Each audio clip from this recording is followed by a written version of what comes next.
Hey everyone, welcome to FanFic Canon. Thanks for hitting play. I'm thrilled to bring this fan-made story to life for you. If you enjoy the ride and want more narrated fanfics, smash, subscribe, and tap the bell so you never miss an episode. And if you want audiobook of a novel of your choice, join my Patreon.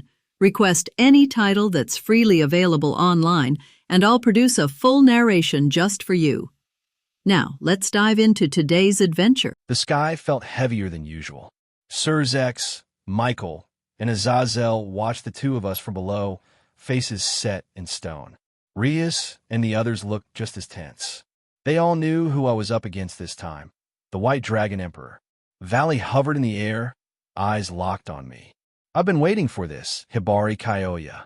Let's go. Before the words fully left his mouth, he fired. Magic bullets poured out of his dragon-shaped gauntlets, flooding the sky with silver light. I didn't move. The blasts rained down like a storm. Explosions echoed across the crimson barrier, but every bullet stopped centimeters from my body, blocked by the blue shield around me. Vala kept firing, but nothing got through. Seeing his barrage do nothing, he pushed magic into his wings and flashed forward. His fist hit my shield with a heavy thud. Still nothing. Vala stared at the barrier, stunned, until his expression slowly shifted. I felt it too. The light shield was weakening. His power was rising. So that was it. Divine dividing. He was having my power every 10 seconds and adding it to himself. Even so, his body could only hold so much. Anything extra would force its way out through his wings. I dispelled the shield before he stole more and opened the gate of Babylon. A volley of noble phantasms shot out like a golden tidal wave. Vala tried to dodge, but several caught him head-on. The silver armor cracked apart. Pieces fell away, exposing his real body beneath. Blood ran down from the corner of his mouth. "My warm-up is already pushing you," I said. "You want to stop here? If not, you might actually die." The entire barrier went silent. Even Valley froze for a second. No one had ever spoken to him like that. But instead of anger, he let out a shaky laugh. He already knew the truth. In pure power, he wasn't my match. But he wasn't the type to back away. "I don't care if I die. If I surrender now, I'll never move forward again." His eyes sharpened, resolve hardening. "Albion, full power. Very well, Valley. Show him our true strength." A white glow surged across his battered armor as he started his chant. "I, who am about to awaken, am the heavenly dragon who lost all to the principle of supremacy. I envy the infinite and pursue the impossible dream. I shall become the white dragon of supremacy and lead you to the limits of purity." The barrier shook. Silver light roared out of his body until everything around us looked washed out. The divine White Dragon Emperor, Juggernaut Drive. Vala transformed. Giant blue wings tore out from his back. Claws extended. Horn plates formed across his helmet. The pressure alone cracked the dimensional barrier until Surzex and Michael reinforced it. Rias and the others turned pale. That aura wasn't something a normal being could survive. This was the real power of a heavenly dragon. Azazel sighed under his breath. "Juggernaut Drive? You're really going that far, Valley?" It wasn't a technique you used lightly. The boost it gave was enormous, but the curse behind it burned through the user's body. Magic, lifespan, life force. It all drained like water through a broken dam. Valley was injured. He shouldn't have been able to maintain this state at all. His eyes were bloodshot. His aura was burning away pieces of him with every breath. "Hibari Kyoya, take my true power." He opened his jaws. Silver light gathered, tightening into a single point. Then it fired. A white beam ripped through space toward me. I drew the sword of promised victory and slashed upward, splitting the attack in two. Even divided, the beam carved through everything behind me. The entire barrier shattered, and only the combined strength of the three leaders kept the explosion from wiping out the conference room and everyone in it. Michael exhaled slowly. "That's Juggernaut Drive? Hard to believe power like this actually exists." Surzex and Azazel didn't disagree. Vala looked like a monster. and in their eyes, I was the one even more terrifying. Vala flew back from my sword strike, armor screeching as he steadied himself. I sheathed Excalibur and looked toward a spot in the sky. You've been watching long enough. Still not coming out? Red Dragon Emperor, Lux. The moment the name left my mouth, everyone reacted. Red Dragon Emperor? The other heavenly dragon is here? A red blur tore across the sky and stopped opposite Valley, forming a perfect triangle around me. Lux had arrived. Tisk, Valley, you're already in Juggernaut Drive? Lux clicked his tongue, then turned to me. His excitement was obvious. I knew you were strong, Kyoya. Watching you two fight was killing me. Let's go, fight me next. Before I could say anything, Vala snapped at him. Hey, idiot, this is my fight. Don't butt in. Lux waved him off like a fly. Please, you're half dead already. Step aside and let a Rayal fighter handle it. Vala's eye twitched. A second later, he lunged. Lux responded instantly, chanting with a grin. I, who am about to awaken, am the heavenly dragon who stole the principle of domination. I laugh at the infinite, and I mourn for the dream. I shall become the red dragon of domination, and drag you into the crimson purgatory. Red light exploded across his body as he entered Juggernaut Drive 2. And then the two idiots started beating each other senseless. White and red streaks clashed in the sky. Boost, divide, boost, divide. It echoed across the barrier like some deranged rhythm. From the ground, the leaders and my group stared, completely lost. What is happening? Wasn't this supposed to be Kyoya versus Valley? Why are the heavenly dragons fighting each other? Honestly, I was wondering the same thing. I stood there, arms crossed, watching them bicker mid-Juggernaut Drive. Is this some heavenly dragon bromance? But this chaos was also the perfect chance to wrap things up. I raised my hand and let a bolt of lightning fall, one strong enough to kill a Mao. It detonated between them, instantly breaking up their fight. If both of you want to fight me so badly, then come together. I released my full transcendent aura. Both Valley and Lux were slammed straight to the ground, pinned under the pressure. They struggled, but neither could move. Albion's voice cracked. This aura, Drake, do you feel that? Drake sounded just as shaken. It feels like, no, it can't be, but this presence. Both heavenly dragons fell silent, their souls trembling. Surzex's eyes widened. A transcendent aura? Kyoya-kun is a transcendent. Rias nearly shouted. What? Oni-sama, you can't be serious. Everyone else, Akino, Kaneko, Kiba, Kyome, Seraphal, Michael, Azazel, froze in disbelief. Surzex continued, voice low. Only a transcendent can release an aura like this. And more than that, I've never felt something this overwhelming. Not even from Shiva. He swallowed once. This is close to the biblical God. The word God hit the younger devils like a truck. Their faces paled instantly. Azazel stared at me, speechless. I just fought him the other day. He was only Mao class. How? Michael didn't take his eyes off me. Kyoya. God. Azazel nudged him. Why are you acting like you've seen the apocalypse? Michael finally spoke, voice trembling. Look closely. That draconic aura around him. Doesn't it feel familiar to you? Azazel, Surzex, and Seraphal paused. Then they truly focused on my aura, and their faces drained. They staggered back as if slapped. Rias and the others watched them, confused and frightened. After a long moment, Michael whispered, You remember that incident? You must. Azazel's voice cracked. Don't tell me. Kyoya is that dragon. Michael, that's not funny. Surzex didn't deny it. Then explain this aura. Explain why it matches that dragon exactly. He spoke slowly, each word heavier than the last.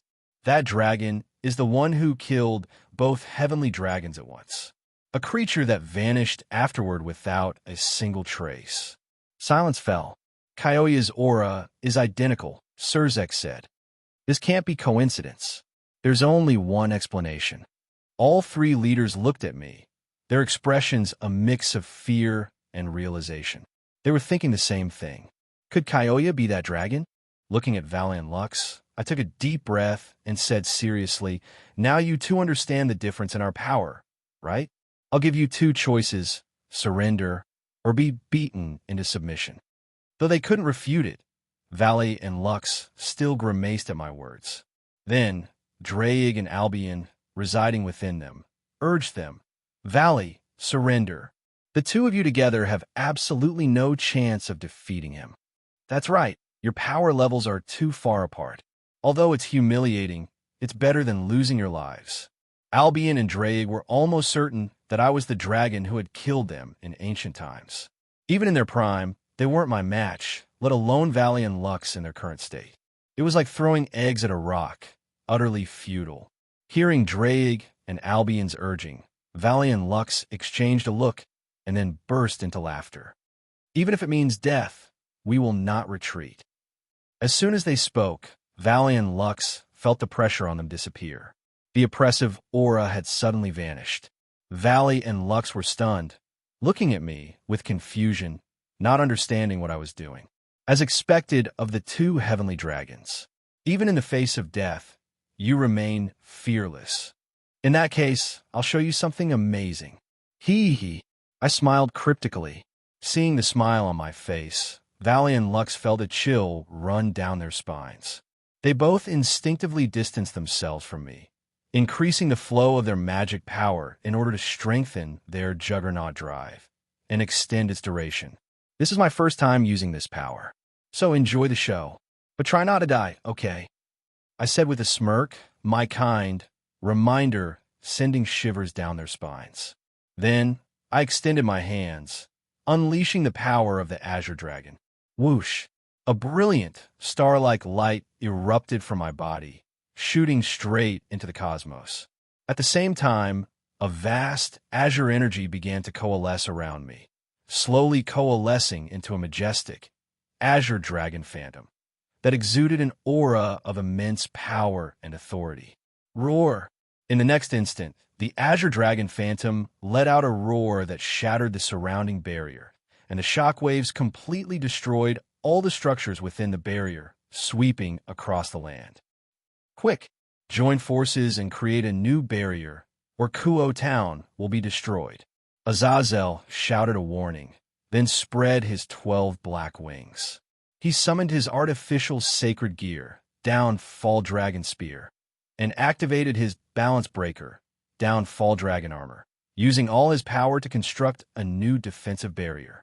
Seeing Azazel's actions, Surzex's expression also changed.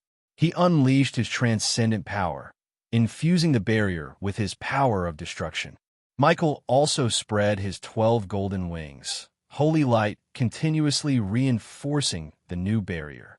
Seraphal also unleashed her Mao-class magic power, straining to maintain the barrier's stability. At the same time, the leaders of the three factions ordered all the guards who could still move to help. Seeing the leaders of the three factions, with blood trickling from the corners of their mouths, Rias and the others were shocked. These were the strongest beings of the angels, fallen angels, and devils. Yet they were struggling. The aura of the Azure Dragon Phantom alone had made it hard for them to circulate their magic power, and now, having to directly resist its power, even their very souls were trembling with fear. Rias and Sona quickly instructed their respective peerage members to join in reinforcing the barrier. Meanwhile, the Azure Dragon Phantom above me radiated an overwhelming pressure that seemed to surge like a tide, wreaking havoc. This immense power sent Valley and Lux flying without any resistance. They were like broken kites, sent tumbling through the air by the shockwaves, coughing up blood. Before they could even regain their footing, an even more terrifying pressure was suddenly exerted upon them. Thump! Thump! This immense pressure forced the two of them to the ground, face down, completely unable to move. They couldn't move at all. Lux, Valley, surrender. Maybe you'll survive. Otherwise, you'll really die. Draig and Albion urgently warned. In their experience as heavenly dragons, they had never encountered such a horrifying dragon. Even the Great Red and the Infinite Dragon God were far inferior to this mysterious dragon. Feeling the aura of the mysterious dragon, Drake and Albion felt an intense sense of reverence rising within them. This dragon's existence was a being they could only look up to, an existence they could never reach. Even though I guessed this dragon phantom was connected to Hibari Kyoya, I didn't expect it to be his true power. What a surprise! Vala smiled bitterly, his face pale. He coughed up a large amount of blood. We want to surrender, but we can't move. Lux also looked miserable, gritting his teeth. The shockwaves alone were causing him to cough up blood. He could barely communicate with the two heavenly dragons. Originally, they thought that even with the significant difference in strength, they would still have a chance to fight and maybe survive. Who knew they would be utterly outmatched? Now, the power I had unleashed made them feel like their very souls were about to be crushed. They couldn't even surrender. In the next instant, the power of the Azure Dragon Phantom intensified again, exerting an even more terrifying pressure on Vala and Lux. Instantly, Vala and Lux were forced out of their Juggernaut drive states. Even more despairingly, they were right below the Azure Dragon Phantom. Their armor began to disintegrate. Their limbs were broken, blood gushing out, and their eyes held no hope of survival. They were about to end their lives in such a miserable way, but to die at the hands of such a great dragon, it was an honorable death. The shockwaves of this battle reached far beyond the immediate participants. The various gods and Buddha, yokai, devils, and vampires all felt the tremor. They felt a primal fear, a sense of impending doom, as if a nightmare had descended upon them. It was an instinctive terror, etched into their very souls. But intertwined with this fear was a sense of reverence. After all, no one had ever witnessed such a powerful existence. However, as they observed the Azure Dragon's phantom, the gods began to scheme, their minds racing with different ideas. In the realm of the dead, Hades gripped his staff tightly, his green eyes flickering with an unknown light. This immense divine aura is no illusion. The dragon phantom has reappeared. In Mount Meru, Hindu mythology, Indra stared at the Azure Dragon Phantom dominating the three factions, a flicker of fear in his eyes. Could the source of the Dragon Phantom be in Kuoh Town? The leaders of the angels, fallen angels, and devils are holding a peace conference there right now. Could Chow Chow and the Cows Brigade be attacking them? Thinking of this, Indra's expression changed. He looked grimly at the Dragon Phantom above Kuoh Town. After a moment of thought, he roared at his subordinates below. Quick, contact Chow Chow immediately. Ask him what he's been up to lately. Once you reach him, tell him to get his ass back to Mount Meru immediately. In Asgard, Norse mythology, Odin, the All-Father, clutched his bleeding right eye, his face filled with terror. I must accelerate negotiations with the three factions and sign a peace treaty. However, Odin didn't notice the sinister glint in the eye of Loki, the god of mischief, beside him. Meanwhile, other powerhouses who witnessed the Dragon Phantom were also making their own plans, their gazes flickering as they plotted. How interesting. This power far surpasses that of Ophis. If I can obtain it, I might be able to deal with Great Red. Rizavim Levon Lucifer, the current leader of the Cows Brigade, looked at the Dragon Phantom, his expression not one of fear, but of strange excitement. I'll have to discuss this with Hades. In the dimensional gap, Great Red had stopped flying for the second time because of the Dragon Phantom's appearance. She looked towards Kuoh Town. She couldn't understand how such a powerful dragon existed, but she was more interested in me, the source of the Dragon Phantom. Then, her crimson dragon eyes were fixed on me as she continued to manipulate the chaos and turmoil in the three factions from afar. And the other dragon god, the adorable and infinitely cute dragon god, Ophis, was also watching the Azure Dragon Phantom. This time I must find you the power I long for. You can definitely help me reclaim my original tranquility. Ophis was sitting atop a mountain, a rare smile gracing her small face. All the various pantheons, gods and Buddha, yokai, devils, and vampires were engaged in intense discussions about the Azure Dragon Phantom. Meanwhile, back in Kuoh Town, feeling the nearly invincible power within me, I couldn't help but feel a surge of excitement. It's exhilarating to be so powerful. Power truly is intoxicating. I should flex my power more often. Then, looking at Valley and Lux's miserable states, I figured I had taught them enough. They should have learned their lesson. Roar! After showing off a bit, I waved my hand, and the Azure Dragon Phantom roared once more before disappearing. However, I hadn't anticipated the effect of this roar. The roar caused countless gods who were observing through their divine senses to cough up blood. They cursed the owner of the Dragon Phantom internally. Even those maintaining the barrier were affected, their blood churning. The barrier shattered once again. Even Michael, known for his good nature, glared at me resentfully. But the worst off were Val and Lux. They were already seriously injured, and this roar nearly killed them. Crap, I overdid it. Seeing this, I felt a little embarrassed. I hadn't expected the Azure Dragon Phantom's roar to be so devastating. The Azure Dragon Phantom's power surpassed double-digit beings. One must understand, 3-digit powerhouses were powerful enough to destroy entire star systems. Even the Great Red was barely in the 3-digit range, and I had just unleashed a tiny fraction of the Azure Dragon's power. Yet it had shaken this world. If I had unleashed just a bit more, it would have completely shattered the DxD world, reducing it to dust. Then, I looked at Valley and Lux and said, "Well, Valley Lux, do you have anything more to say?" "There's nothing more to say. We lost. Just kill us. To die at your hands. We have no complaints." Valley and Lux exchanged a look, then smiled bitterly and responded. At this point, the two of them were lying on the ground, barely able to breathe. Ding! Congratulations to the host for defeating Valley and Lux. Completed Black Task. Reward. Black Grade. Gift Bag. X2. Hearing the system notification, I smiled. I stared at Valley, wondering whether or not to kill him. But then, I waved my hand, and a surge of life force poured into the bodies of Valley and Lux. Moments later, Valley and Lux's injuries had completely healed. After they got up, they looked at me with confusion. "Hibari Kyoya, what do you mean by this? Why aren't you killing us?" In response, I smirked.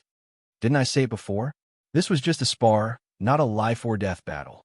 So I won't kill you. Why? Do you two really want to die?" Hearing my words, Valley and Lux were a loss. They hadn't expected that a single sentence from me earlier would save their lives. They both smiled bitterly. Just then, everyone else arrived, and Azazel said awkwardly, "Hibari Kyoya, thank you for sparing Valley." Hearing Azazel's words, I rolled my eyes, thinking of something, and said seriously, "Azazel, I spared Valley because of our agreement. But you're also responsible for bringing him here as a spy." Then I changed my tone. "But if you don't want me to pursue this matter, how about this? My girls here still haven't gotten decent sacred gears. Since you've created so many artificial sacred gears, it wouldn't be too much to ask for a few, would it?" I don't need many. One for each of my women should be enough," I said pointedly. "What? 1 sacred gear each?" Hearing my words, Azazel nearly spat out a mouthful of blood. 1 sacred gear for each of them? Do you think I'm running a charity here? Do you have any idea how hard it is to make artificial sacred gears? The others also looked at me with strange expressions, clearly amused.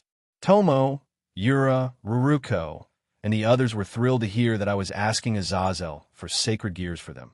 Their eyes sparkled with anticipation. Akino, in particular, couldn't help but giggle at Azazel's misfortune.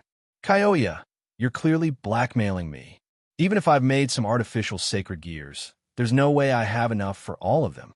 Azazel looked miserable, sighing helplessly. "I can give you 4 or 5 at most. I don't have any more." "Fine, that's acceptable," I readily agreed. After all, I knew that Azazel didn't have many artificial sacred gears at the moment. It was enough to get a few. I could always acquire more weapons for my girls in the future. Seeing how quickly I agreed, Azazel felt a twitch in his mouth, as if he had been tricked. But he had no choice but to give in. Just then, Albion and Draig, residing within Val and Lux, spoke up. "Hibari Kyoya, we sense that familiar aura from you. can you tell us whether you were the dragon who killed us in the Great War of ancient times? Everyone present was surprised by the two heavenly dragons' question. Not knowing the answer, Rias and the others stared at me, puzzled. Killed the two heavenly dragons? When did Kyoya kill the two heavenly dragons?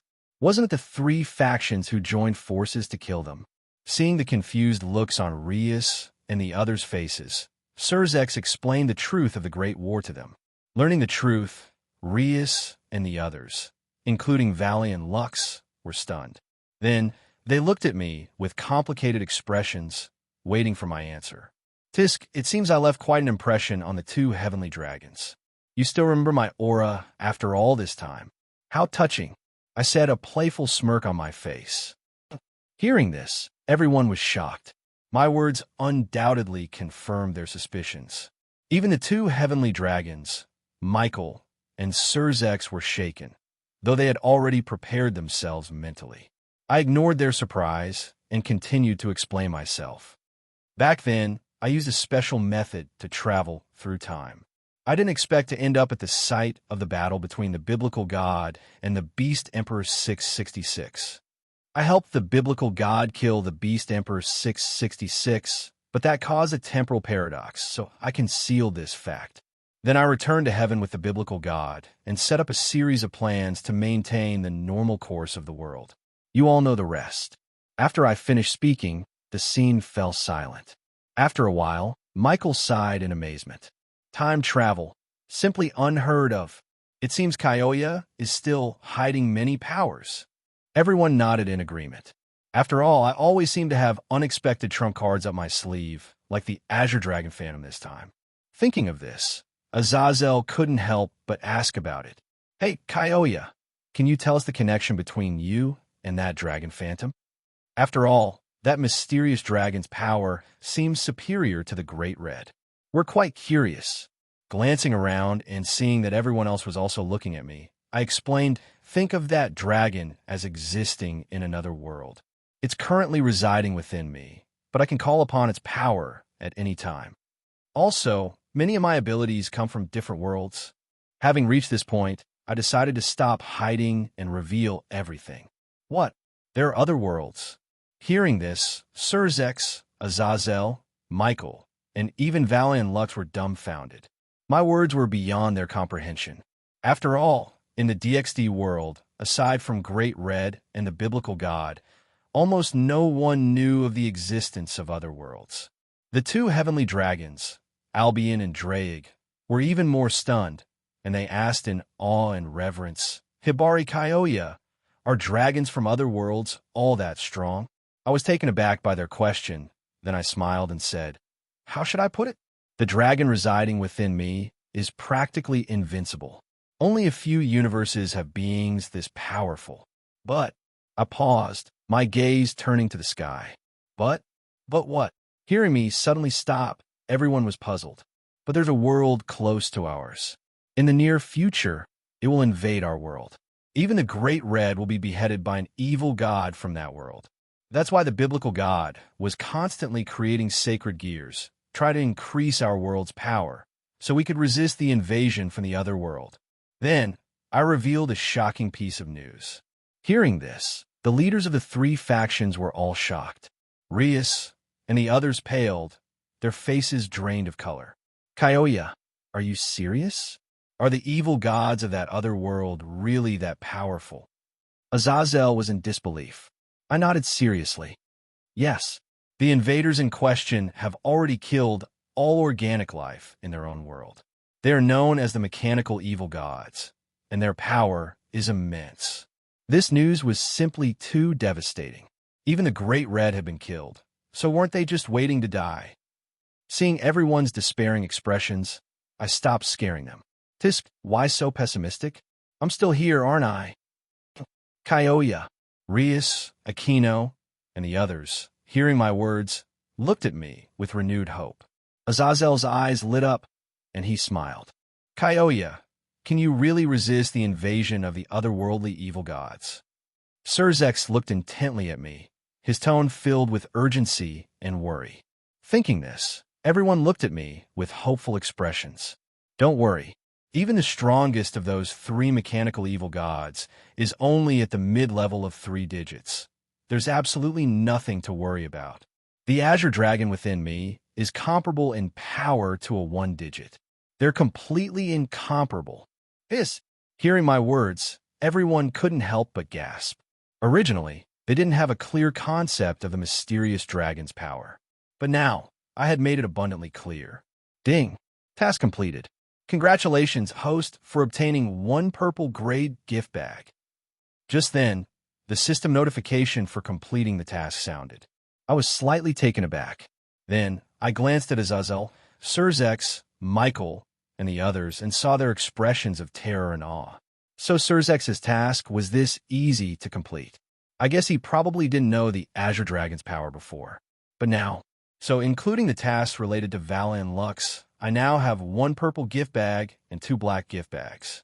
Seeing this, I turned to look at Michael, thinking it was time to help this poor sap Archangel. Then, I activated Pride from Trinity 7 Anime, donning a black long coat with golden lines. This was my mage mode, transformation. A grimoire appeared in my hand, and before everyone's astonished eyes, I activated the magic of the control theme. The heaven system is now functioning normally.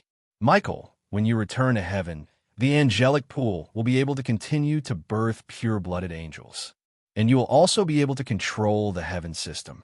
I spoke to Michael after a moment. What? Michael was stunned at first, then exclaimed in surprise. Azazel and Surzex were also shocked, completely bewildered. He can even repair heaven's system? That's too much. And thinking back to the Azure Dragon Phantom, their various strange abilities, they accepted it, but their shock didn't diminish in the slightest. Of course, just now, I used a mage's ability to completely rewrite the rules of heaven's system. I said with confidence, that's right. I had just used the control theme magic to reach the level of world construction, which allowed me to manipulate the holy power within the heavenly system and executing the command, Holy Power Erasure. The main effect was to remove the restrictions of heaven's system. Therefore, it was the strongest anti-mage magic, commonly known as the nude magic. Kyoya, thank you so much. To tell you the truth, ever since God died, heaven's system has been almost completely paralyzed. Even Michael, who is usually calm and composed, couldn't contain his excitement and gratitude when he heard the news. Meanwhile, in heaven, Gabriel, Raphael, Uriel, and the other seraphim were staring blankly at the suddenly functioning system, looking bewildered and shocked. When they saw the pure faith energy continuously surging from the angelic pool, and the new angels continuing to be born, they became even more bewildered. What's going on? How did the heavenly system suddenly restart? Could it be that God has returned? Thinking of this, they were excited. But although the biblical God was indeed alive, this was my doing. Ding! Congratulations to the host for completing the task. Reward: 1 black grade gift bag. At the same time, I also heard the system notification for the completion of Michael's task. Everything's done. I should head back now, I said, stretching and yawning. Kyoya, aren't you going to stay for the rest of the meeting? We were hoping to hear your opinions. Just then, Michael couldn't help but interject. After all, I was undoubtedly the strongest being in this world now. My words carried a lot of weight. Hearing this, I waved my hand dismissively. I'm not interested in the meeting. Leave it to the 3 of you. I'll pass. Seeing this, Surzex, Michael, and Azazel were a little disappointed, but they didn't say anything more. Valley and Lux, on the other hand, looked at me with smiles. Hibari Kyoya, we won't forget this favor. Since it seems there's nothing else, we'll take our leave. Seeing that Valley and Lux were about to leave, Azazel suddenly reminded them. Valley, about Hibari Kyoya and the Dragon Phantom. I hope you won't spread it around. Otherwise, it could cause a lot of trouble. Hearing this, Valley and Lux looked at each other, then nodded. Why would you hide something like that? Tell anyone who asks exactly what you saw. Let's see which idiot is tired of living enough to try and cause me trouble. If anyone dares to mess with me, I'll turn them into dust. I'll wipe them off the face of the earth, I declared. Seeing this, Valley and Lux's mouths twitched. Then, filled with shock, they left Kuoh Town. Azazel and Surzex, on the other hand, looked at me with strange expressions. Thinking about my earlier words, they felt a chill run down their spines. What they were thinking was, when we get back, we must tell the devils/fallen angels not to mess with Hibari Kyoya, or they won't even know how they died. On the other hand, Michael didn't have such worries. Not only because such a situation wouldn't occur in heaven, but also because of my close relationship with their Lord. Seeing that there was nothing else, I was also preparing to go home. But suddenly, I turned to Michael and grinned. By the way, Michael, remember to bring Gabriel next time. I miss her. Hell. Hearing this, Michael's mouth twitched. He set his sights on Gabriel. But thinking back to the scene of me and Gabriel in heaven, he could only agree helplessly. I understand. I'll bring Gabriel next time. The others also had different expressions. Azazel was full of admiration, smiling. TSK, I see you've set your sights on Gabriel. Hearing Azazel's words, Rias and Sona looked resentful. If Gabriel came too, wouldn't they have another strong rival? The other girls also had different expressions. Even Seraphal felt a pang of frustration and glared at me. Seeing this, I was a little stunned. Is Seraphal jealous? Excellent. I'll get you sooner or later. Back home, I completely relaxed. Lying on the bed, I suddenly remembered that I still had 4 rewards to open. System, open the rewards. The system's voice rang out. Ding! Gift bags opened successfully. Congratulations to the host for obtaining. Sandalphon, Grimoire, Astil Manuscript, Telekinesis, Mental Out from a certain magical index. I had opened 4 gift bags at once, and I was filled with anticipation. Let me see. Sandalphon. Isn't that Toka Yatagami's angel from Data Live? Toka Yatagami's angel, Sandalphon, was a dual-bladed greatsword, usually stored in the back of her throne. The throne itself could be used to defend against attacks, and it could also transform into a glider for flight. Of course, it could also transform into its final form by absorbing the throne, the Halvan Helif. It would become a massive sword over 10 meters long, capable of cutting through anything, possessing devastating power. The first reward is Sandalphon. That means there might be a chance to go to the world of Data Live in the future. I was a little surprised by this reward, but it didn't seem very useful to me at the moment. Without thinking too much about it, I then looked at the next reward. Grimoire Astil Manuscript. Grimoire Astil Manuscript. From the Trinity 7 world, it was responsible for combining the power of various grimoires. It is a legendary grimoire that records knowledge from other worlds. It can achieve world reconstruction. Not bad. This overpowered grimoire combined with the recently acquired Pride will be even more potent. My eyes lit up, and the corners of my mouth turned up slightly. This is quite a lucky break. Now I can use all the mage themes without any reservations. System, continue with the third reward. Then, I muttered to myself and continued to check the rewards. Ding! Telekinesis. The Esper ability of Tatsumaki from One Punch Man average attacks basically can't touch the host, and the host can use telekinesis for long-range attacks. Hearing the system's introduction, the image of a certain lowly wearing a black, long-sleeve dress with green, curly hair and a lowly face, Tatsumaki, the tornado of terror, appeared in my mind. I knew very well that this lowly could easily deflect an alien projectile capable of destroying an entire city. And when serious, she could effortlessly control and redirect attacks powerful enough to slice continents in half. Telekinesis, Seems like a useful skill for defense. Better than nothing. I smiled faintly. After all, whether it was used to deflect enemy attacks or to show off, it was quite a satisfying ability. It was perfect for enhancing my image. System, let's hear about the final reward.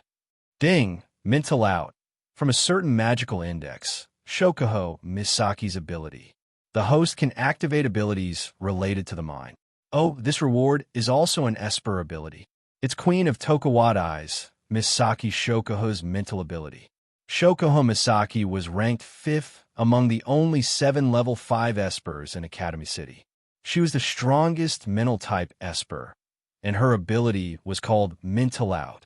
She could use almost all abilities related to the mind, such as mind reading, communicating with distant objects, erasing thoughts, amplifying will, recreating thoughts, transplanting emotions, and so on. There is too many. It was practically an all-in-one psychic ability, making her almost omnipotent. This is practically a cheat for picking up girls. I can peek into other people's minds at any time and even alter their memories. This is something. My eyes lit up, and I was feeling pleased as punch. But that was just wishful thinking. I didn't want to just forcefully alter memories and transplant emotions to win over women. It was boring, and besides, it wasn't really ethical. However, using it occasionally to tease the girls and enhance our relationship, that wasn't a bad idea. I lay on the bed, looking at the darkening sky outside, my eyes a little unfocused. It seems the 3 factions leaders meeting will take some time. Rias and the others also have to repair the damaged buildings. I'm a bit bored. Then, I suddenly got up and took out the Mikoto Misaka photo album from the system space. After all, I hadn't properly appreciated its artistic value before. Half an hour later, Rias and the others returned home. Hearing the commotion, I leisurely emerged from my room, a smile on my face. How did the meeting go after I left? Hearing my question, Rias hugged me and replied, "Well, after a series of unexpected events, the leaders of the 3 factions were concerned, so the peace treaty signing went off without a hitch. And to prevent threats from other factions, all 3 sides will be sending more people to Kuoh Town to maintain order." Hearing this, I nodded thoughtfully. It was pretty much the same as in the original story. Suddenly, I noticed that Seraphal wasn't there, so I asked, puzzled, Where did Seraphal go? Hearing my question, Sona adjusted her glasses and smiled. Because of the Cow's Brigade, the evil god from another world, and the dragon phantom, Surzek-sama and Wani-sama had to return to the underworld to prepare. So, Wani-sama has already returned to the underworld. But before Sona could finish, I interrupted her, my tone strange. Seraphal dares to sneak off. When I have time to go to the underworld, I'll have to give her some special training. Hearing my words, Sona was speechless and rolled her eyes at me. It seemed that I had really set my sights on her sister. Thinking of this, Sona was helpless. The other girls also muttered something about me. Ria sighed, Kyoya. You really, Akino said, Era, Kyoya's hunting range is very wide. To think he'd even go after Seraphal-sama. Kaneko, Kyoya-senpai is a pervert. The rest of the girls. In response, I twitched my mouth, feeling a protest rising within me. It's not like I did anything wrong. I just occasionally played some sandwich games with Kiryu and Tomo, occasionally snuck in some kisses with Sona and Tsubaki, and occasionally pinched Kyome and Irina's little butts, okay? Occasionally. It seems like the number of occasionallys is a bit high. Oh well, perverted is then. It's better than being a lonely single dog. Since the 3 factions had signed the peace treaty, my life returned to normal, teasing innocent girls every day. I was currently planning my next move, now that the system had a new feature, world travel. This meant I could now go to other worlds. Looking at the list of available worlds, I couldn't help but consider my options. Ding! The host can currently choose from the following options. Akame GA Kill. World. Date Alive World. Trinity 7 World. Strike the Blood World. Only 4 choices? Looking at the 4 options, I was a little conflicted. The strongest being in the Akame GA Kill. World was Isteth, who was at most Mao class. The world level was low, and there wasn't much to gain there. Date Alive, as a combat harem anime, had plenty of cute spirits that I couldn't miss. But I decided to look at the other 2 worlds first. Trinity 7 and Strike the Blood? Strictly speaking, the combat and power levels of the latter were much higher than the former 2. But in terms of danger, the Trinity 7 world was arguably more absurd and bizarre. With breakdown phenomena, events that destroyed worlds and created new ones were commonplace. After careful consideration, I finally chose the world of Strike the Blood. Although the girls there were a bit possessive, they wouldn't be like Rias and Aquino and the others. Besides, there was the incredibly considerate and understanding silver-haired beauty, La Folia Rehavian. She could even help me maintain harmony among my harem members. She was practically a godsend for any man. I had also considered the world of Day Live. After all, who wouldn't like cute spirits throwing themselves at you? But they were also a bit too prone to jealousy. If I wasn't careful, a food-loving Toka might just go into spirit inversion, and I'd be in for a world of hurt. So, my dear spirits, please forgive me. I'll visit you next time. Since time in the DxD world passed incredibly slowly when I traveled to other worlds, and I could return any time, I had nothing to worry about. But just in case, I cast a protection and warning spell on Rias and the others. If they were ever in danger, I would sense it immediately. Without further ado, I made my selection and began my journey. In the next instant, I vanished in a flash of light. On top of a tall building, a white light flashed, and then my figure appeared. So, this is Itagami Island, the main setting of Strike the Blood. From the top of the skyscraper, I looked at a completely artificial city floating on the sea, built from carbon fiber, resin, metal, and magic. I sighed softly, but this weather is really hot. I knew Itagami Island's temperature was always above 20 degrees Celsius, but the sun is scorching. Then I used magic to create a protective barrier around myself, instantly cooling down. System, open the map and show me the sign-in characters. I don't even know where the plot is at in this world. I recalled the plot of Strike the Blood as I checked the markers on the system map. There are indeed a few task markers on Itagami Island. But why are there so few sign-in characters? This is strange. Looking at the few dots on the map, I asked the system, puzzled. Ding.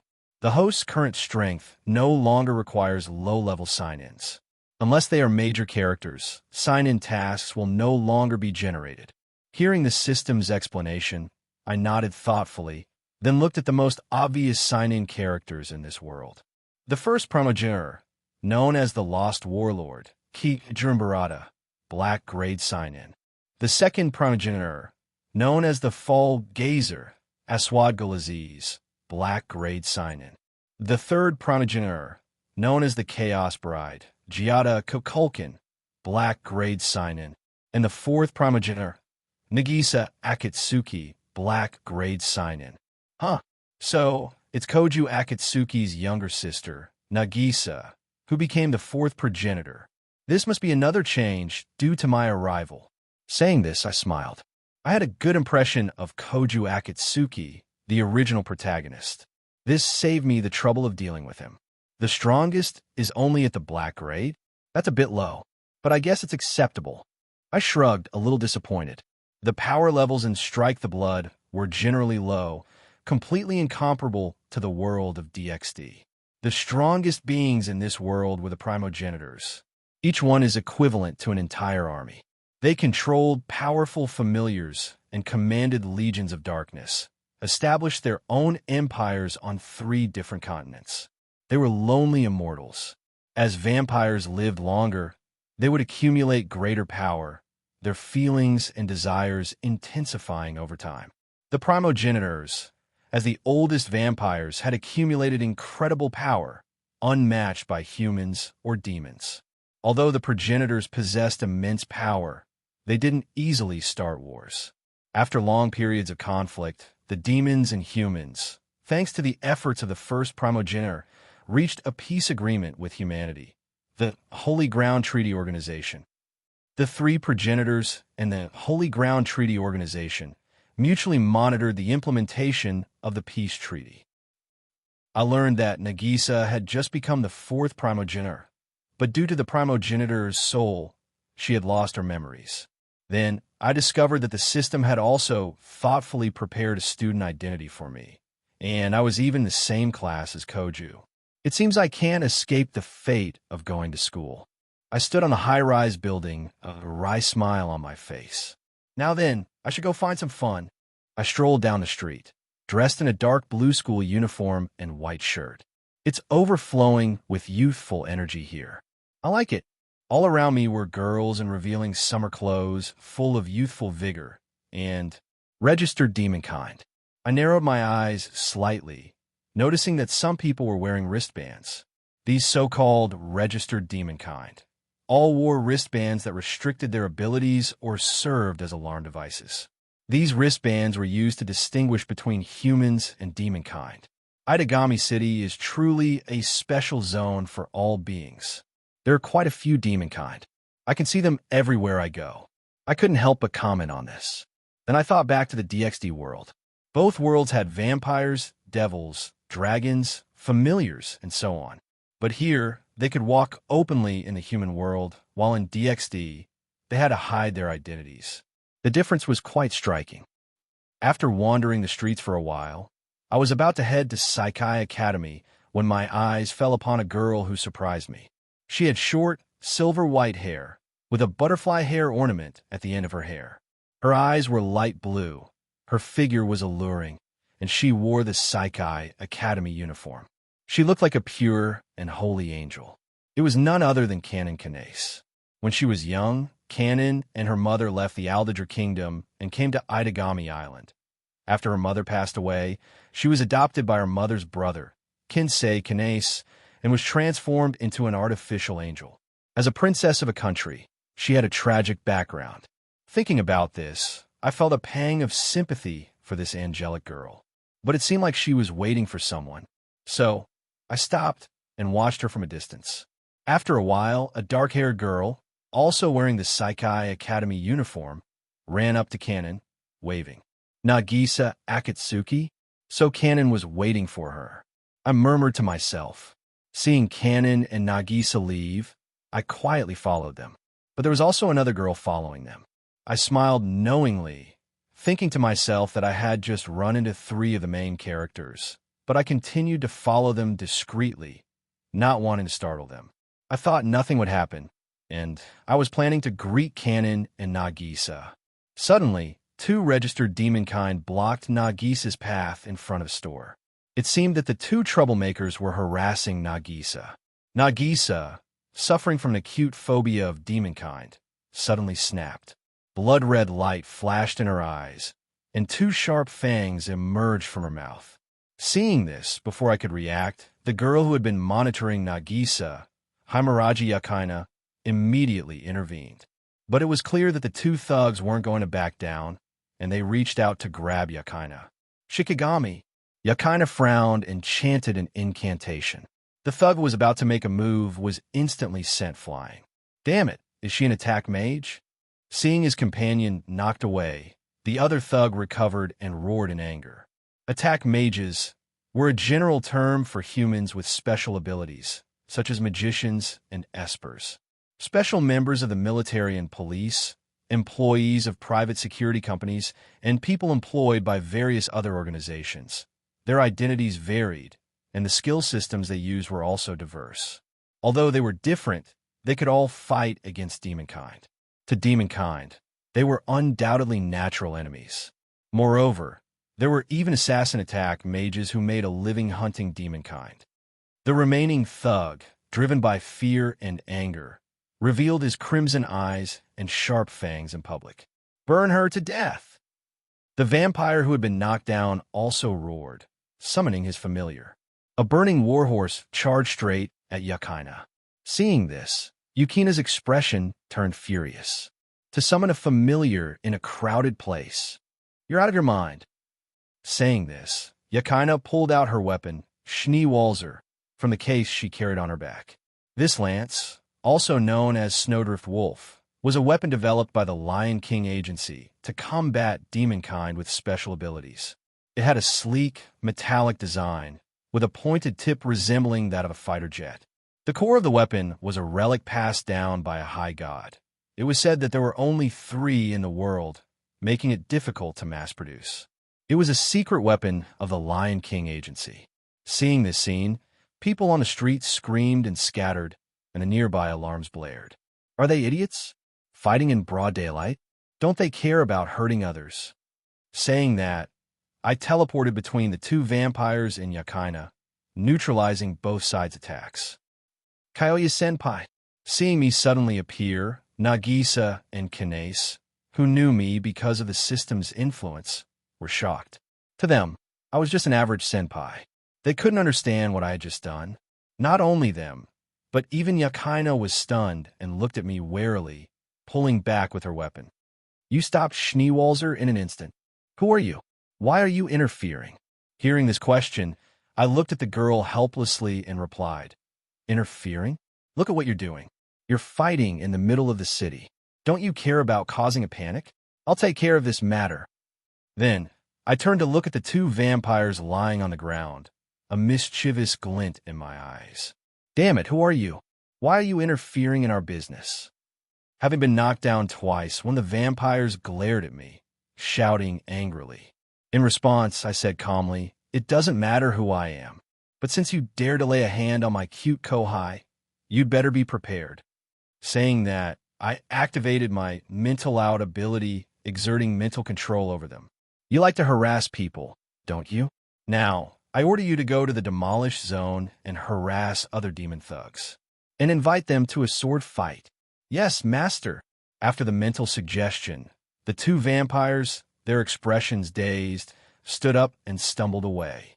Seeing this bizarre scene, the three girls were shocked. Over just like that? And what was that about, master? Who are you? Seeing this bizarre scene, Yakaina couldn't help but ask again.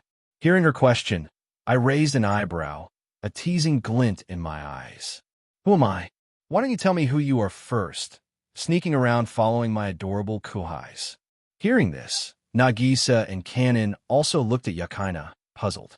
They hadn't met this girl before, as far as they could remember. Taken aback, Yakaina looked flustered. After all, her mission was to monitor the fourth primogenitor, Nagisa Akatsuki. Her orders were to operate in secret, without revealing her presence. If you won't say it, I will. You're the attack mage dispatched by the Lion King organization, Yakaina Himuraji, the monitor of Nagisa Akatsuki. Observing Yukina's reaction, I immediately revealed her identity. At this moment, Yakaina was shocked by my sudden words. Her eyes widened. Not only did this boy know her identity, but he even knew about her mission. Hearing my words, Nagisa looked at Yakaina, surprised. Although she didn't understand terms like Lion King organization and attack mage, the words fourth primogenitor were very sensitive to her. Is this girl here to monitor me? As for Kanon, she was even more confused, not understanding what they were talking about at all. Just then, I suddenly spoke up. Tell the three saints of the Lion King organization not to bother with Nagisa. Otherwise, they should be prepared for the consequences. Also, a friendly reminder, don't blindly trust others, or you might get betrayed without even realizing it. After thinking for a moment, I added another sentence. Hearing this, Yakaina was suspicious, not understanding what I meant, but she still stared at me coldly. After a few moments, Yakaina relaxed her guard and put Schneewalzer back in its guitar case. However, as luck would have it, a strong gust of wind suddenly blew by, lifting the girl's short skirt, blue and white stripes. My gaze was inadvertently drawn to the sight, and I blurted out something that shocked everyone present. When I realized what I had said, I quickly covered my mouth, my expression a little awkward. That was an accident. I didn't mean to look. Believe it or not, I actually didn't see anything. The three girls' mouths twitched. Hentai.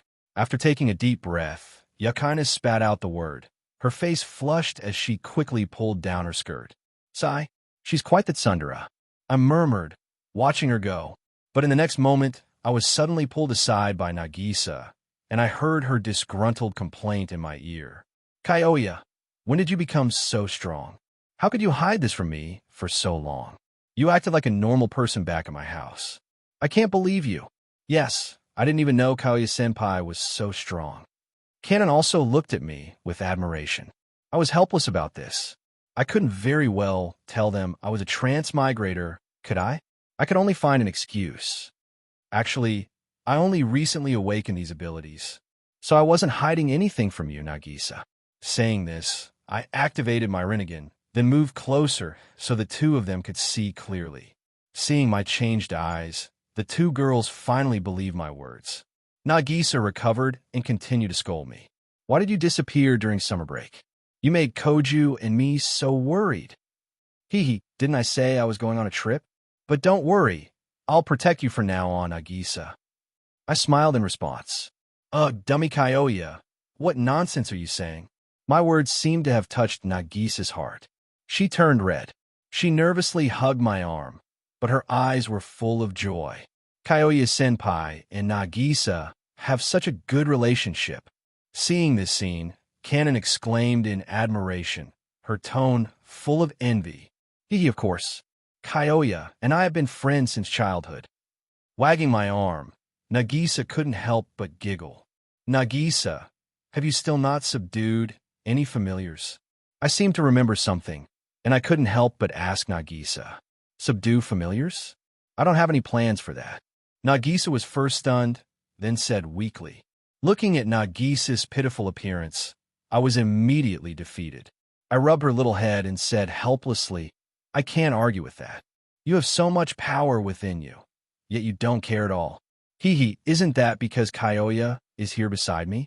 You just said you would protect me, so I'm not afraid. Nagisa giggled. Familiars? What familiars? What are Kyoya-senpai and Nagisa talking about? Kanon listened to the two of them, her light blue eyes filled with curiosity. Nagisa and I looked at each other awkwardly, remembering there was still Kanon here. Just then, the system suddenly issued tasks. Ding! Discovered target character, Nagisa Akatsuki. Task grade, red. Task condition, help her successfully subdue familiars. Ding! Discovered target character, Kanon Kanase. Task grade, red. Task condition, help your cute kohai change her tragic fate. Seeing the tasks issued by the system, I changed my mind about continuing to hide Nagisa's identity. I would also have to find an opportunity to help Nagisa subdue her familiars. What if the familiar doesn't obey? Violence and hypnosis. And if that doesn't work, a direct warning of death. It's not like I can't handle a few familiars. As for resolving the artificial angel spell on Kanon's body, that was a piece of cake for me. An artificial angel? How could that compare to the pure angel reincarnation energy given to me by the Bible goddess? Kanon-chan, when you hear about Nagisa's identity later, don't be too surprised. I then looked at the little angel Kanon, my voice exceptionally gentle. I understand, Kyoya-senpai. Kanon blinked her eyes and nodded. And Nagisa next to me widened her eyes and said worriedly, Kyoya, are you really going to tell Kanon-chan? But before Nagisa could finish, I interrupted her. Nagisa, there's no point in hiding any longer. You've already been targeted by the Lion King organization. Besides, this isn't really that big of a secret. There are already quite a few people who know your identity, so it's better to be open with Kanon-chan. Besides, I'm here to take care of everything else. Besides, Kanon-chan is your best friend. You don't want to keep hiding it from her, do you? Saying this, I held Nagisa's small hand and comforted her. Hearing this, Nagisa looked at me and Kanon, and after a moment of silence, she agreed. All right, I understand. Hearing that Nagisa had also agreed, I rubbed Kanon's head, and my face turned serious as I explained Nagisa's identity. Really? Nagisa is amazing. After learning about Nagisa's identity, Kanon wasn't scared at all. Kanon's eyes sparkled with intense curiosity. Seeing Kanon's reaction, Nagisa's jaw dropped. She was both surprised and happy. Kanon-chan, aren't you worried or scared? Kanon placed a finger on her lips, tilted her head, and said softly, Not at all. Besides, Nagisa is my best friend. There's nothing to be afraid of. Kanon-chan. Hearing those words, Nagisa hugged Kanon, nuzzling her cheek affectionately. Kanon-chan, you're so sweet. Kanon didn't mind Nagisa's actions, only blushing slightly, feeling a little shy. Seeing this scene, I was incredibly jealous. Why can't that be me? I also want a face washing with those soft cheeks. However, I didn't dare to voice this request in front of Nagisa. Otherwise, I would definitely get an earful. After a while, I suddenly remembered that I hadn't given Canon the angel transformation energy yet. Canon-chan, I have a little gift for you, I said, taking out a small vial. A gift? Hearing my words, the two girls looked at me, heads tilted in confusion. This is a gift I prepared for Canon-chan. After all, Canon-chan doesn't have any way to protect herself. Consider this a life-saving measure. I patiently explained to the two. Whether it was to address Canon's artificial angel issue or make her stronger, it was necessary. So, I made up a reason and infused the angel transformation energy into Canon's body. Immediately, a golden light enveloped Canon. Canon blinked. She looked at her body in surprise, but she didn't notice any changes. This was because I had set up a danger sensing spell so that Canon would only transform into an angel after the upcoming incident. All right, Canon-chan, now you don't have to worry about dying. And if you encounter danger, I'll be able to find you immediately, I said with a smile. Oh, Kyoya, you're so thoughtful. Thank you very much, Kyoya-senpai. Hearing my words, the two girls expressed their gratitude, then invited me to go shopping with them. Thinking of shopping, I remembered my experience with Rias and the others. I quickly made an excuse, saying that school was starting tomorrow and I had to go home and prepare, and quickly ran off. This left Nagisa and Canon feeling a little disappointed, but they decided to invite me another time. The next morning, I was woken up by a knock on the door and a girl's urging voice. Kyoya, are you still not up? Today is the first day of school. Hurry up and open the door. Hearing the girl's voice, I got up and opened the door. Before me stood a buxom girl with blonde hair cascading down her back and reddish-brown eyes. She wore a modified Saikai Academy uniform, looking elegant and beautiful. This girl was none other than a Seijai Aiba, employed by a government-owned company that managed Itagami Island. She was the only person who could operate the artificial intelligence computer known as Mogwai, and she was also the priestess of Cain. But when she saw that I had only opened the door wearing my underwear, a Seijai blushed and scolded, Hey, are you a pervert, opening the door in just your underwear? Hearing this, I said nonchalantly, What's the big deal? Don't we wear this kind of thing when we go to the beach? Why are you blushing, a Seijai? Saying that, I even gave a Seijai a meaningful smile. At this, a Seijai's mouth twitched, not knowing how to retort. She still said stubbornly, Humph, who's blushing? Hurry up and get dressed. We have to go to school. Seeing this, I didn't tease her further and got dressed, and then went to school with a Seijai. Along the way, a Seijai kept teasing me, calling me an exhibitionist. I had no choice but to endure her verbal assault. But it's worth mentioning that because of my meddling, a Seijai had come out of the shadow of her mother's death. That was why a Seijai and I had such a close relationship. Fortunately, the road to school wasn't long, and we soon arrived. Entering the classroom, I immediately recognized a few familiar faces. Yo, Kyoya, a Seijai, it's been a while. Suddenly, a boy with a neckband with a yellow-haired boy on it greeted me and a Seijai. This person was none other than Motoki Yaes, who was also a Seijai, Koju, and my good friend, a classmate with a very sunny personality, good at making people laugh. However, in reality, he was Nagisa's true monitor and was skilled in Shikigami arts. But because I knew that Yaes was only monitoring and hadn't done anything out of line. After sitting down, I looked at Koju, who was still slumped over his desk, his eyes half closed, and asked, Yaes, what's wrong with this guy? Why is he half dead? Hearing my words, Yaes smiled slyly and whispered in my ear, Kyoya. Actually, Koju went to his girlfriend's house yesterday, so that's why he's like this. What the hell? Akatsuki Koju has a girlfriend? He went over there yesterday. I'm still single in this world. Ignoring your friends for your girlfriend. No. Ignoring your sister for your girlfriend. Just then, the system suddenly issued a task. But after seeing the task conditions, I had a strange expression, and then I sighed, thinking the system is really something. Then I said meaningfully to Koju, Koju, your sister Nagisa is amazing. What? Koju woke up instantly, widening his eyes and staring at me. I was just kidding. Don't be so surprised. Then I waved my hand and chuckled. Koju, this bastard, messing with me again. But Koju about Nagisa yesterday. Then I told Koju everything that had happened yesterday in detail. Something like that happened. Damn those demonkind thugs. Why did Nagisa tell me? Hearing my words, Koju's expression changed, and his tone became angry. I rolled my eyes at him. Tell you? Weren't you too busy fooling around with your girlfriend? Hearing this, Koju looked embarrassed, but he still thanked me sincerely. But then he asked with some confusion, but when did you become so strong? To this, I just patted him on the shoulder and smiled mysteriously. I was originally planning to maintain my identity as a human, but now I'm coming clean. I'm not pretending anymore. Call me God. God my ass. If you don't want to say it, then fine, I don't care. Hearing my Chiyuni remark, Koju rolled his eyes at me and then slumped back down on the table. As for me suddenly becoming so strong, although he was a little curious, he wasn't worried. After all, he knew about his sister's feelings for me, and he trusted me implicitly. But if Nagisa and I got together, wouldn't he not have to be bombarded by Nagisa's words anymore?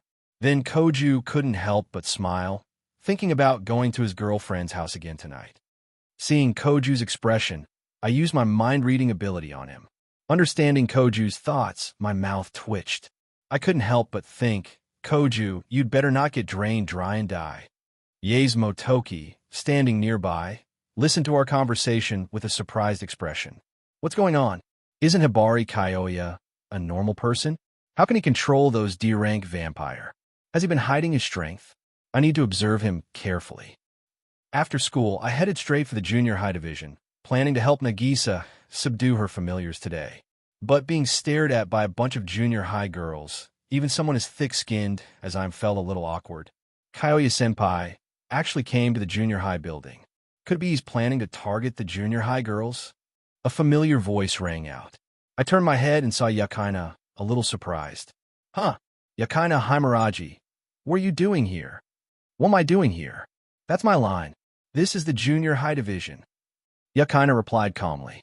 I raised an eyebrow, already knowing the answer. It seemed the Lion King agency was persistent. Just like in the original story, they had transferred Yakaina to Nagisa's class. Well, I'm here to wait for Nagisa. Can you take me to her class? Don't tell me you don't know. After all, the Lion King agency sent you to monitor Nagisa. Hearing my words, Yakaina snorted coldly, then reluctantly led me to Nagisa's class. Soon, the two of us saw Nagisa. But to my surprise, there was also a female PE teacher with twin, dark red ponytails and green eyes standing beside her, Miss Saki Sasasaki.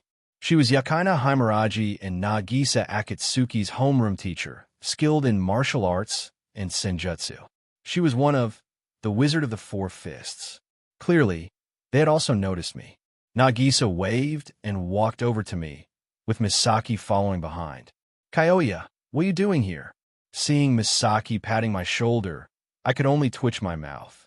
This legendary street fighter had such a straightforward personality. Misaki-sensei, I'm here to find Nagisa. I have something to discuss with her privately.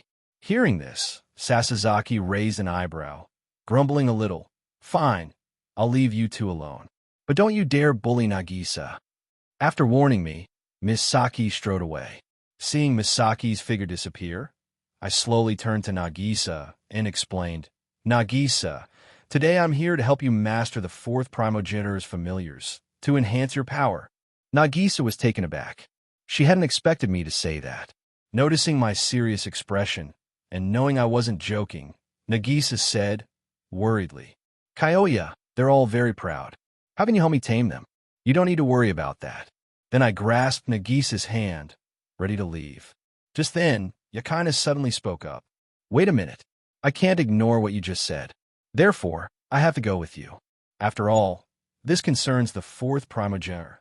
Hearing Yukina's serious tone, Nagisa also looked at me, wanting to hear my opinion. Whatever, come along if you want. Then, I activated a spatial spell and disappeared in an instant. In the next moment, the three of them appeared in the demolished district.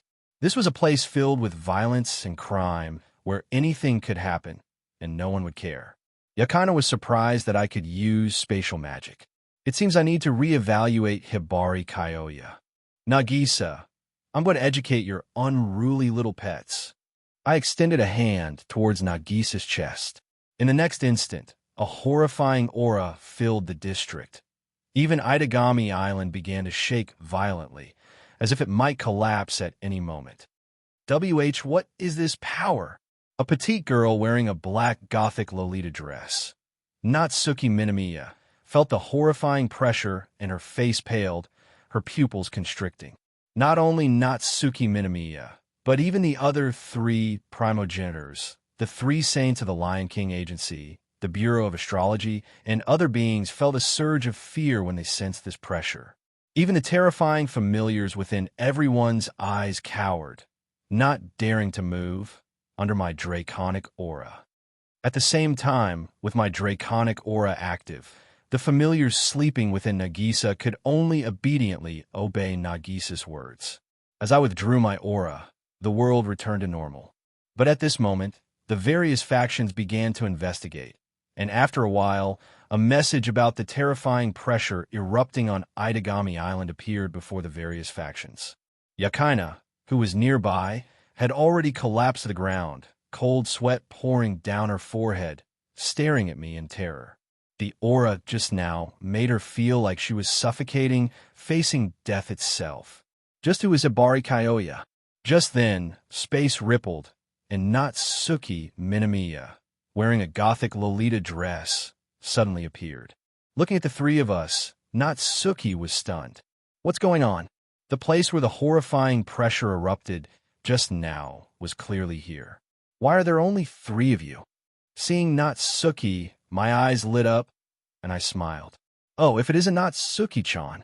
Long time no see. If you're looking for the source of that pressure just now, I can tell you it was me. I answered her question directly. However, Natsuki clearly didn't believe it. Seeing Nagisa and Yakina, she frowned. Why is Nagisa with someone from the Lion King Agency? And you, boy, stop messing around. Nagisa, who had mastered her familiars, suddenly spoke up. Natsuki-sensei, that was really Kyoya who caused the commotion just now, and he also helped me successfully subdue the familiars. What? Natsuki was stunned for a moment, then exclaimed in surprise. This time, Natsuki turned her gaze, staring intently at me. Her heart was like a magnitude 12 earthquake, unable to calm down. The pressure just now was even more horrifying than a primogenitor's. Seeing that Natsuki Minamiya still didn't believe me, I decided to show her my power. My eyes flashed, and I instantly appeared behind Natsuki, embracing her and whispering in her ear. Natsuki-chan, do you believe me now? When did he? Natsuki shuddered. She hadn't even sensed my movement. If Hibari Kyoya were an enemy, I would already be dead. When did he become so strong? Realizing that I was still hugging her, Natsuki glared at me and broke free. Natsuki-chan, you're too cute. I couldn't help but tease, not minding her reaction at all. Natsuki just ignored my teasing and said sternly, "Don't call me Chan. And what's going on with your power?" I smiled mysteriously. That's a secret, unless Natsuki-sensei agrees to become my wife. Keep your secrets. But since you're this powerful, I'll leave Nagisa's safety to you. Taking a deep breath, Natsuki calmed down considerably. Natsuki-sensei is so tsundere, isn't she? Right, Nagisa? I teased. Natsuki-cha. Oh, Natsuki-sensei is a bit of a tsundere. Seeing the murderous look in Natsuki's eyes, Nagisa quickly corrected herself. Then she stuck her tongue out and hid behind me, giggling. And what about her? Natsuki looked at Yakina beside her and sighed. I decided to take care of things. Don't worry, I have a plan. Then, I picked up the still shaken Yakina in a princess carry. Yakina was startled by my sudden action. What are you doing? I'm an attack mage from the Lion King Agency. Don't try anything funny. Yakina struggled out of my embrace, her face tense as she pulled out Schneewalzer and held it in front of her. Are you stupid? Hearing Yukina's meaningless threat, I was dumbfounded and couldn't help but retort. I'm not stupid. Yakaina pouted and retorted. Didn't you sense my power just now? Knowing my strength, do you still think that little toy can hurt me? I shrugged helplessly at this. Now that I was a transcendent, even if I let Yakaina attack me without defending, this toy wouldn't be able to harm me in the slightest. Then I pulled out the sword of promised victory, planning to show off. Watch carefully. This is what a real weapon looks like. This is what a real attack looks like. Before their shocked eyes, I swung the sword of promised victory towards the sky. Yex, Caliba. A terrifying golden beam of light pierced through the sky, as if it would shatter the sky itself. It made the entire night sky of Itagami Island instantly brighten, and almost everyone stared blankly at the pillar of golden light rising into the sky. And this flashy move of mine once again caused the various factions to panic, sending people to Itagami Island to investigate. Natsuki, Yakaina, and Nagisa stared at the lingering golden light in the sky, completely dumbfounded. What kind of weapon is that? After a moment, Yakaina widened her eyes, her tone filled with shock. This is a noble phantasm, forged not by humans but by the planet itself. It is the ultimate fantasy, crystallized from the faith of humanity within the planet. Hearing this, the three were so shocked that their mouths were agape. Was there such a weapon? A weapon made by the planet? This is simply refreshing the girl's worldview. I held up Excalibur in my hand, then I teased Yakaina, so how about it? Compared to my sword of promised victory, isn't your Schneewalzer just a little toy? Looking at the weapon in my hand, Yukina's mouth twitched, and her pretty face was full of embarrassment. It seemed there was no comparison. She couldn't deny it. Then I put away Excalibur and made a suggestion to Yakaina and Nagisa.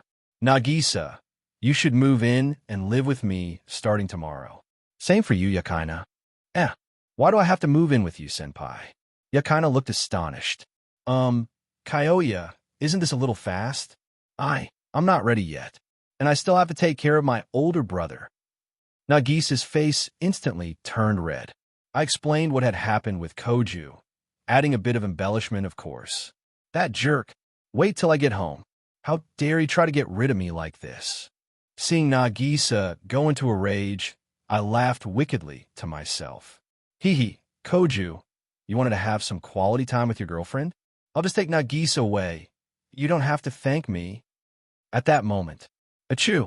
Strange? Why did I suddenly sneeze? Could it be that I caught a cold? Koju rubbed his nose strangely. Seeing that Nagisa had agreed to move into my house, I turned to Yakaina and tempted her. Aren't you supposed to be monitoring Nagisa? It would be more convenient if you lived together, wouldn't it? As I said this, I gently stroked her head. My sudden touch surprised Yakaina, and she quickly swatted my hand away after she realized what I had done. Yukina's face flushed crimson. Nagisa, seeing this, pouted, looking a little jealous. No fair, Kyoya. I want head pats too. I chuckled and gave Nagisa a head pat as well.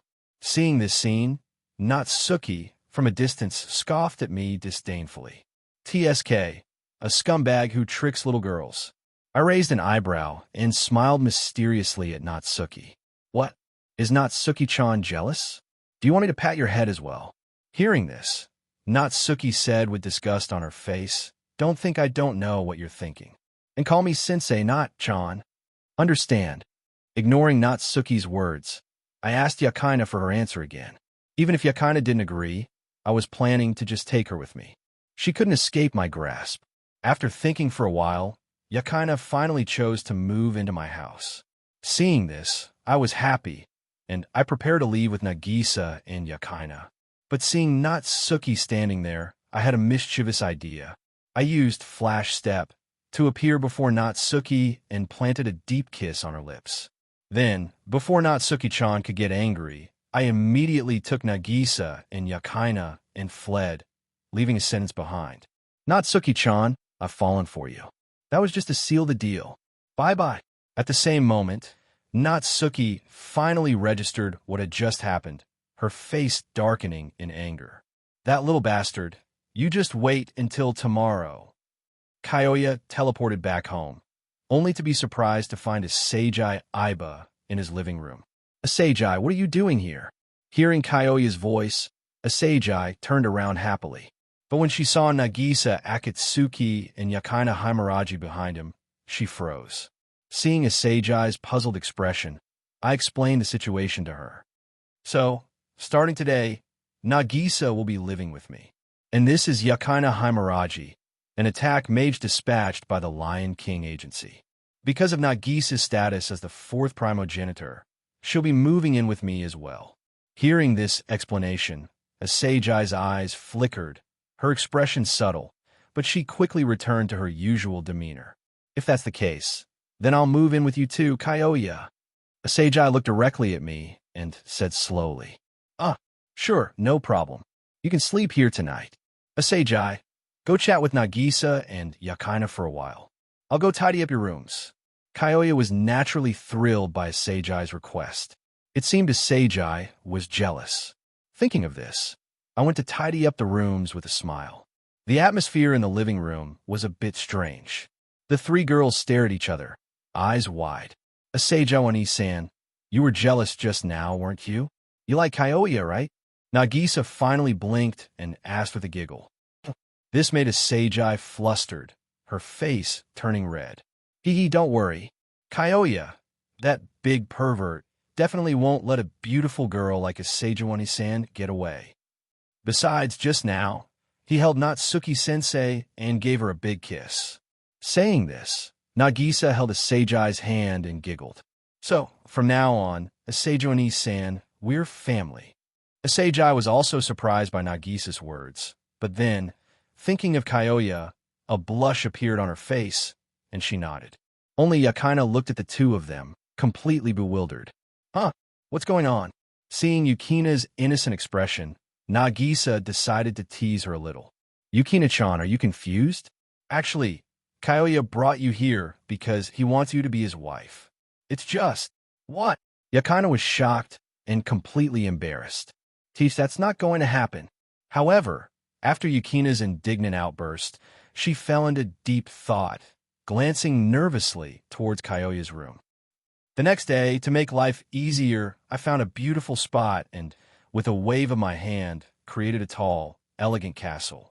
Looking at my masterpiece, I nodded in satisfaction, then planned to tour Itagami Island. As I was strolling around, I suddenly sensed someone following me. I smiled and walked into a secluded alley. Where'd he go? I clearly saw him coming here. Why is he gone? When the figure entered the alley, it found that Kyoya had disappeared. Just as she was about to turn around and leave in confusion, she was surprised to find me standing in front of her. So she exclaimed in surprise, "What? When did you notice me?" Seeing who was following me, I was a little surprised. Although she was dressed like a delinquent, I recognized her, naughty brat December. Her real identity was the 10th familiar of the 4th primogenitor, Debi Crystallis. She possessed the ability to manipulate minds. She was initially obtained by the 3rd primogenitor, then given to Vatler. Due to Vatler's indulgence, she was allowed to roam free, and she eventually became the leader of the Tartarus Lapse, specializing in attacking the special wards for demonkind, causing a great deal of chaos. But she was also a cute loli who could be molded. If it isn't the naughty brat, December. Seeing that her identity had been exposed, December was startled. But hearing my name for her, she puffed up her cheeks angrily. Damn it, who's a naughty brat? I'll bite you. Saying that, December lunged at me, grabbing my hand and preparing to bite. But before she could bite my arm, I picked her up and placed her on my lap. Then I sealed her powers and proceeded to spank December's little ass. Brat, you want to bite me? Kyoya spanked December's bottom as he spoke. The smack, smack, smack sounds mixed with December's cries echoed in the alley. Wah, I was wrong, please stop hitting me. Seeing December cry, and her little bottom all swollen, I realized I might have gone a bit overboard. Then I smiled sheepishly and said, I didn't mean to. Hearing this, December glared at me with tears in her eyes, as if to say, do you think I'm stupid? Okay, I apologize. I shouldn't have spanked your little bottom. All right, Now, can you tell me why you were following me? Saying this, I used my magic to heal December's injuries while wiping away her tears. Feeling the strange sensation on her bottom, December's face flushed slightly, and she pouted. I smelled a delicious scent on you. That's why I followed you. Me? Good grief. She was planning on sucking my blood, wasn't she? I thought, rolling my eyes. After thinking for a moment, I stroked December's little head and smiled. If you stay with me, I promise you can suck my blood in the future. How about it? Hearing my words, December was tempted. You can even meet the fourth primogenitor. I added, seeing her waver. What? The fourth primogenitor. Are you trying to get the fourth primogenitor to devour me? Hearing the words fourth primogenitor, December's face turned pale, and she couldn't help but feel scared. After all, the reason for her existence was to house the fourth primogenitor's familiar and then be devoured by the fourth primogenitor. Seeing the fear in December's eyes, I hugged her and comforted her. Idiot, if I wanted to do that, you wouldn't be able to resist. Besides, even the fourth primogenitor is perfectly fine. Don't be afraid. I don't see you as a tool. You're just a brat who hasn't grown up yet. Don't worry. We'll treat you like family. Hearing my words, December looked up at my face, her eyes becoming increasingly dazed. For some reason, she felt like she could trust me, and she believed my words implicitly. In that case, you have to take care of me for the rest of my life. After a moment, December's lips curled into a satisfied smile, and she said to me playfully, No problem. I'll take care of you forever. Hearing December's agreement, I couldn't help but squeeze her bottom. A pervert! Feeling the sensation on her rear, December blushed and glared at me resentfully. Being so close to me, December could smell my enticing scent, and she was finding it hard to resist. Seeing December's state, I couldn't help but marvel at the power of my blood. I smiled faintly and said, If you want to go ahead, but my blood is very potent, so don't take too much. Hearing this, December was overjoyed. Her eyes turned crimson, and 2 vampire fangs emerged from her mouth. To make it easier to suck my blood, December straddled my lap, her legs spread apart and wrapped around my waist. She leaned down and gently bit into my neck, beginning her first blood-sucking experience. While she was sucking my blood, I was a little uncomfortable. After all, being bitten on the neck by a vampire girl was hard to take calmly, and it was clear that December was also a little embarrassed. After all, it was her first time sucking blood, and it was from a boy she had only just met a few minutes ago. But my blood was simply too enticing. No vampire could resist it, so it definitely wasn't her fault. She settled in and continued to drink. After a while, December finally pulled away, satisfied. But feeling the chaotic energy coursing through her body, she was stunned. I think I drank a little too much. I feel a little full. Embarrassed, December lowered her head. I chuckled. Are you a vampire pig or something? How can you drink so much? Didn't I tell you my blood is very potent? If I hadn't helped you transfer some of the energy, you'd have exploded, you gluttonous pig. I'm not a vampire pig, December retorted loudly, but her eyes darted around uncertainly. All right, it's still early. Let's keep exploring, and then I'll buy you some necessities. Then we'll go home. I grabbed December's small hand and led her towards the shopping district. Hearing my words, December was stunned for a moment, then happily hugged my arm and followed me out of the alley. But I soon regretted taking December shopping. I had thought that a vampire wouldn't be as energetic as other girls when it came to shopping, but December was even worse. But fortunately, while shopping, I could occasionally take advantage of December, which was some consolation. However, just as I reached out to sneak attack December, a delicate hand suddenly grabbed mine. Then, a sweet voice rang out in my ear. Caught a pervert red-handed. I'm arresting you for indecent assault. I turned my head to see that the owner of the hand was none other than Misaki Sasasaki. Seeing Misaki Sasasaki in a yellow cheongsam, I rolled my eyes. Misaki-sensei, I think you've made a mistake. I'm not a pervert. Misaki Sasasaki was taken aback to see it was me. Kyoya, don't think you can fool me. I saw it with my own eyes. Caught in the act. And you already have such a good girl like Nagisa. What do you think you're doing? Hearing this, I said helplessly, Misaki-sensei, you've really misunderstood. December is my girlfriend. You can ask her if you don't believe me. Saying that, I and Misaki Sasasaki both looked at December. December was initially startled by Misaki's voice, but seeing the two of us looking at her, she seemed to have a mischievous idea. She pretended to be pitiful and said, "Wow, this bad guy just kept touching my butt and threatening me not to call the police or else he'd..." Wow. Hearing December's words, I almost choked. December, you little brat, you dare to frame me. Before I could finish, December cried out to Misaki for help again. Wow, Wani-san, look, this pervert is still threatening me. You have to arrest him. Hearing this, Misaki glared at me fiercely and said firmly, Kyoya, you're under arrest. I see no way you can weasel your way out of this one. Damn! Hearing the discussions of the surrounding crowd, I grabbed Misaki in December and used space magic to disappear from the scene. Seeing the three of us vanish, the shoppers in the mall widened their eyes in shock. And where did they go? After a spatial fluctuation, the three of us appeared in an abandoned building. You can use space magic? Are you an attack mage like Natsuki? After seeing our surroundings, Misaki stared at me in shock. Well, I know a lot of things. Do you really want me to list them all out for you, Misaki-sensei? I raised an eyebrow and smiled mischievously. Hearing this sarcastic remark, Misaki gritted her teeth. Then she clenched her fist. Oomph. In that case, I don't have to hold back anymore, Kyoya. You better confess now, or else it's going to be very bad for you. But in response to her threat, I smiled even wider. Oh, Misaki-sensei, are you threatening your student? I'm so scared. You damn brat. You dare mock your teacher. Misaki snarled, getting ready to pummel me. Then spiritual power burst from Misaki's body. Without any fancy moves, Misaki punched directly at me. However, the next moment, Misaki looked at the empty floor in front of her, confused. Suddenly, feeling something strange on her leg, she turned her head. I was standing right behind her, one hand on her thigh. Misaki-sensei, you're slower than a turtle, but your thighs are really smooth. I remarked, feigning admiration. Misaki was shocked. This kid's speed is so fast, I didn't even react.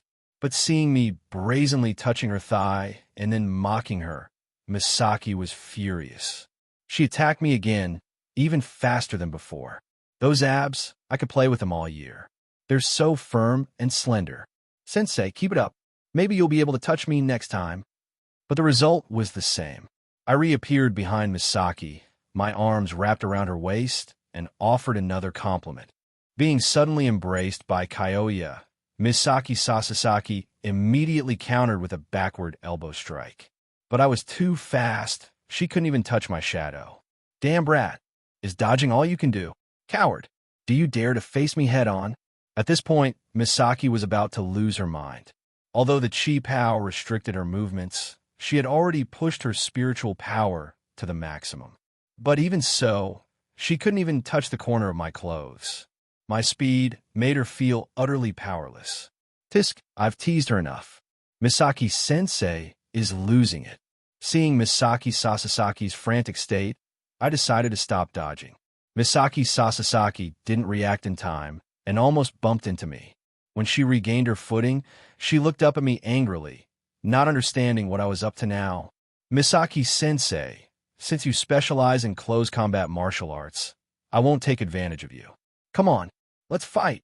Saying this, I slowly adopted a fighting stance. Seeing this, Misaki's eyes instantly brightened, her fighting spirit reignited. This damn brat finally stopped running away and is going to face me directly. I'll show him the power of the four fist. However, even relying solely on my physical prowess, I could still overwhelm Misaki.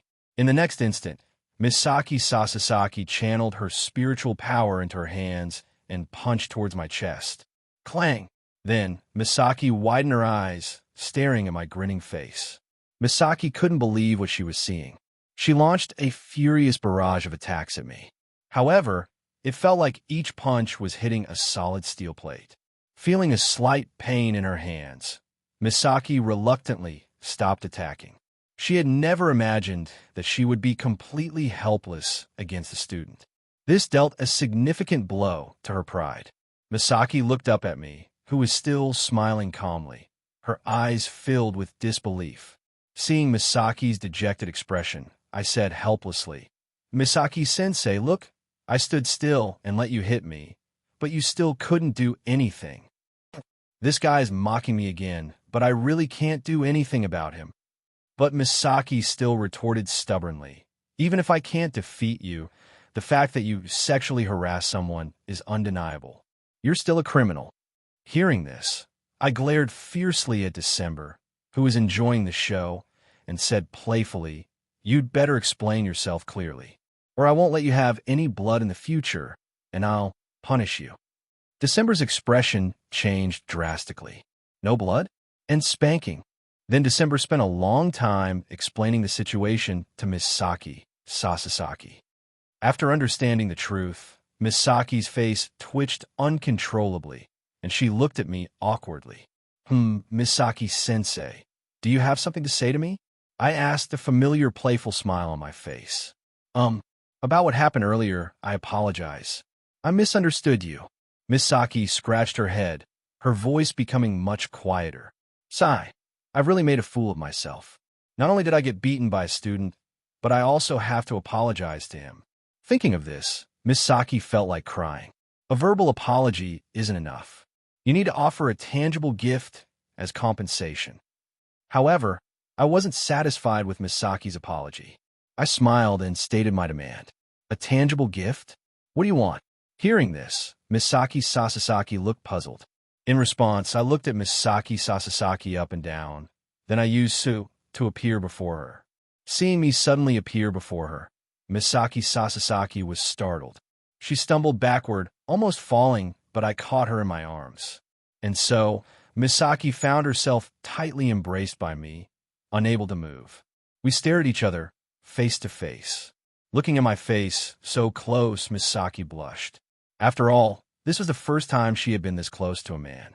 "Let me go." Feeling my arms around her, and our bodies pressed close together, she shouted in both anger and embarrassment, struggling constantly. But no matter how much Misaki struggled, it was useless. With her strength, she couldn't break free from my hold. "Actually, the only gift I want is Misaki-sensei. I've decided. I'm going to make you my woman." I could clearly smell Misaki's virginal scent, an alluring fragrance that intoxicated me, making it impossible to resist. Saying this, I lowered my head and kissed her rosy lips. M.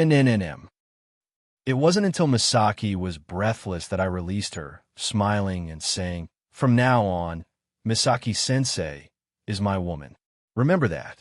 After saying that, I kissed her cheek again, then left with the brat, December. After a long while, Misaki, still panting heavily, slowly calmed down. She gently touched her lips, her mind replaying the scene of me kissing her, and the words I'd said before leaving. "That damn brat, how could he do such a thing to me? Because of my identity, I've never found a man I liked. Now it seems, could Kyoya be the one I've been waiting for?" Thinking of this, Misaki couldn't help but feel a little shy, and a hint of anticipation flickered in her heart. After taking December back to the castle, I went to pick up Nagisa, Asagi, and Yakina from school and explained the situation with December. Hearing this, Asagi was a little jealous, but she didn't say anything. As for Nagisa, that pure, happy-go-lucky girl, as long as she could be with me, she naturally didn't have any objections. Yakina, however, had a strange expression, her eyes complicated as she looked at me. Recalling Nagisa and Asagi's words from yesterday, her face suddenly became scorching hot. Then I brought the three girls to my newly built castle. When Asagi and Nagisa saw December, they were both surprised. She looks just like her. December looked almost exactly like Avrora. If it weren't for the difference in their auras, they would have thought they were the same person. "Avrora, come out and meet your friend." Seeing this, I called out. Then, a girl who looked identical to December appeared. But this girl had iridescent hair, and her aura was somewhat gentle. She was the original fourth primogenitor, artificially created, and possessed the 12th familiar, Dodecados. However, she had died when her will and her familiar merged with Nagisa. Finally, after Nagisa drank my blood, she was revived. Avrora, are you really alive? December stared at Avrora in astonishment. She thought I had been lying to her. After all, she had personally witnessed Avrora's death. But now she was really alive. December, it's been a long time. Avrora looked at December, who looked identical to her, and smiled in greeting. To celebrate December's arrival, we should have a party tonight, I suggested. Then, everyone sat around the dining table, raising their glasses in celebration. The next day, as soon as I arrived at school, Natsuki Minamiya summoned me to her office. Hibari Kyoya, you've gotten bold. I haven't even settled the score with you for what happened last time, and now you dare to skip class. Care to explain yourself? Natsuki looked at me with a mischievous smile, but her eyes held a dangerous glint. Didn't I already tell you? I like you, Natsuki-chan. As for skipping class, it's just boring. I yawned lazily. Besides, aren't you lonely, Natsuki-chan? All alone in that prison barrier? Hearing my words, Natsuki's expression changed, and her tone became serious. What are you trying to do? I warn you, don't mess around. Actually, Natsuki's true identity was a witch.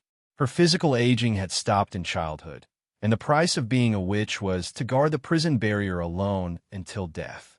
And Natsuki served as the warden of Itagami Island's legendary prison barrier, and she was also the key to the barrier.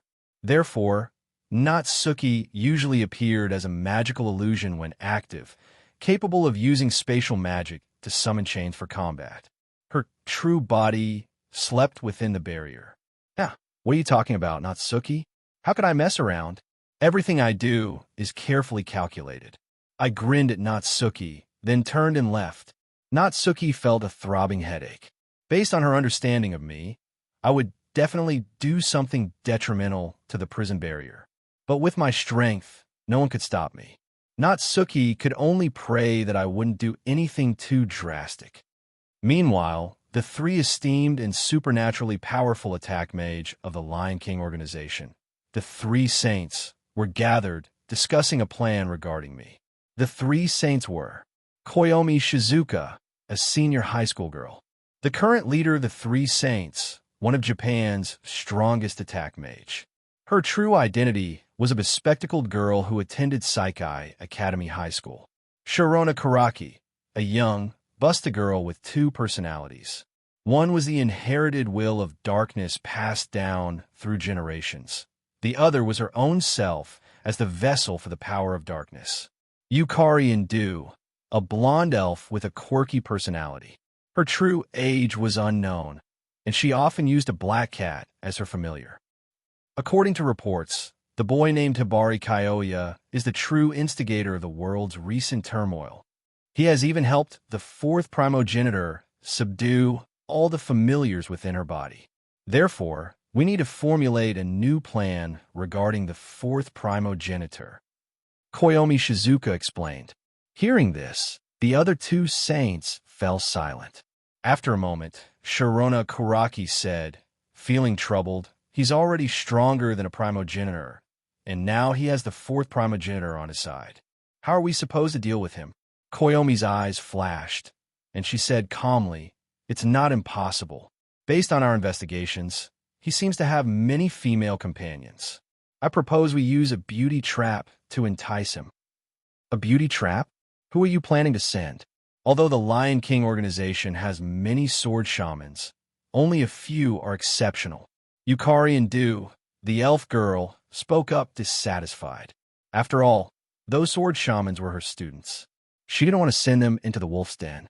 Do you have a better idea? Koyomi asked directly. Yukari fell silent. Ultimately, after discussion, they decided to send Sayaka Kirasaka, Shio Hikawa, as well as two other sword shamans, Yuri Haba and Tuka Fujisaki, to Itagami Island. It wasn't just the Lion King organization. Even the first progenitor sent Dmitri Vatler to Itagami Island, though this decision would later become one of his biggest regrets. At this moment, I suddenly felt the detection spell I had placed on Canon Kinase being triggered. I immediately teleported to Canon's location to investigate. Unexpectedly, Kinsei Kinase had discovered the angel reincarnation energy within Canon and was forcefully questioning her about its origin.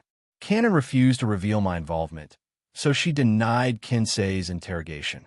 Therefore, the enraged Kinsei ordered the other artificial angels to seize Canon's power and spiritual core. Without her spiritual core, an artificial angel would die. To ensure success, Kinsei even activated a device within Canon's body, completely immobilizing her, leaving her defenseless against the other artificial angel's attacks. Fortunately, I had placed a defensive spell on her beforehand, ensuring Canon remained unharmed. Seeing Kinsei's beastly actions, completely disregarding his niece's life, I was filled with rage. I teleported in front of Canon, blasting away the attacking artificial angels. Seeing this sudden turn of events, Kinsei was startled, but then he roared angrily. "Who are you? Why are you interfering with my experiment?" I ignored Kinsei's shouts and gently embraced Canon, comforting her. "Canon, I'm here to save you. I won't let anyone hurt you again." Then, I activated the angel reincarnation ritual within Canon's body. Instantly, a golden light enveloped her, beginning the transformation process. "Canon, where are you?" Just then, two more figures appeared in the laboratory, accompanied by an urgent girl's voice. A girl with the same silver-white hair and blue eyes as Canon appeared before me, though she seemed older than Canon. This girl was one of my targets in this world, Canon's niece, the first princess of the Aldager Kingdom, La Folia Rehavian. The other was Natsuki Minamiya, dressed in her gothic Lolita outfit. When she saw me, she suddenly had a bad feeling. "Why are you here?" Before I could answer, the golden light surrounding Canon gradually faded, revealing the girl's figure.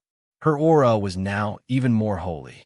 When La Folia, Natsuki, and Kinsei saw the wings on Canon's back, they were all too shocked to speak. A 12-winged seraph. Looking at Canon, even I couldn't help but gasp. Although I knew Canon was gentle and kind, and people called her a little angel, I had never expected her to actually transform into a 12-winged seraph. In terms of compatibility with angels, perhaps only Asia was on par with Canon. Canon became an angel? La Folia looked up at Canon, who now had 12 golden wings unfurled, her face filled with disbelief. Even Natsuki Minamiya, the so-called Witch of the Void, whose usual cold expression rarely changed, was visibly shocked, a trace of horror in her eyes. But the scene before them left no room for doubt. Ha ha! Canon truly became a perfect angel. This is the perfect result. Quick, hand Canon over to me. Just then, Kinsei Kinase laughed maniacally from behind, his face twisted in a hideous expression. Hearing Kinsei's voice, La Folia was enraged. "Kinsei Kinase, you're not fit to be Canon's guardian. No matter what, I will never hand Canon over to a madman like you." Even Natsuki's eyes flashed with killing intent. A cruel glint appeared in Kyoya's eyes. In the next instant, I appeared before Kinsei and backhanded him, sending him flying. Because of the commotion earlier, a large number of guards were rapidly approaching. I then asked Natsuki to take Canon and La Folia away first. I needed to deal with this properly. "Do as you wish. Just try to keep it under control." Natsuki nodded coldly, then grabbed the two girls and teleported away. Moments later, a large group of magical beings surrounded me. Then, Lo Kirishima and Beatrice Basler of the Magus Craft appeared. Seeing the destroyed artificial angels and Kinsei's miserable state, the two newcomers' expressions darkened. They had planned to use Kinsei to create artificial angels for their own purposes. They were so close to success, but this brat had ruined everything. "Quick, kill him. Then find Canon. I'm sure I can create the perfect angel." Suddenly, Kinsei Kinase, covered in injuries, crawled up from the ground, staring at me with hatred and killing intent. If it weren't for me, he would have succeeded in creating the perfect angel. Kinsei wanted nothing more than to tear me apart. I looked at Kinsei Kanase with a gaze as cold as death. Then, I activated my telekinesis ability. Instantly, everyone except Kinsei was crushed into a bloody mist by an immense force, including Lo Kirishima and Beatrice Basler. For a moment, Kinsei stared blankly at the red blood covering his body, completely stunned. But in the next instant, a blood-curdling scream rang out. I had gouged out one of Kinsei's eyes. Looking at Kinsei, clutching his bleeding eye socket, I struck again, grabbing his neck with one hand and tearing off his arm with the other, incinerating it to ashes. Seeing this, I sneered, holding Kinsei up by the neck. Go on, keep laughing. You beast who would even harm his own niece. Ugh, fear finally overwhelmed Kinsei. Cough, cough, cough. Please, spare me. For Kanon's sake, I'm her uncle. Spare me. Kinsei choked out, desperate to survive. He didn't want to die. Spare you? How could I? When you ordered Kanon to be killed, did you ever think of her as your niece? As I spoke, I tightened my grip slightly, and Kinsei's eyes bulged as the life faded from them. Seeing this, I tossed his body aside like trash. Before leaving, I used Zeus' Sky Authority to summon a hurricane and lightning, destroying the entire Magus Craft facility. Only then did I leave, satisfied. Soon, I returned home with Kanon, followed by La Folia and Natsuki. Kyoya, you're back. In the castle hall, the girls saw a spatial tear appear and knew I had returned.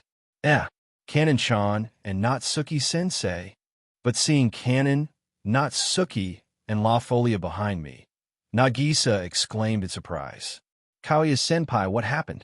Yakaina, seeing me bring back more girls, couldn't help but feel a pang of jealousy. After everyone had gathered, I explained Kanon's situation. Learning that Kanon's uncle had used her as an experimental subject for the cruel artificial angel experiments and had even tried to kill her, Nagisa and the other girls, including December, were furious. How could he treat Kanon-chan like that? If I'd been there, I would have shown him my power. Saying this, Nagisa's eyes turned crimson, and her vampire fangs even emerged. She and Kanon were the closest of friends. Knowing that Kanon had suffered such treatment, she wanted nothing more than to let her familiars tear Kinsei apart. I patted Nagisa's head and smiled. Don't worry, I've already avenged Kanon-chan. I even destroyed the entire Magus Craft. Just then, a Seijai looked at La Folia curiously. So who is this? As soon as a Seijai asked, everyone's attention turned to La Folia. She looked so much like Kanon. Could she be Kanon's older sister? While the girls were speculating, La Folia smiled gracefully, performed a noble curtsy, and said slowly, Greetings, everyone. I am La Folia Rehavian, the first princess of Aldager. She's the princess of Aldager? Except for me and Natsuki, everyone was shocked. They hadn't expected this mature girl who resembled Kanon to be a princess. Then, La Folia explained her situation. After arriving on Itagami Island, she had been received by Natsuki and had expressed her intention to find Kanon. But upon learning that Kinsei had transformed Kanon into an artificial angel, she had asked Natsuki to use space magic to teleport them to Kinsei's laboratory. That's basically what happened. La Folia briefly explained the events. The girls looked at Natsuki, who nodded, finally understanding the situation. Just then, Kanon looked at La Folia, feeling a strange connection, and asked hesitantly, But why did you come to save me? Wani-sama? I don't think I've ever met you before. Wani-sama? Hearing Kanon address her this way, La Folia's mouth twitched, her expression complicated. It seems Kanon doesn't know my identity yet. Hearing Kanon's question, all the girls, including Natsuki, became curious. Actually, my grandfather had an affair in his later years and had a daughter. But because her identity was too sensitive and might bring shame to the royal family, it was kept a secret. So, Kanon, strictly speaking, you're actually my aunt. Hearing La Folia's words, everyone was stunned. What a bombshell. Kanon, in particular, was shocked, her jaw dropping. I have a niece older than me. For a moment, Kanon felt a little dizzy. Natsuki, who was enjoying the drama, had a look of disgust on her face. She rolled her eyes and said, "He's already old, but he still can't control his lower body. Men are all the same. It's better to just cut it off." Saying this, Natsuki's gaze swept over me, lingering on my lower half, her expression full of meaning. Sensing Natsuki's gaze, I instinctively tightened my legs, a dark line appearing on my forehead as I retorted, "Natsuki-chan, what kind of look is that? I'm very faithful, okay? Even though I have a lot of women, I care deeply for them. And that includes you, Natsuki-chan." As I spoke, I put on a good man expression, waiting for everyone's praise. In response, Asejai, Nagisa, Yakaina, and the others all gave me scornful looks. Ahem. La Folia, what are your plans now?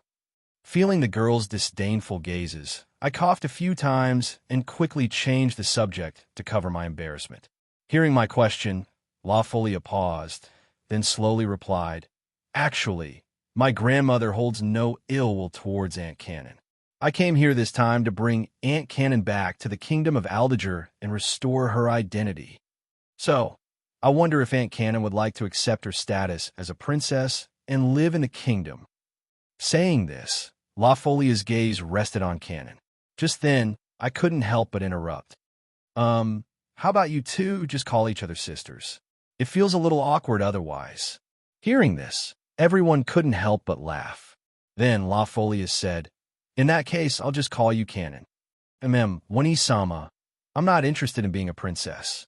I'd rather stay here on Itagami Island." Cannon smiled sweetly and expressed her heartfelt wish. "Kyoya-senpai saved me and gave me a second chance at life. I want to stay by his side forever, always. Forever." Hearing Cannon's vow, La Folia became thoughtful. "Since you're determined, Cannon, I won't force you to come with me. Besides, with Kyoya by your side, your safety is guaranteed. Then, I wish you happiness in pursuing your own path. Go for it." La Folia took Cannon's hand and smiled encouragingly. Hearing this, Cannon blushed and looked at me, her hand holding La Folia's trembling slightly. Seeing this scene, the other girls were a little jealous, but they didn't say anything. After all, Cannon was so cute, gentle, and kind.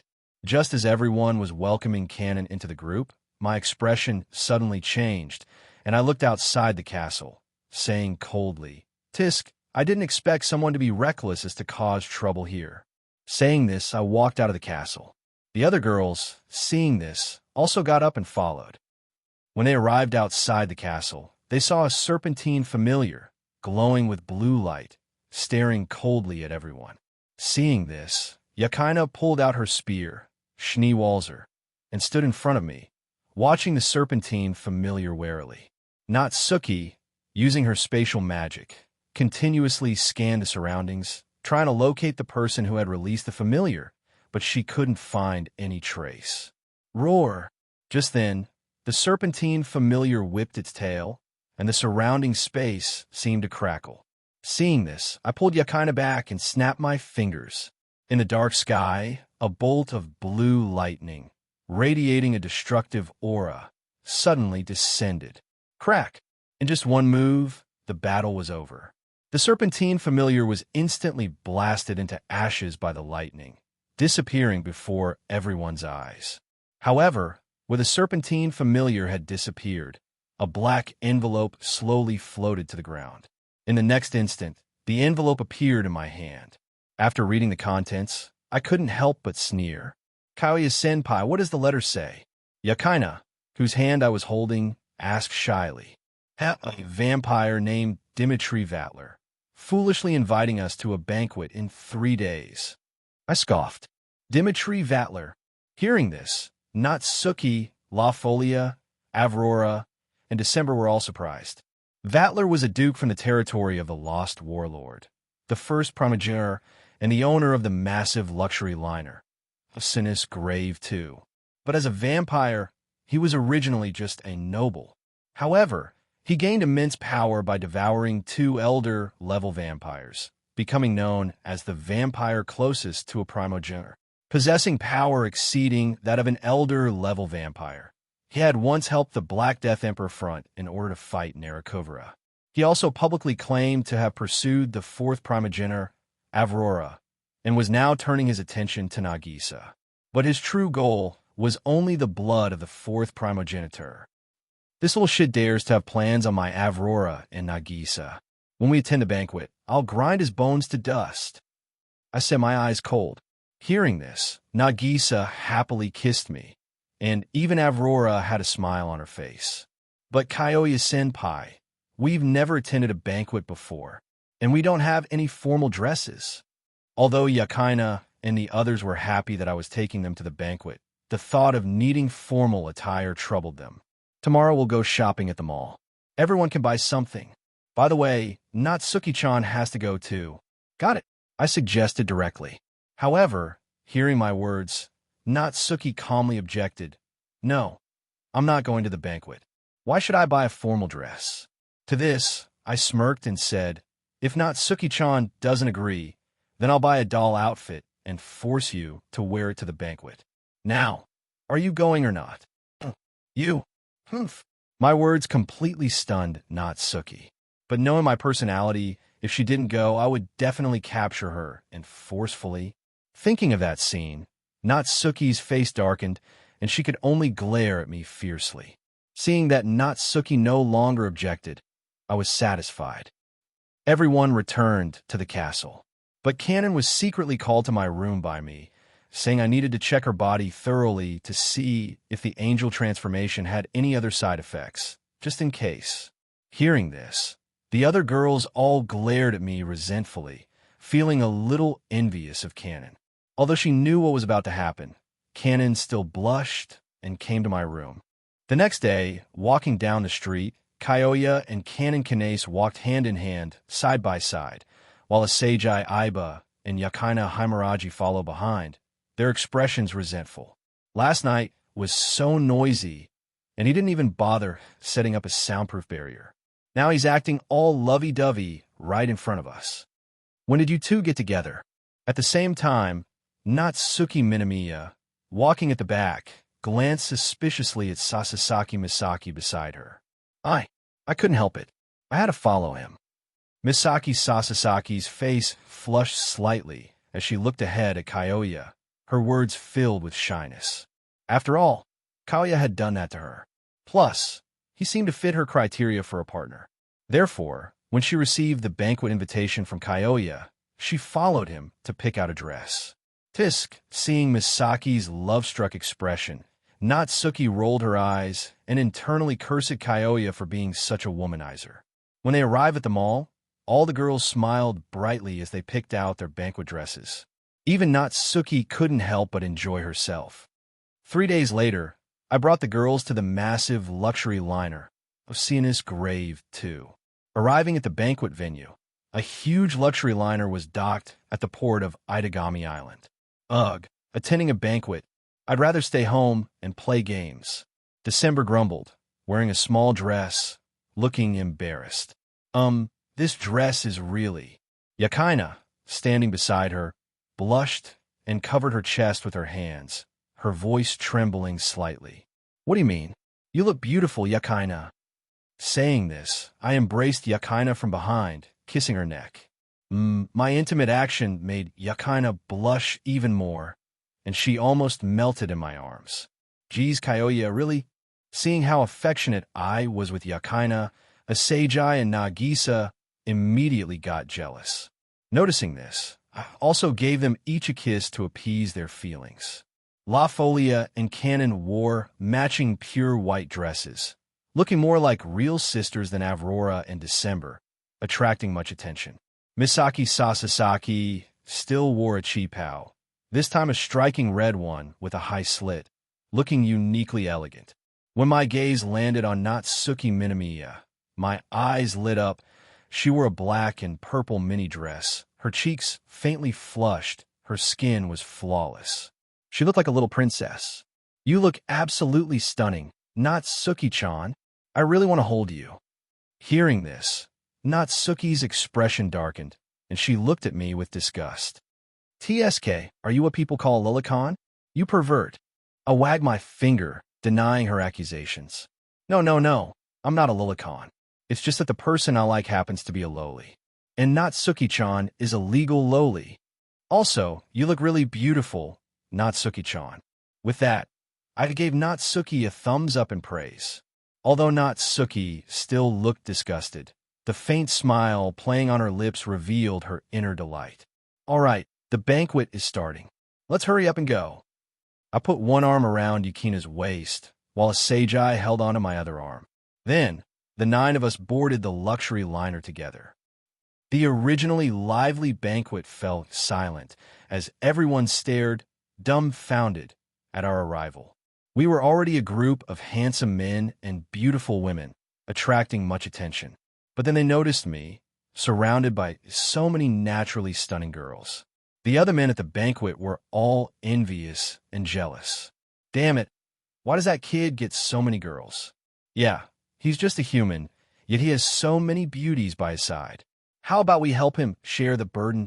Yeah, I like that idea.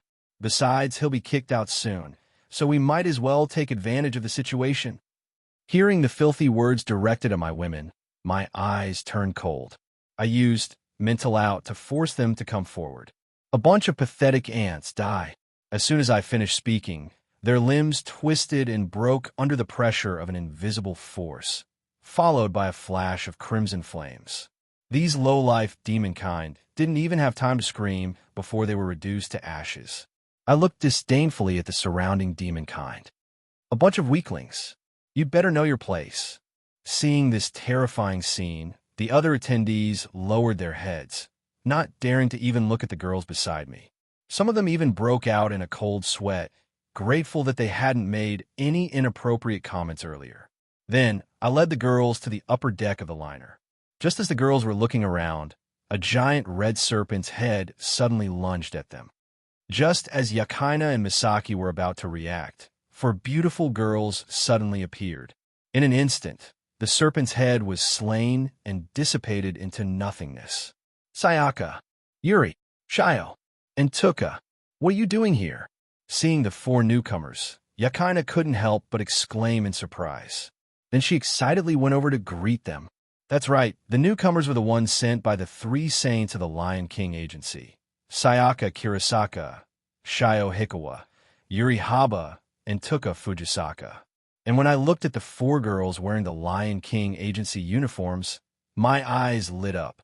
As expected of the Lion King Marriage Agency, these girls looked absolutely stunning. After the 4 girls greeted Yakaina, they respectfully approached me.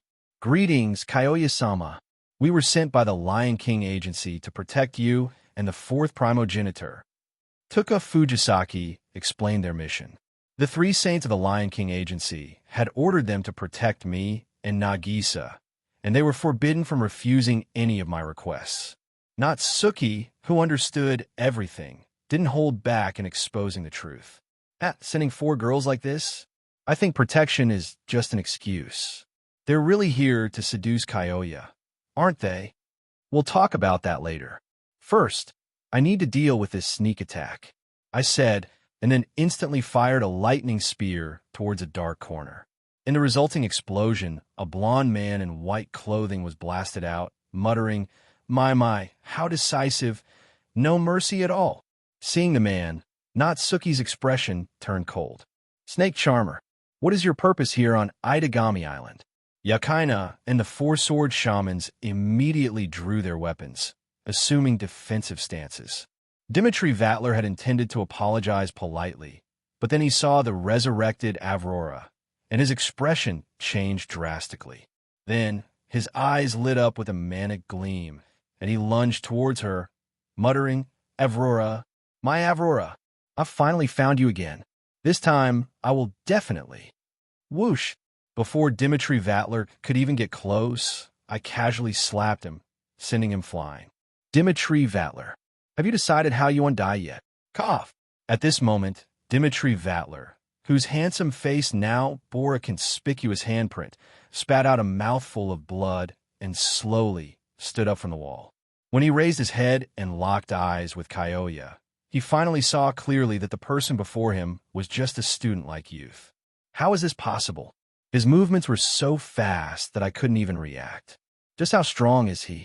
Dmitry Vatler had initially scoffed at the first primogenitor's order to investigate the source of the power that had shaken the world. After all, he didn't believe there could be anyone in this world with such terrifying power, unless it was the fourth primogenitor. He had thought it was the fourth primogenitor awakening her power, which was why he had extended the banquet invitation, hoping to obtain Nagisa's primogenitor blood. He hadn't expected my power to be so far beyond his expectations.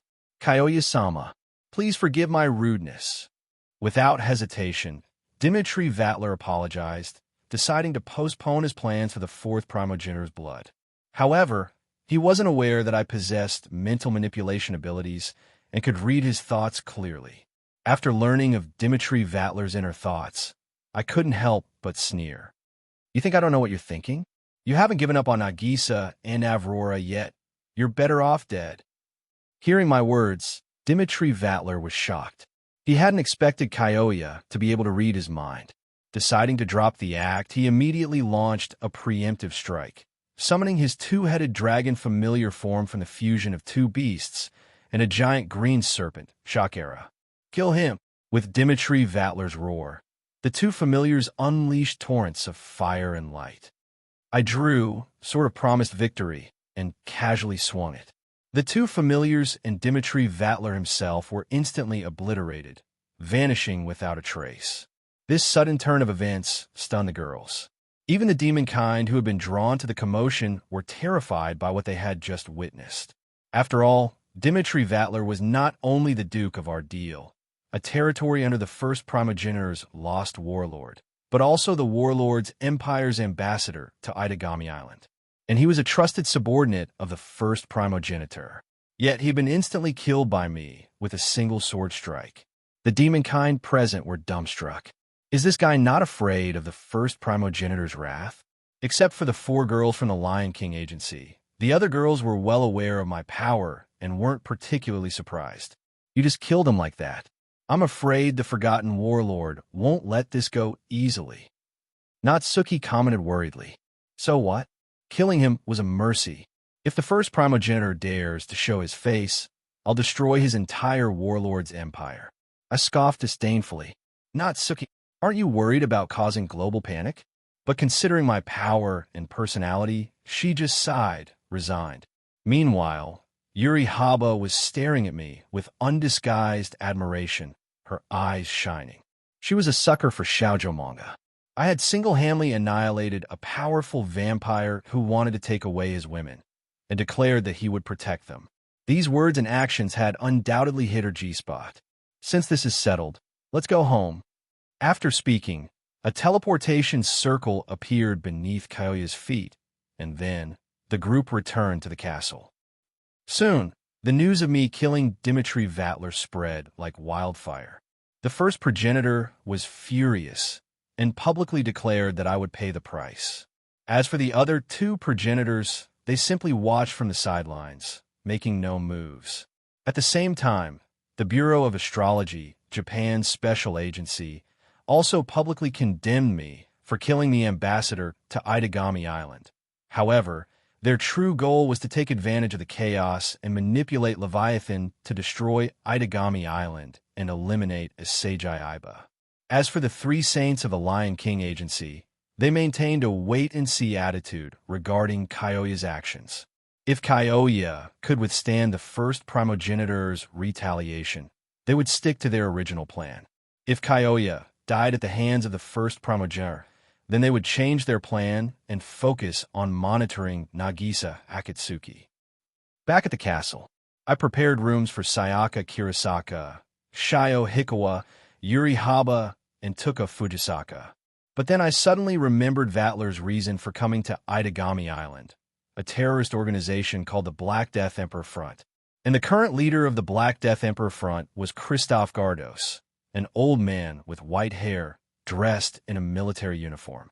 He infiltrated Itagami Island to have a Seijai Aiba decipher a stone tablet, then will plan to use Nalakuvara to destroy Itagami Island. So, it seems the Black Death Emperor Front will be targeting a Seijai Aiba soon. I muttered to myself, Who's targeting me? Suddenly, a voice rang out. I looked up and saw Seijai Aiba staring at me curiously. Then, I explained the situation to everyone. So, the Black Death Emperor Front wants to destroy Itagami Island? In that case, I'll handle it. Natsuki Minamiya said, pulling out her fan, looking calmly at Kyoya. Hearing Natsuki Minamiya's words, I agreed. However, after a bit of thought, I decided to place a defensive spell on a Seijai Aiba beforehand, just in case. The next day, while a Seijai Aiba was working, she suddenly heard the alarm signaling an intrusion at the Keystone Gate. Startled, she quickly sent me a message. While I initially suspected the Black Death Emperor Front, when I arrived on the scene, I found the intruder wasn't Christoph Gardos. I saw a man clad in military-style metal armor fiercely striking the Keystone Gate with a heavy crescent axe, accompanied by a blue-haired lowly girl. Upon seeing the blue-haired, blue-eyed girl, I understood. This was Astarte, not Suki's future maid. In the original story, Rudolph Eustache and the homunculus girl Astarte invaded the Keystone Gate to find the holy relic, the saint's right arm, intending to use it to destroy Itagami Island. The next moment, I teleported directly in front of the two, and before Rudolph Eustache could react, knocked him unconscious with a single punch. However, I paid no further attention to him, instead looking at Astarte with keen interest. Astarte, as a homunculus, was a pure doll designed to host a familiar. The familiar residing within her was named Rhododactylos. However, lacking the near-infinite negative energy of a vampire, her life was gradually being consumed by the familiar, leading to her eventual death. After this saint's right arm incident, she came under Natsuki's protection, received a 3-year protective observation sentence, and was assigned as a clerk at Saikai Academy. Eventually, due to Natsuki-chan's peculiar interest, she was instructed by Natsuki to wear a maid outfit for work, becoming Natsuki's exclusive maid. Later, I can have Nagisa drink her blood, bringing the familiar within her under Nagisa's control. This should solve Astarte's life-threatening issue. But as a precaution, it's best to put Astarte to sleep for now. The next moment, I smiled and snapped my fingers lightly, and Astarte immediately fainted. Kyoya, is this girl also a terrorist? At this point, a Seijai Aiba emerged from the Keystone Gate, looking puzzled at Astarte in my arms. This girl is a homunculus, not part of the Black Death Emperor Front. Their goal was to find some holy relic to destroy Itagami Island. I'm quite interested in this homunculus. As for the man, let's leave him for the defense force to handle. Saying this, I carried Astarte in one arm and held a Seijai's hand with the other as we returned to the castle. Upon returning to the castle, I found several people excitedly discussing something. Seeing me, Nagisa immediately hugged me, exclaiming excitedly, "Kyoya, we captured the entire Black Death Emperor Front today. Aren't we amazing?" The Black Death Emperor Front was caught by Nagisa and Yakina. After Yakina Hamaraji's explanation, I finally understood the reason. It turned out that Christoph Gardos of the Black Death Emperor Front had targeted a Seijai Aiba and had broken into the school. But instead of finding her, they ran into Natsuki and the others, and were promptly defeated. Gardos and the Black Death Emperor Front he led were completely wiped out. Did you kidnap another lowly girl from somewhere? Natsuki Minamiya, who was sipping black tea, asked playfully after seeing Astarte. Hearing Natsuki's words, everyone finally noticed Astarte, whom I had placed on the sofa. She's just a homunculus. I brought her back because I found her interesting. I explained casually. Homunculus. Interesting. Hearing this, Natsuki's eyes suddenly lit up, her gaze fixed on Astarte. It seems I'm still short one maid. Isn't this perfect? Seeing the look in Natsuki's eyes, how could I not know what she was thinking? However, I had no intention of easily handing her over to Natsuki-chan. I sat down right next to Natsuki, looking at her meaningfully. Is Natsuki-chan interested in Astarte too? How about I give her to you as a maid? Natsuki's eyes flickered slightly. She turned her head, looked at me, and said with her usual tsundere attitude, "TCH, who would be interested in a maid? But if you insist on giving her to me, I suppose I won't refuse." Seeing Natsuki-chan being so tsundere, I couldn't resist anymore. I simply hugged her tightly, gave her a fierce kiss, and then quickly took a start back to my room. In the living room, the other girls stared at Natsuki with strange expressions. Natsuki touched her own lips, her face flushing red, her eyes filled with shyness. That lecherous brat! Astarte, pour me some tea. Understood, Oni-san. Immediately, Astarte, dressed in a maid outfit, brought me a cup of black tea. Looking at Astarte before me, blinking her lively large eyes, I felt quite happy. Since Nagisa didn't want to suck blood, I used my abilities to completely fix Astarte's defect. Now, Astarte was no longer just a homunculus who only obeyed orders, but a normal girl. These past few days, I had been quite busy. I had gone to great lengths to improve everyone's strength. First, I had everyone drink my blood, and I also gave them some rewards from the system. Recently, the rewards obtained from Nagisa and Canon Kanase hadn't been very good and were of little use to me. The obtained ice fruit was given to a Seijai, Aiba, since she currently had no way to protect herself. Seeing that a Seijai Aiba received a gift, the other girls all looked resentful, forcing me to give gifts to everyone else as well. After spending these few days together, Sayaka Kirasaka, who had androphobia, would blush unconsciously whenever she faced me. "You gluttonous pig, aren't you afraid of exploding?" I rubbed my neck, looking speechlessly at the satisfied December. In response, December placed her hands on her hips and retorted confidently, "Humph, you said you'd take care of me forever and let me drink your blood. You can't go back on your word." Seeing this scene, the girls on the sofa couldn't help but chuckle. Even Natsuki Minamiya's lips curled up slightly, her mood visibly brightening. Suddenly, the living room door was pushed open, and Nagisa walked in, bringing a girl with short red hair and light pink eyes back to the castle. "Hey, Kyoya, I brought a friend home today." Saying this, Nagisa led the girl before everyone. "Hello, everyone. My name is Yuma Tokuyoji. Please take care of me." Following that, the short-haired girl smiled and gave everyone a friendly greeting. Hearing Yuma Tokuyoji introduce herself, Natsuki Minamiya's hand, which was holding her teacup, trembled, her small face etched with shock as she stared at the girl. Yuma Tokuyoji? Could she be Aya's daughter?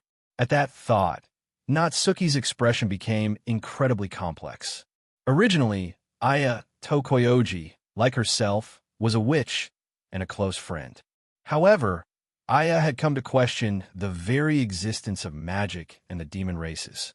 As a result, 10 years ago, she had invoked the Black Bible grimoire on Itagami Island. But she was defeated by Natsuki and subsequently imprisoned. What is your relationship with Aya Tokuyoji? Are you here to rescue her? Natsuki couldn't help but ask, her gaze complex as she looked at Yuma Tokuyoji. Hearing this, Yuma Tokuyoji turned her head to look at Natsuki, her pupils instantly constricting, her face changing drastically. She hadn't expected Natsuki to be here as well. Didn't that mean her plan was already exposed? As a witch, the price Yuma paid for her power was the requirement to liberate the prison barrier. Therefore, her purpose in coming to Itagami Island was precisely to free her mother, Aya Tokuyoji, who was imprisoned by Natsuki within the prison barrier. However, pulling the prison barrier out of its alternate dimension required an enormous amount of magical power. That was why she had planned to use the fourth primogenitor, Nagisa Akatsuki's body. By swapping sensory control, she intended to take over Nagisa's body and utilize the immense magical power within her to use a grimoire and break the prison barrier. Seeing Yuma Tokuyoji's shifting expression, I decided to just lay it all out. Actually, the moment I saw you, I already knew you wanted to use Nagisa's primogenitor power to open the prison barrier and rescue your mother, Aya Tokuyoji. Nagisa Akatsuki, a Seijai Aiba, and the others were all stunned, looking at Yuma Tokuyoji with disbelief. In their childhood, Nagisa, Koju, and Yuma Tokuyoji often played together, so their relationship was deep. They could be considered childhood friends. Upon learning that Yuma had returned to Itagami Island, Nagisa had even gone excitedly to welcome her. She truly hadn't imagined that Yuma's purpose was actually to use her power to open the prison barrier and save her mother. But isn't the prison barrier just an urban legend? Nagisa asked, a bit confused.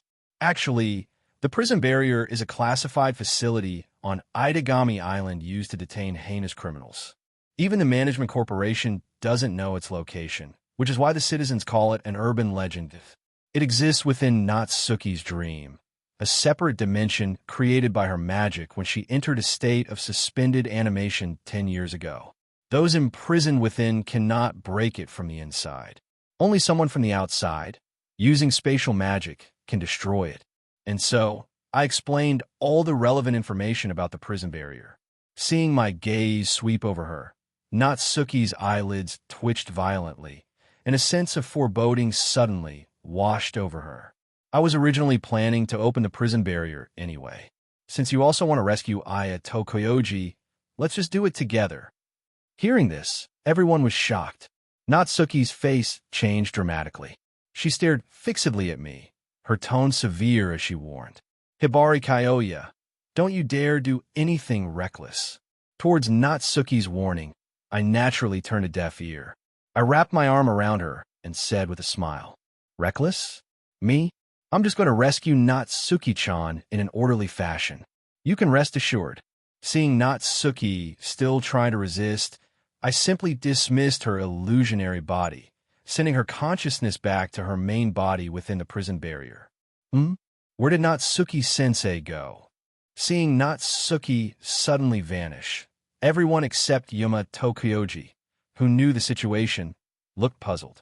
The Natsuki we interact with in reality is just an avatar. Her true body has been sleeping alone within the prison barrier this whole time. That's why I have to rescue her. Natsuki had made a pact with a demon, and the price she paid was to become the key to the prison barrier, destined to seal it alone until death. The prison barrier is the dreamscape of Natsuki, its warden. Therefore, to maintain the seal, Natsuki must remain imprisoned in the alternate dimension, perpetually asleep. The teacher identity that usually appeared at school was merely an avatar created by Natsuki using her own magical power.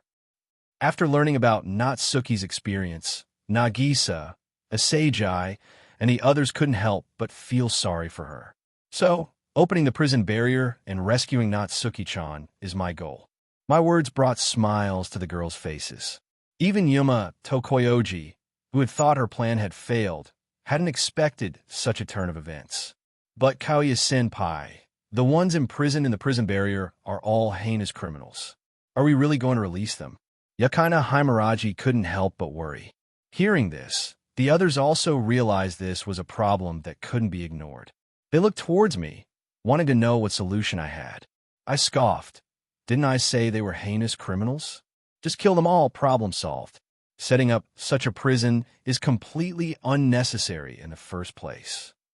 Yakina was speechless at my simple solution. Destroying the prison barrier and killing all the prisoners inside would likely cause global turmoil. But considering my usual way of doing things, she could only accept it helplessly. Seeing that no one else had any objections, I then used a magic circle to transport everyone to a coastal area of Itagami Island. According to the information, although the prison barrier was an alternate dimension born from Natsuki's imagination, its physical location was along the coast of Itagami Island. In the original story, Yuma Tokoyoji had needed to borrow primogenital-level magical power just to barely summon the prison barrier from its alternate dimension. However, with my strength, it wasn't nearly that troublesome. After sensing the location of the prison barrier, I stood above the sea, and then a terrifying crimson magic power erupted from me. Following that, I reached out and grasped the air. The next moment, cracks appeared in the space above the sea. A large, ancient-looking building emerged before everyone's eyes, the prison barrier. Because of the prison barrier's appearance, even the originally blue sky dimmed. Looking at the gloomy and terrifying prison barrier, everyone felt an unconscious sense of fear. Following that, I led everyone to the main gate of the prison barrier. Suddenly, The gate automatically opened. Well, it looks like Natsuki-chan knows she can't stop me and has accepted her fate. In that case, let's go explore this prison barrier. Saying this, I led the group, full of curiosity, into the prison bari. Stepping into the prison, the surroundings felt vast and empty, unnervingly silent, giving everyone a chilling sensation. Soon after, in the center of the cold, humid prison hall, we saw Natsuki-chan, asleep on a red wooden chair, looking like a doll. Kyoya, look, it really is Natsuki-chan. Natsuki-sensei seems to be fast asleep. Seeing Natsuki Minamiya on the wooden chair, all the girls looked on with curiosity. Taking in the scene, I slowly walked up to Natsuki. While playfully pinching her little cheeks, I threatened her with a mischievous grin. "Hey, Natsuki-chan, time to get up, or I'm going to spank you." Kyoya-senpai, why isn't Natsuki-sensei waking up? Could something be wrong? Watching Natsuki remain motionless, Canon Kanase couldn't help but worry. I knew exactly why Natsuki didn't want to wake up. This prison barrier was a product of Natsuki's imagination. If she regained consciousness, the barrier would disappear and the imprisoned criminals would escape. Clearly, Natsuki didn't want that outcome, so she was intentionally refusing to wake up. Seeing how stubborn Natsuki-chan was, I gently lifted her chin with my finger, a subtle smirk playing on my lips. "Natsuki-chan, if you don't wake up soon, I'm going to steal your first kiss. I wonder how your main body tastes. Or maybe I'll do something a little more lewd to you. I wonder if our future daughter will be as cute as you are." Hearing my threat, Natsuki, who had been pretending to be asleep, visibly flinched. It seemed my words had hit a nerve. "Kyoya, don't bully Natsuki-chan." Nagisa suddenly grabbed my arm, looking at me with puffed-up cheeks. Even the other girls started to condemn my actions. Seeing this, I could only use mental out to forcefully wake Natsuki.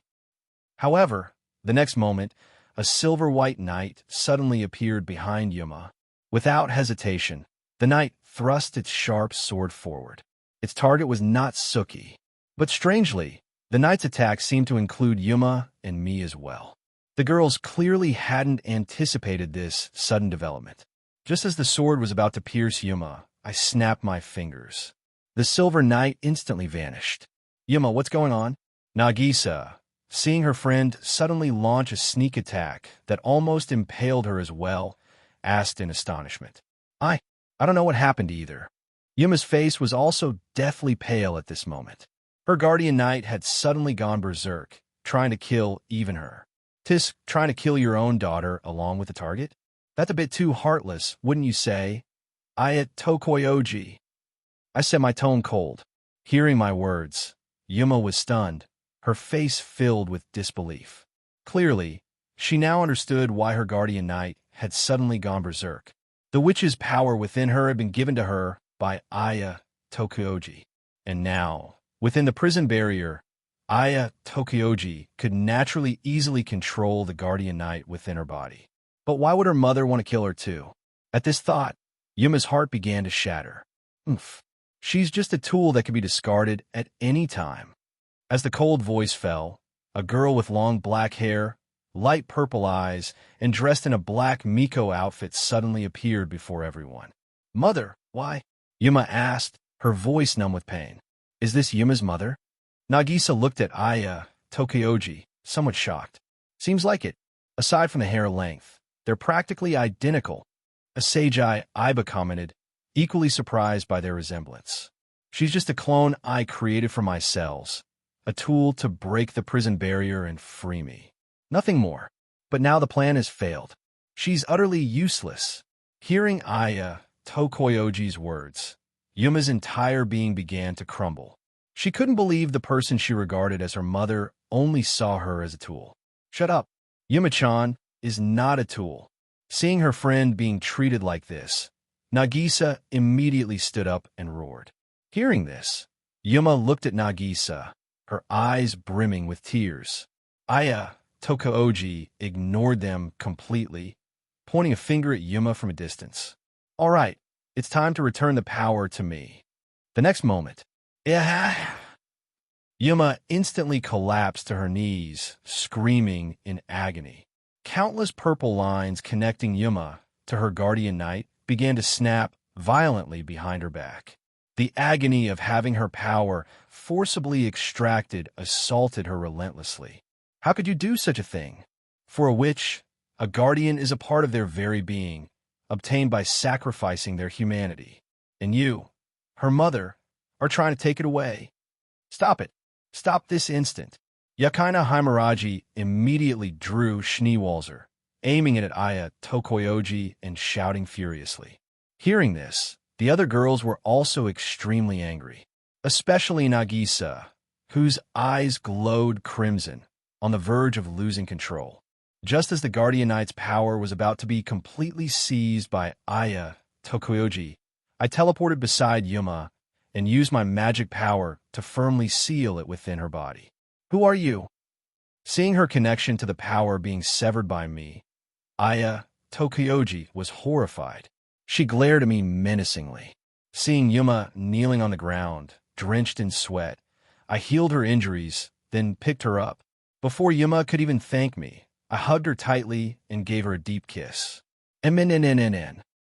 This sudden action stunned everyone present. They stared blankly at Yuma and me, their eyes wide with disbelief. Even Yuma was stunned, frozen in place as I kissed her. A moment later, I released Yuma and turned to Aya Tokoyoji, a playful smirk on my face. Aya Tokoyoji, since you don't care about her, tell me, when I was kissing Yuma just now, were you imagining it was you I was kissing? Since you don't want her anyway, why not give her to me? She can warm my bed. Or, better yet, how about both of you become my personal maids? As I spoke, I pulled Yuma closer, letting Aya Tokoyoji see her clearly.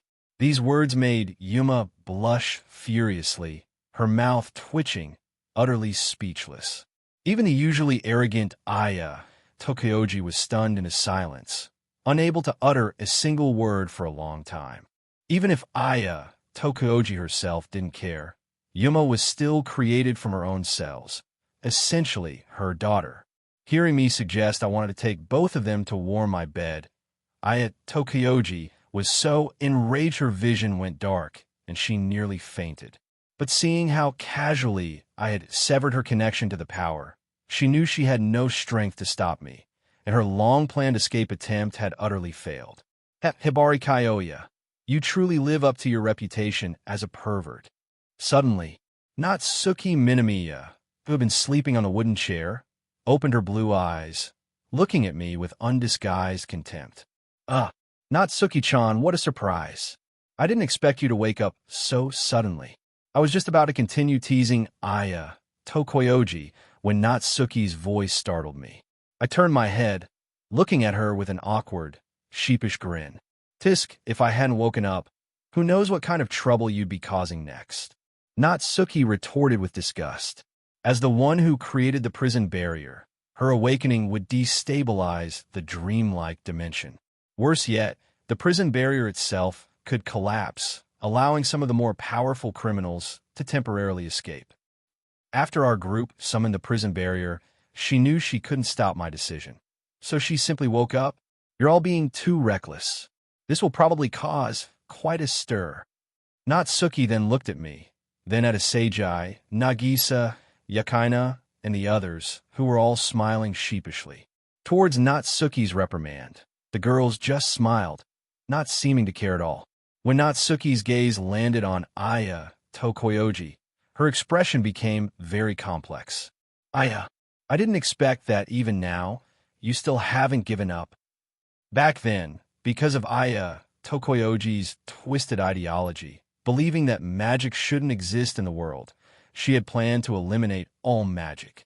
Ultimately, due to the Black Bible incident, Natsuki had personally imprisoned her close friend, Aya Tokoyoji, within the prison barrier. I also didn't expect you to wake up on your own, Natsuki. Aya Tokoyoji replied calmly. Let's put that aside for now. First, I'll help Natsuki-chan break the demon pact. Then we can deal with the rest later. Saying this, I walked over to Natsuki's side. Natsuki-chan, are you ready? Hearing my words, Natsuki was caught in a dilemma. Breaking the demon pact would allow her to change from a witch to a magus, able to walk under the sun again as a human. However, she was worried that losing her witch status would have her power. The prison barrier would also disappear, releasing the numerous dangerous criminals trapped inside. And she was afraid that as a result, I would be seen as an enemy of the world. That was something she definitely didn't want to happen. But things had come to this point. She could only agree. Since I can't stop you, let's see what you can do. Hearing Natsuki agree, I smiled, then released my magic power, searching for the demon with whom Natsuki had made the pact. However, the next moment, as if sensing the threat of death, Natsuki's guardian, a being only witches possessed, suddenly materialized. A humanoid figure clad in golden armor appeared. This was Natsuki's guardian, one of its weapons being the god-forged chains of ordnance. Seeing the golden guardian attempt to resist, I directly used the breakdown phenomenon spell. The golden armored guardian let out an unwilling roar before finally being annihilated into nothingness. Immediately after, I activated my mystic eyes of death perception and saw a crack behind Natsuki. Within that crack hid a ferocious, crimson demon. Without hesitation, I directly severed the demon's line of death. The next moment, the demon completely dissipated. Simultaneously, the demon pact Natsuki had made was thoroughly broken. Instantly, Natsuki's body suddenly weakened considerably, and her magic power dropped by nearly half. Witnessing this scene, Aya Tokoyoji's initially desperate expression suddenly turned excited, her mind buzzing with thoughts. She had thought I was just bluffing, but I had actually managed to break Natsuki's demon pact, restoring her to a magus.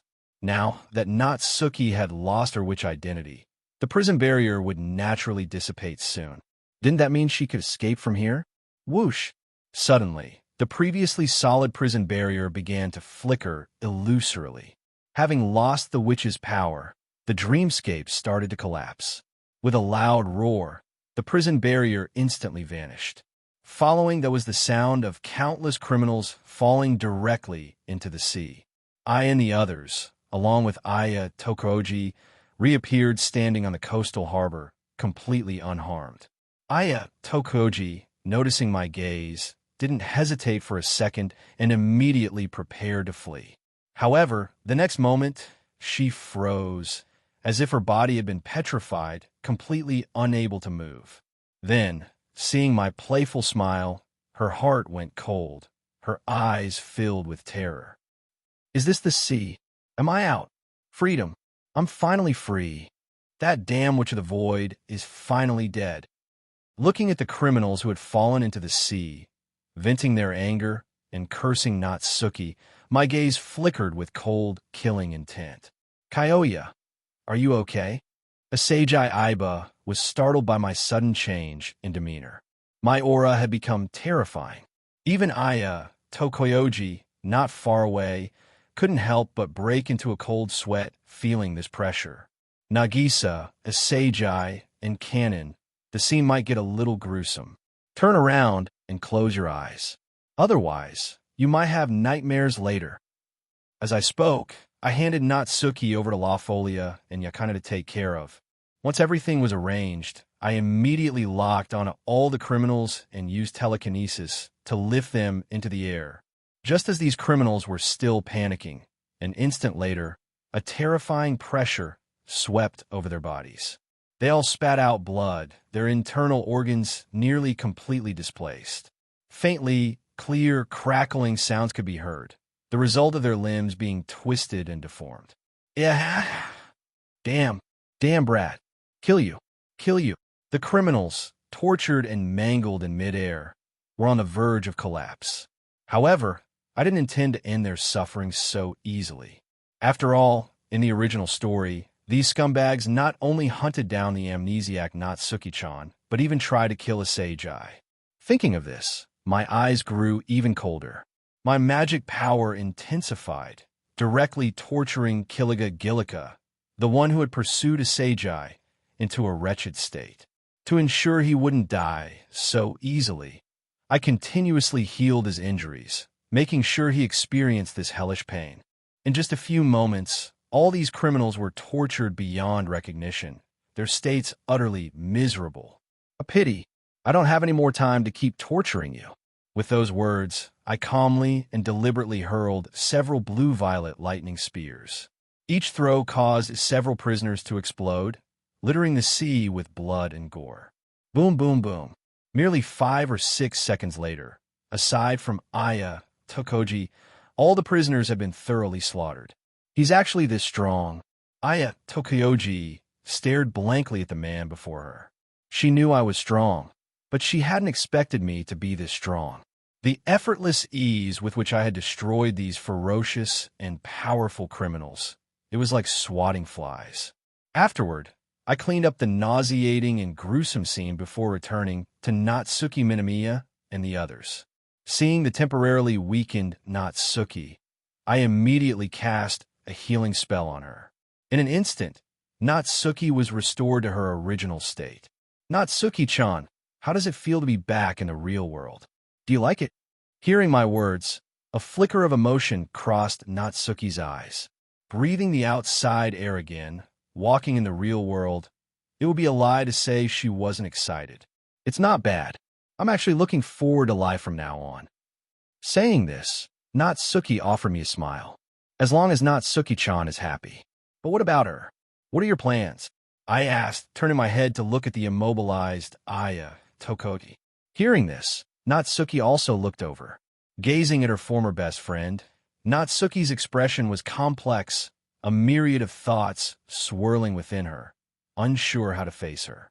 Seeing Natsuki and me looking at her, Aya Tokoji's face paled slightly, despair filling her eyes. At this moment, I looked at Aya Tokoji and suddenly suggested with interest, Aya Tokoji, Natsuki-chan doesn't want to kill you. Since that's the case, how about this?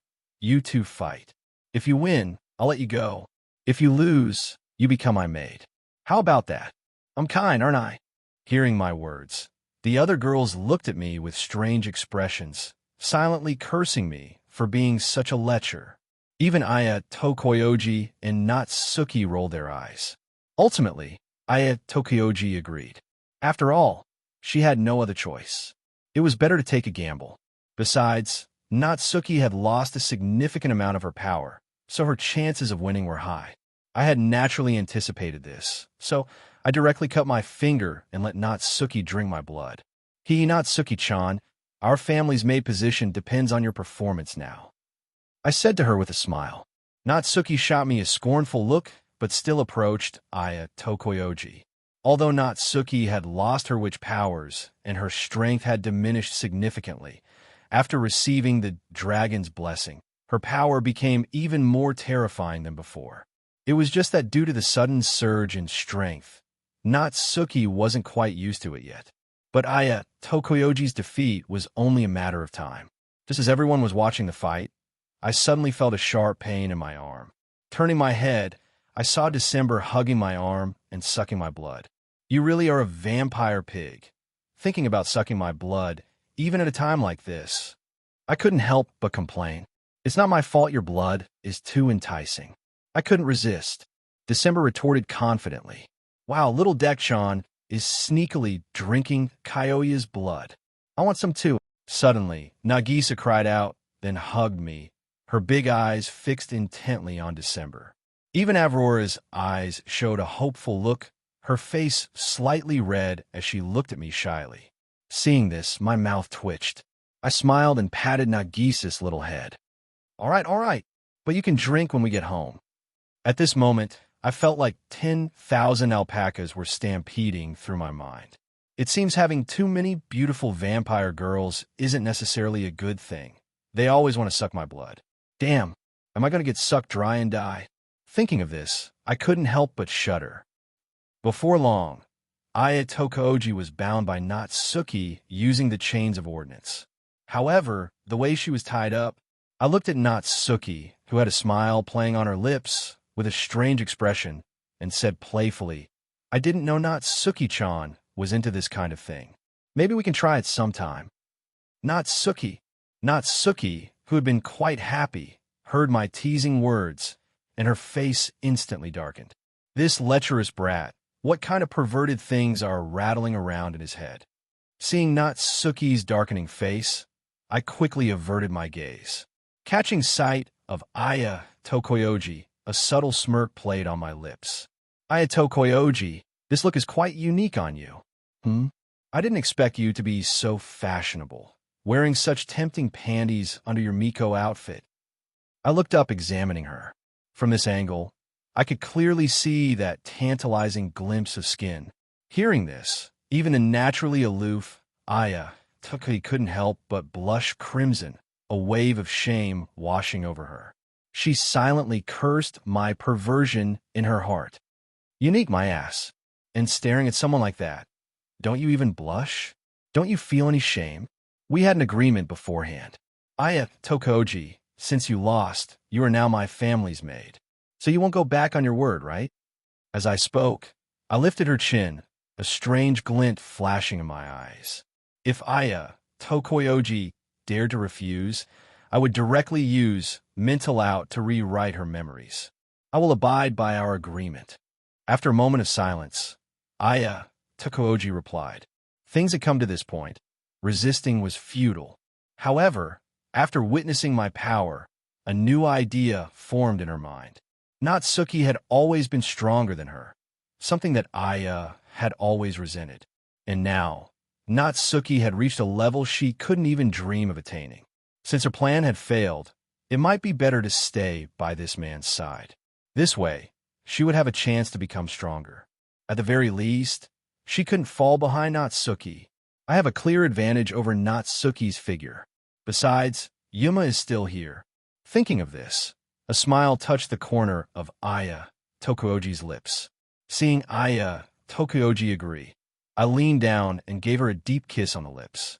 Afterward, looking at the blushing Aya Tokoyoji, I laughed loudly and said, "Since that's settled, let's talk about the rest when we get back." With that, I waved my hand, and everyone returned to the castle. The news of the prison barrier's destruction had already been leaked by satellites and hidden forces. The world was already in an uproar. At this moment, the first primogenitor was already preparing to depart for Itagami Island. Even the Bureau of Astrology had begun plans to destroy Itagami Island and eliminate me and the others. After returning to the castle, I discussed Aya Tokoyoji and Yuma Tokoyoji's future arrangements with Natsuki Minamiya. To change Aya Tokoyoji's perspective, I used illusion magic to show her the true nature of a world populated entirely by humans. It was still filled with war, killing, conflict, and discrimination, no different from their current world. Ultimately, she and Yuma chose to have their witch powers removed by me, becoming Magus instead. However, as compensation, I naturally bestowed the dragon's blessing upon them as well. Not only did the mother and daughter gain strength far surpassing their previous capabilities, but their potential and physical constitution were also significantly enhanced, leaving them overjoyed. Then, under everyone's strange gazes, I directly pulled out the maid outfits I had purchased earlier, signaling for the two to try them on. Looking at the maid outfit before her, Aya Tokoyoji's mouth twitched, especially noticing the peculiar gaze of her former best friend, Natsuki. She felt extremely embarrassed, but she still put on the maid outfit, her face flushed with indignation. "All right, we've changed into maid outfits. Are you satisfied now?" Aya Tokoyoji said, her eyes brimming with tears, biting her lip, looking resentful. Even Yuma, usually a straightforward girl, couldn't help but feel shy at this moment. Natsuki looked strangely at her former friend dressed as a maid, her delicate little face twitching uncontrollably. However, Aya actually looks quite cute in a maid outfit. "Looks like I'll have some fun in the future," Natsuki mused with a smirk.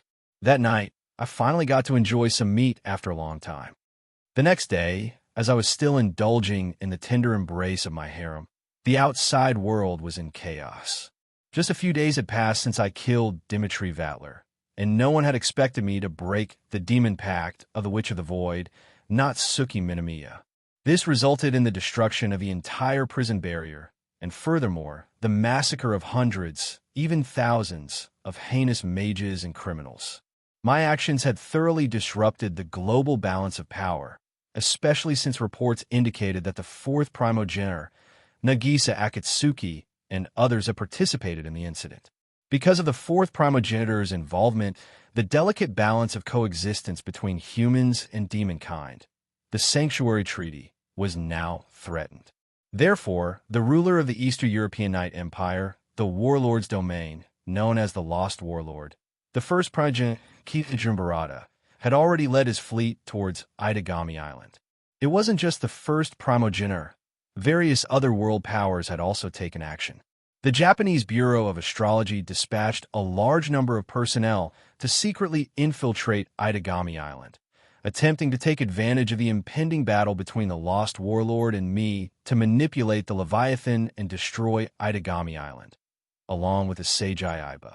Simultaneously, the Library of Criminal Organizations Coordination, LCO, also intended to seize the Black Bible from Aya Tokuyoji.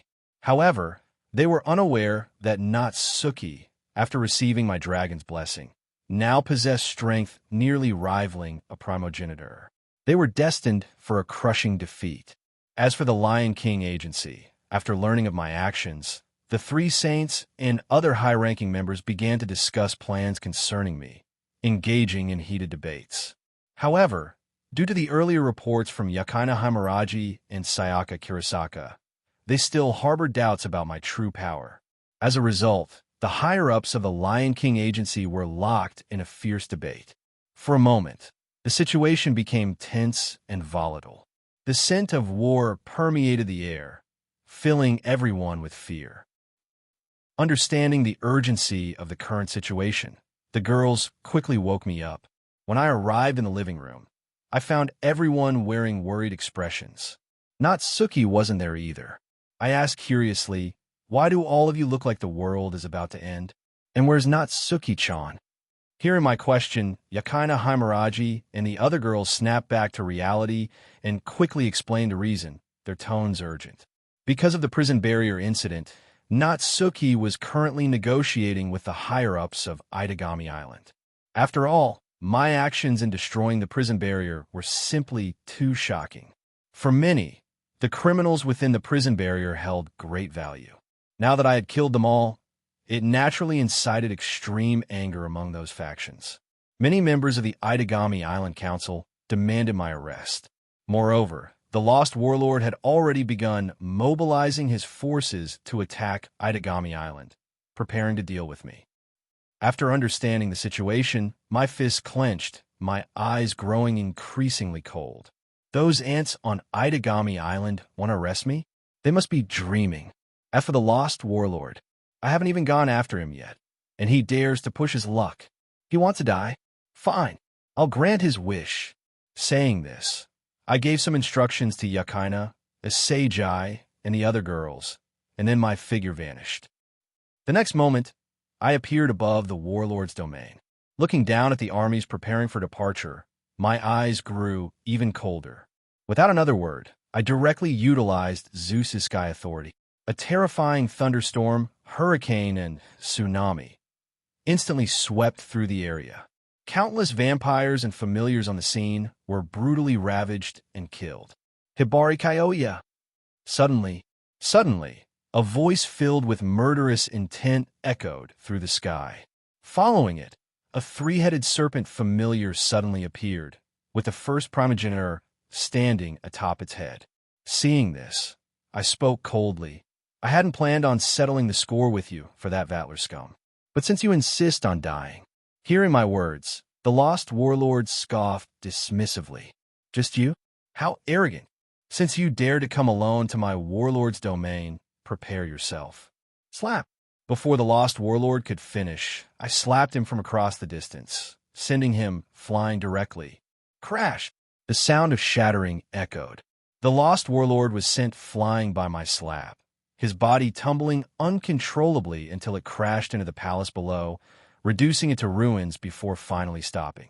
For a moment, the vampires below, whether elders or nobles, fell utterly silent upon witnessing this scene.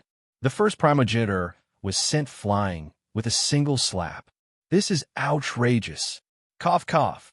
At this moment, the lost warlord, who had been sent flying, spat out a mouthful of blood, then shakily stood up. Kill you. Kill you. I will kill you. Looking up at me, the lost warlord roared with a ferocious expression. This was the first time anyone had dared to anger him, to humiliate him so brazenly. It was a slap in the face, literally. As the first primogenitor, he would absolutely not let him off easily. He had to use the most painful methods to torture him severely, to wash away this shame. Looking at the lost warlord's ferocious expression, I couldn't help but scoff. A mere vampire primogenitor thinking about killing me? How delusional. Just then, the three heads of the serpent familiar suddenly lowered in unison, gathering fire, poisonous mist, and chilling frost in their maws. Seeing this, I scoffed, then casually swung my foot, launching a slash towards the dragon. Clang! The three heads tumbled to the ground. The lost warlord below frowned, his face darkening considerably as he witnessed this. The familiar he had just summoned wasn't weak, yet it was killed this easily. Judging by this, my strength was definitely no less than that of a primogenitor. It seemed he had to get serious. The next moment, a rift appeared behind the lost warlord, and guttural roars echoed from within. 6 massive figures slowly emerged from the crack. They were primogenitor-level familiars, newly summoned by the lost warlord. Each of these progenitor-level familiars could easily crush the fused familiar Vatler possessed. The lost warlord's expression became bloodthirsty and cold. I admit, you've surprised me, but let's see what tricks you have left now. The next second, upon receiving the command, the leading wolf-shaped familiar flickered and vanished from its spot. Curiosity piqued, I didn't dodge. I directly constructed a defensive magic barrier. Simultaneously, the wolf familiar reappeared behind me. It opened its massive maw, revealing sharp fangs, and bit down mercilessly on the defensive barrier. However, it failed to leave even a single mark. But the next moment, I suddenly noticed the magic power of the barrier weakening.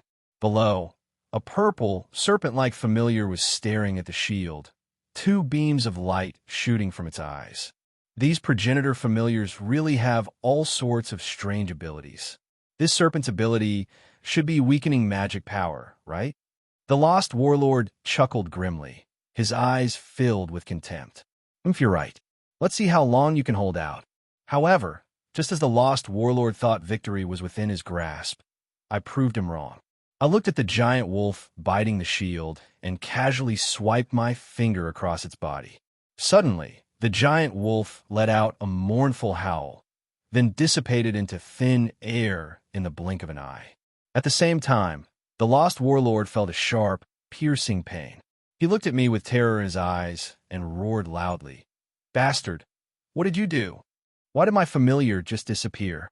Yes, after a vampire's familiar dies, it doesn't disappear. It simply returns to its master's body, though the master suffers backlash. However, at this moment, the lost warlord couldn't sense his familiar at all, as if it had never existed. These familiars were extensions of himself. Their sudden disappearance not only significantly impacted his strength, but, more importantly, could cause irreversible backlash. Thinking of this, the lost warlord lost his earlier arrogance, his eyes filled with panic. Immediately, I activated my mystic eyes of death perception, teleporting beside the remaining 5 progenitor familiars. Using my hand as a blade, I dispatched them one by one, as easily as slaughtering chickens. The destruction of his summoned familiars caused unbearable backlash, forcing the lost warlord to scream in agony. I was just getting warmed up, and you're already on your knees? Where's all that arrogance now? Pathetic. Deactivating my mystic eyes of death perception, I looked emotionlessly at the lost warlord, who was kneeling on the ground, screaming miserably. Warlord Sama. Witnessing this scene, the vampire elders nearby couldn't help but cry out in alarm. All the vampires present paled dramatically. With a few casual waves of his hand, this man had beaten their god, the primogenitor, into such a state. Just how strong was this man? Spitting out a mouthful of blood, the lost warlord slowly stood up, his face extremely grim. At the same time, the magic power radiating from his body continuously intensified. Damn bastard. He slowly raised his head, his face completely twisted, his eyes filled with extreme rage and madness. I will kill you. Come forth, all of you. With a roar, the lost warlord's magic power surged skyward. Countless familiars emerged around him, some of them even more terrifying fusions of primogenitor-level familiars. Attack! As the lost warlord's voice fell, the dozens of familiars surrounding him suddenly roared ferociously. Immense magic power gathered within the familiars, radiating an aura of destruction. This is my strongest attack. Even a primogenitor wouldn't be able to survive it. Pay the price for your arrogance. Accompanied by the lost warlord's manic laughter, the throng of progenitor familiars was enveloped in black magic power, then began to rapidly expand. The next instant, numerous attacks surging with tumultuous magic power shot towards me. Yet, I remained motionless, as if rooted to the spot, allowing the attacks to strike me. Boom! With an earth-shattering explosion, the terrifying shockwave from the combined attacks instantly obliterated all the buildings within a radius of several dozen kilometers. Horrifying magic power raged everywhere. This was the full power of the first primogenitor. Brat, do you see now? This is my power as the first primogenitor. Seeing me take the hit head-on, the lost warlord revealed a cold smile. Ha! Suddenly, a sigh echoed from within the smoke. Tisk, this is your full power? How disappointing! My figure slowly emerged from the smoke. Even after facing the combined attack of several primogenitor-level familiars, I was completely unharmed, not even a speck of dust on my clothes. I calmly looked at the astonished and trembling lost warlord, my tone indifferent. This is impossible. The lost warlord's voice trembled, his roar hoarse. He was the strongest being in this world, the first vampire primogenitor. He would absolutely not lose to anyone. Since you're out of tricks, I guess it's my turn. Looking at the utterly crazed lost warlord, I lost all interest in continuing the fight and spoke indifferently. However, seeing the fear in the lost warlord's eyes and recalling his earlier arrogance, I felt a certain sense of enjoyment. The next moment, an unfathomably amount of magic power erupted from my body, intending to completely shatter his mental defenses. A terrifying magic power, suffocating enough to make all the vampires gasp, suddenly erupted. Thump! Thump! Thump! The overwhelming pressure spread outwards. In an instant, every creature beneath it, regardless of strength, was forced to kneel on the ground. All the vampires present turned deathly pale, their eyes filled with a terror that had reached its peak. Simultaneously, the lost warlord's face became completely bloodless, appearing even more pale and weak. Finally, an unprecedented fear and despair surfaced in his eyes. At this point, he finally understood. The boy before him was so powerful. He, a progenitor-level vampire, wasn't even on the same plane of existence. This guy's power far surpasses that of a progenitor. I released my power without restraint. Everyone present was pinned to the ground, unable to move, their expressions contorted in agony, their faces beginning to twist and deform. Some of the weaker vampires, unable to withstand the pressure, were directly crushed into paste. High above, I raised both hands. Suddenly, a silver light shot towards the sky, my entire being radiating brilliance. Just then, everyone suddenly heard, roar! A dragon's roar echoed through the clouds. My figure vanished, replaced by a silver-white colossal dragon. Its golden pupils were savage and terrifying, like a god descending upon the mortal realm. Transformed into a silver dragon, the sheer aura I emanated distorted the air itself, incomparably powerful and domineering, looking down upon the world, reigning supreme over all creation. It wasn't just the lost warlord. Everyone across the globe who sensed this aura paled, their scalps tingling with fear. Especially the vampires within the warlord's domain. They could barely withstand this terrifying pressure. Hey, a dragon? Isn't he human? How could he be a dragon? Silver light flashed. In an instant, every cell in the lost warlord's body seemed to tremble, screaming madly. Not just the average vampire familiars, but even the progenitor-level familiars became extremely quiet at this moment. Under the terrifying majesty and power of the silver dragon, their instincts screamed at them to beg for mercy, to kneel and prostrate themselves in submission. At this moment, the lost warlord's eyes began to tremble violently with fear. That intense feeling of impending death made him understand with stark clarity the insurmountable gulf that existed between himself and this man. I'm going to die. That thought was crystal clear. He didn't want to die here. He had to escape. Finally, under the astonished gazes of everyone, he turned and fled. It seems even a progenitor cannot face the fear of death. Witnessing this scene, I didn't pursue, but remarked coldly, my tone indifferent. Roar! The next moment, accompanied by the silver dragon's roar, a terrifying beam of light erupted from its mouth. Before the lost warlord and his familiars could even react, they were pierced by the beam, completely obliterated. Even the curse of immortality vanished under this single strike, leaving not a trace behind.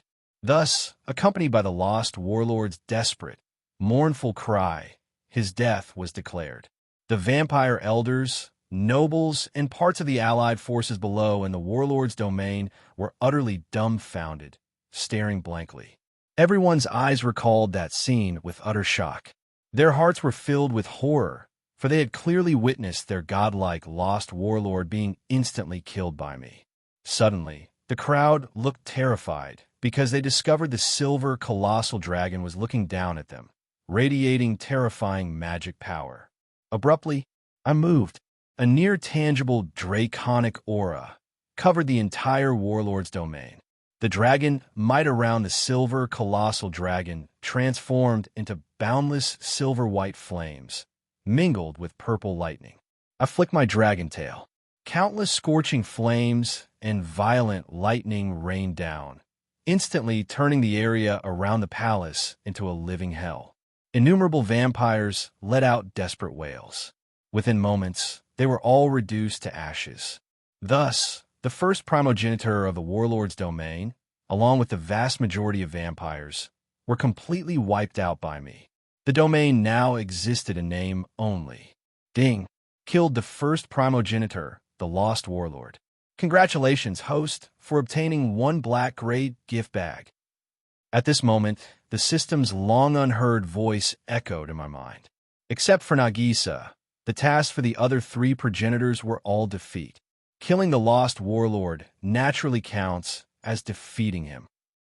Just as I was about to open the gift bag, I suddenly sensed something and looked towards Itagami Island. Through my senses, I discovered that Itagami Island was actually under attack, and even the defensive barrier I had set up around my castle was being assaulted. To launch a sneak attack while I was fighting the lost warlord. How audacious. It seems I've been too kind. My face darkened, anger surging within me. In the next instant, I vanished, reappearing above the castle. I saw a large group of witches and attack mages from the Japanese government launching frantic attacks against the castle, attempting to break the barrier. Many people had already fallen around the castle, but they were all witches and attack mages. This brought me a sigh of relief. Although the girls' strength had increased considerably after my enhancements, and I had absolute confidence in them, they still lacked real combat experience. Facing so many enemies, it was inevitable that they might get hurt. Fortunately, they had listened to my instructions and stayed inside the castle, unharmed. Looking coldly at the attackers who were still launching assaults, I used mental out to learn the cause of the attack and directly controlling everyone. The Bureau of Astrology had dispatched attack mages to assault and kill Asagi Iba, while simultaneously planning to awaken and control the Leviathan to destroy Itagami Island. As for these witches, they were members of the library Elcio, aiming to steal the Black Bible grimoire from Aya Tokoti. However, because the castle's defenses were too strong, the Bureau of Astrology had actually allied with the witches of the LCO, attempting to break the barrier together. After learning the truth, all the girls inside the castle were filled with rage. They were especially furious at the actions of the Bureau of Astrology. Not only had they collaborated with the library, a criminal organization, but they were even willing to destroy Itagami Island, manipulating the Leviathan just to kill Asagi Iba and Hibari Kyoya. Considering Itagami Island had a population of nearly 500,000 to 600,000, they were planning to kill so many people. They were insane, especially Yakina Himuraji, Sayaka Kurosaka, and the other girls. They belonged to the Lion King Agency, and the Bureau of Astrology was also a national organization. Now, the Bureau of Astrology intended to kill so many innocent people. This was simply inhumane, a demonic act devoid of conscience. Fortunately, the Lion King Agency wasn't involved in this matter. Otherwise, given my methods, the agency might have simply vanished. Thinking of this, Yakina Himuraji, Sayaka Kurosaka, and the other girls exchanged glances, finally breathing a collective sigh of relief. However, just then, Itagami Island suddenly began to tremble violently. An aura, rapidly intensifying from the deep sea, caused everyone's expressions to change drastically. Even I couldn't help but glance over repeatedly. After all, this aura surpassed even that of the Lost Warlord. It truly puzzled me. Could it be the Leviathan awakened by the Bureau of Astrology? Realizing this, I didn't hesitate. I directly eliminated all the attackers present, then instructed the girls. It's probably the Leviathan waking up. I have to go deal with it. You all stay safe in the castle. No one can get in. Okay, be careful. Hearing my words, the girls all nodded with worried expressions. After the girls returned to the castle, I gave a cold glance towards the direction of the Bureau of Astrology, then vanished on the spot. Our report. A massive bioenergy signature has appeared east of Itagami Island. It's heading towards us. The Itagami Island fleet, originally on patrol, fell into disarray upon detecting the mysterious creature. The fleet captain's pupils constricted. He immediately pushed aside the detector operator and sat down in front of the screen himself. A few moments later, his expression turned to extreme panic and horror. Because according to the device's readings, the mysterious creature's energy reaction was ridiculously high, something he had never seen before. Even more terrifying was that the creature's size exceeded the radar's detection range. Although he didn't know what it was, judging by its reckless, astonishing speed towards the fleet and Itagami Island, it definitely wasn't anything good. The next moment, everyone on the entire fleet showed expressions of fear, their eyes filled with despair. In the distance, a tsunami nearly 10,000-meter-high wave was rushing towards the fleet and Itagami Island behind them at a visible speed. They were completely unable to evade it. They could only close their eyes in despair, awaiting the arrival of death. However, after a long while, the tsunami still hadn't arrived. Everyone was filled with doubt and uncertainty. Hey, don't just stand there like idiots. If you don't want to die, get away from here quickly. In the deathly silence, a young man's voice faintly reached everyone's ears. Hearing the voice, everyone, including the captain, abruptly opened their eyes.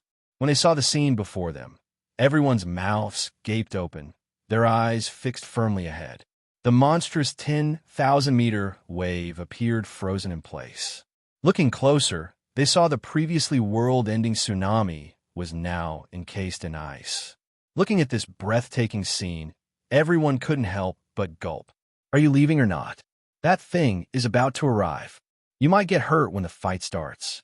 Hearing the voice again, the captain quickly turned his neck and looked up. The other crew members did the same. High above, Kyoya looked down at them with an exasperated expression, urging them to leave. Seeing this, the captain expressed his gratitude, then ordered an immediate retreat. The other crew members also looked at me with excitement. Their faces moved. They had thought they were doomed to perish at the bottom of the sea, their hearts already filled with despair. However, they hadn't expected my arrival to rescue them from the brink, giving them hope to live. After the fleet left, I turned my gaze towards the frozen ice. I could feel the Leviathan was about to appear. A long while later, a deep, terrifying roar echoed, and the entire sea surface began to shake violently. A few seconds later, the 10,000-meter iceberg instantly collapsed. Following that, an incomparably massive figure appeared, its body covered in various weapons. This was the strongest biological weapon from the age of mythology, the demon beast Leviathan. Over 4,000 meters long, its entire body was covered by a magic barrier.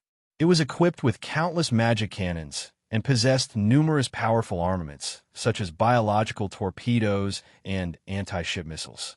It was practically a walking arsenal, albeit a living one, and easily provoked. Originally, this demon beast Leviathan had slumbered peacefully at the bottom of the sea for millennia. As long as one didn't approach the Leviathan drifting near the dragon veins, they wouldn't be harmed. However, the Bureau of Astrology, in order to destroy Itagami Island and kill Asagi Iba, deliberately angered the Leviathan, seeking to use its power to achieve their goals. A fierce, killing intent flashed in my eyes as I muttered to myself, "After I deal with the Leviathan, I'll go wipe out the Bureau of Astrology and the other annoying ants." Finished speaking, I looked at the demon beast Leviathan, known as the strongest biological weapon, and couldn't help but marvel. It truly deserves the title of strongest weapon. Just its sheer size alone would be enough to fill anyone with despair. Back when I slaughtered Amata no Orochi, the Susanoo I manifested at full power was barely 1,000 meters tall. Yet, this demon beast Leviathan's size reached a terrifying 4,000 meters. Truly shocking, but I wasn't afraid. The next second, I directly activated my Rinnegan and summoned Sisa, planning to test myself against this strongest biological weapon. With my current abundant magic power level, the Susanoo summoned at full strength could even reach 10,000 meters. However, I didn't do that, instead condensing it to the same size as the Leviathan. I activated the complete body, my eyes firmly fixed on the Leviathan ahead. It had clearly noticed me as well. Immediately, I controlled the giant sword in Susanoo's hand, enchanting it with lightning, and swung forcefully towards the Leviathan. A massive slash surged forward. An enormous slash, carrying countless crackling purple lightning bolts, surged towards Leviathan, constantly eroding its defenses. Sensing the threat of death, the magic cannons on the Leviathan's body instantly activated and finished charging. At the same time, it spewed a terrifying beam of destructive light from its mouth. A few seconds later, the Leviathan's light cannon collided with Susanoo's slash. The next moment, a dazzling light flashed, and the two energies instantly intertwined, spreading wantonly across the sea, nearly extinguishing all surrounding life. Boom! A series of massive explosions echoed, even reaching the entire Itagami Island, causing fear among its inhabitants. When the vast steam dissipated, the originally imposing Leviathan now had multiple cracks on its body, parts of it blackened like charcoal. With just a single strike, the Leviathan, proclaimed as the strongest biological weapon, was now riddled with wounds. Leviathan roared in pain, and then, surprisingly, the injuries on its body began to slowly heal. Seeing the Leviathan healing its wounds, my eyes lit up. Oh, it even has self-healing abilities. That's quite interesting. Worthy of being the strongest biological weapon of the mythological era. However, to end the battle quickly, I decided not to give Leviathan any more chances to recover and launched a continuous assault. The four giant swords in Susanoo's hands blurred into afterimages. At the same time, I utilized my sky authority, continuously summoning and controlling lightning and hurricanes to attack the Leviathan. Under my relentless bombardment, the Leviathan gradually lost its ability to resist. Finally, I activated my mage mode, using Pride from Trinity 7 to enhance my power. Susanu's giant swords and the Gate of Babylon. Its noble phantasms in the sky, now amplified, radiated a power far exceeding their normal levels as they struck the Leviathan simultaneously. The Leviathan let out a final roar, then transformed into a ball of light and vanished into the air. However, to eliminate any future problems, I even used the breakdown phenomenon ability, erasing all traces of Leviathan's remains. Seeing that the crisis on Itagami Island was resolved, I didn't waste any time and immediately rushed towards the Bureau of Astrology. They had pushed their luck time and time again. I couldn't tolerate it any longer. I had to wipe out these old fools completely. That morning, several meteors rained down from the sky, instantly reducing the entire Bureau of Astrology district to ruins. Following, there were thunderstorms and hurricanes. In an instant, the Bureau of Astrology completely disappeared from the face of the earth, as if it had never existed. Fortunately, Nagisa's grandmother belonged to the Lion King agency. Otherwise, I wouldn't have known where to start. Plus, I had specifically controlled my power, so there were no civilian casualties. Of course, those old traditionalists who wanted to destroy Itagami Island and kill Asagi Aiba were dead beyond dead. Soon, news of my destruction of the Bureau of Astrology was exposed. Hearing such terrifying news, the entire world was shaken. My domineering act of destroying the Bureau of Astrology incited the fury of the entire Japanese government. They declared that they would absolutely not tolerate this behavior and vowed to kill me. In response, Natsuki Minamiya, representing Itagami Island, issued a statement to the outside world. The Bureau of Astrology attempted to use the Leviathan to commit the inhumane act of destroying Itagami Island. Their deaths were well-deserved. This statement caused a global uproar. Simultaneously, Itagami Island and the Japanese government were now completely at odds, the smell of gunpowder thick in the air. Just then, the news that I had single-handedly destroyed the warlord's domain instantly detonated across the world. Hearing this news, all the factions, as well as the other two progenitors, expressed disbelief. The first primogenitor, the lost warlord, along with most of the elders, old generation, and noble vampires, were dead, and within the warlord's domain itself. Almost no one was willing to believe this news. It was simply too incredible. However, when satellite videos and other evidence were presented, everyone fell silent. I had single-handedly invaded the warlord's domain, not only wiping out almost all of its effective forces, but also killing the lost warlord, known as the strongest progenitor. After news of my stunning feat spread throughout the world, the small Japanese government immediately backed down. Subsequently, these spineless cowards issued a statement condemning the Bureau of Astrology's inhumane actions, expressing their willingness to reconcile with Itagami Island and curry favor with me.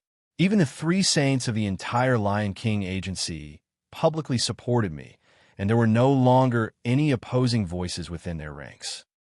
Simultaneously, in the Chaos Zone, the third primogenitor, the Chaos Bride, Giada Kukulkan, although shocked, was more curious about me as a person. However, in the Fallen Dynasty, the second primogenitor was currently pale-faced, his heart filled with panic. Even the lost warlord was killed by Hibari Kyoya, and the warlord's domain was destroyed. He won't come looking for me next, will he? That evening, I returned to the castle to find Natsuki Minamiya already back. I smiled and said, "Natsuki-chan, did those guys from Itagami Island give you any trouble? Should I go and have a little chat with them?" "TCH, are you going to talk sense into them? You've completely wiped out the warlord's domain and the Bureau of Astrology. Are you planning to destroy Itagami Island next?" Then everyone settled in on the sofa and started chatting. What? You want to go fight the other two progenitors? A moment later, Natsuki suddenly spat out her black tea, her face filled with astonishment. "Are you insane?" To this, I stated that it was precisely because I had been too merciful that people kept plotting against them. Ultimately, if I hadn't displayed strength that terrified all factions, the consequences would have been unknown. The Bureau of Astrology had frequently engaged in such actions in the past. Therefore, to prevent similar incidents in the future, I had to make all the world's powers utterly afraid of me. And defeating the other two progenitors was undoubtedly the best way. Hearing my words, the girls who had initially intended to dissuade me all fell silent. After all, the events of the past few days had completely shattered their understanding of the world. The Bureau of Astrology, supposedly upholding justice, had disregarded human lives. Then there were the Library LCO, the Black Death Emperor Front, and others, all plotting against them. My actions were undoubtedly protecting them. After considering this, they couldn't say much more, only reminding me to be careful. Seeing the girls' understanding, I smiled. That night, just as I was planning to thoroughly bully Aya Tokyoji, I suddenly remembered the legal lowly, little Natsuki-chan. So, I changed targets and sneakily crept into Natsuki Minamiya's room. However, I was caught red-handed by her. Sneaking into a girl's room in the middle of the night? Are you a stalker? Seeing me sneak in, Natsuki looked at me with an expression reserved for perverts. To this, not only did I feel no shame, but I stroked my chin and grinned mischievously. "Natsuki-chan, you're a 26-year-old. Don't tell me you're scared." Hearing this, Natsuki seemed to recall something. Her pretty face blushed slightly, her eyes darting around nervously, unable to meet my gaze. Seeing this, I grinned and slowly walked over. The next morning, I washed up and got dressed. After saying goodbye to the girls, I headed towards the fallen dynasty. It's time to deal with the second primogenitor. I wonder what goodies I'll get from those 3 black-grade gift bags. His vampire bloodline, referred to as G-type, possesses currently unknown abilities. Among the known 3 progenitors, he is the most enigmatic. Even the nobles within his own bloodline rarely know his true identity. He commands 19 familiars. This time, my objective was to subdue the Fall Gazer, so I didn't resort to direct violence immediately. Instead, I used telepathy to request a meeting outside the capital city. Evidently, upon hearing my message, the Fall Gazer obediently came outside the capital. "It is a pleasure to meet you for the first time. I am Aswad Gulaziz. May I inquire as to your purpose in visiting my fallen dynasty, Mr. Hibari?" Looking at the polite and refined Fall Gazer, I nodded with a smile, then replied playfully, "Quite polite. Aren't we, however? My purpose this time is to beat you up and then have you submit to me." My words directly shut down the Fall Gazer, leaving him with an awkward expression. "You have only 2 choices now. Either surrender and acknowledge your submission directly, or be beaten by me until you admit defeat." I stated casually. After all, except for Nagisa, the task conditions for the other 3 progenitors were all defeat. So, I felt rather helpless about it. As soon as I finished speaking, the Fall Gazer's face darkened, his eyes as cold as ice. "You want me to submit? Then you'll have to beat me until I do." Boldly showing up in his fallen dynasty and demanding his submission. Wasn't this a blatant show of disrespect? Even if I had destroyed the lost warlord, he was still the second progenitor. How could he choose to submit so easily? "Oh, I didn't expect you to be stubborn. I seem to have underestimated you." Hearing his words, my expression became subtle, seemingly a little surprised by his choice. I had thought that destroying the warlord's domain and killing the lost warlord would be enough to intimidate him into surrendering. I hadn't expected the Fall Gazer to have such backbone. In that case, I won't hold back.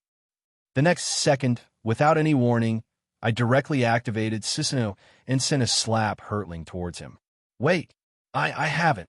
Witnessing this scene, the Fall Gazer's eyes widened, and he quickly tried to stop me.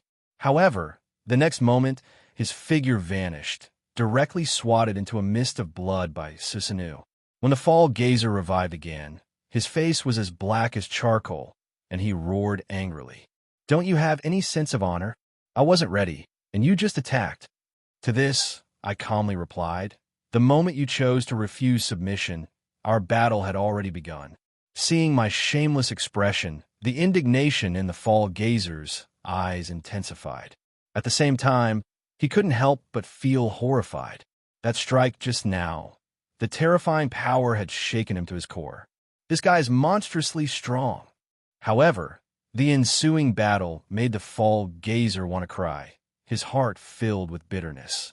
Because I was directly unleashing all sorts of ultimate moves, relentlessly bombarding the fall gazer, treating him entirely like a punching bag.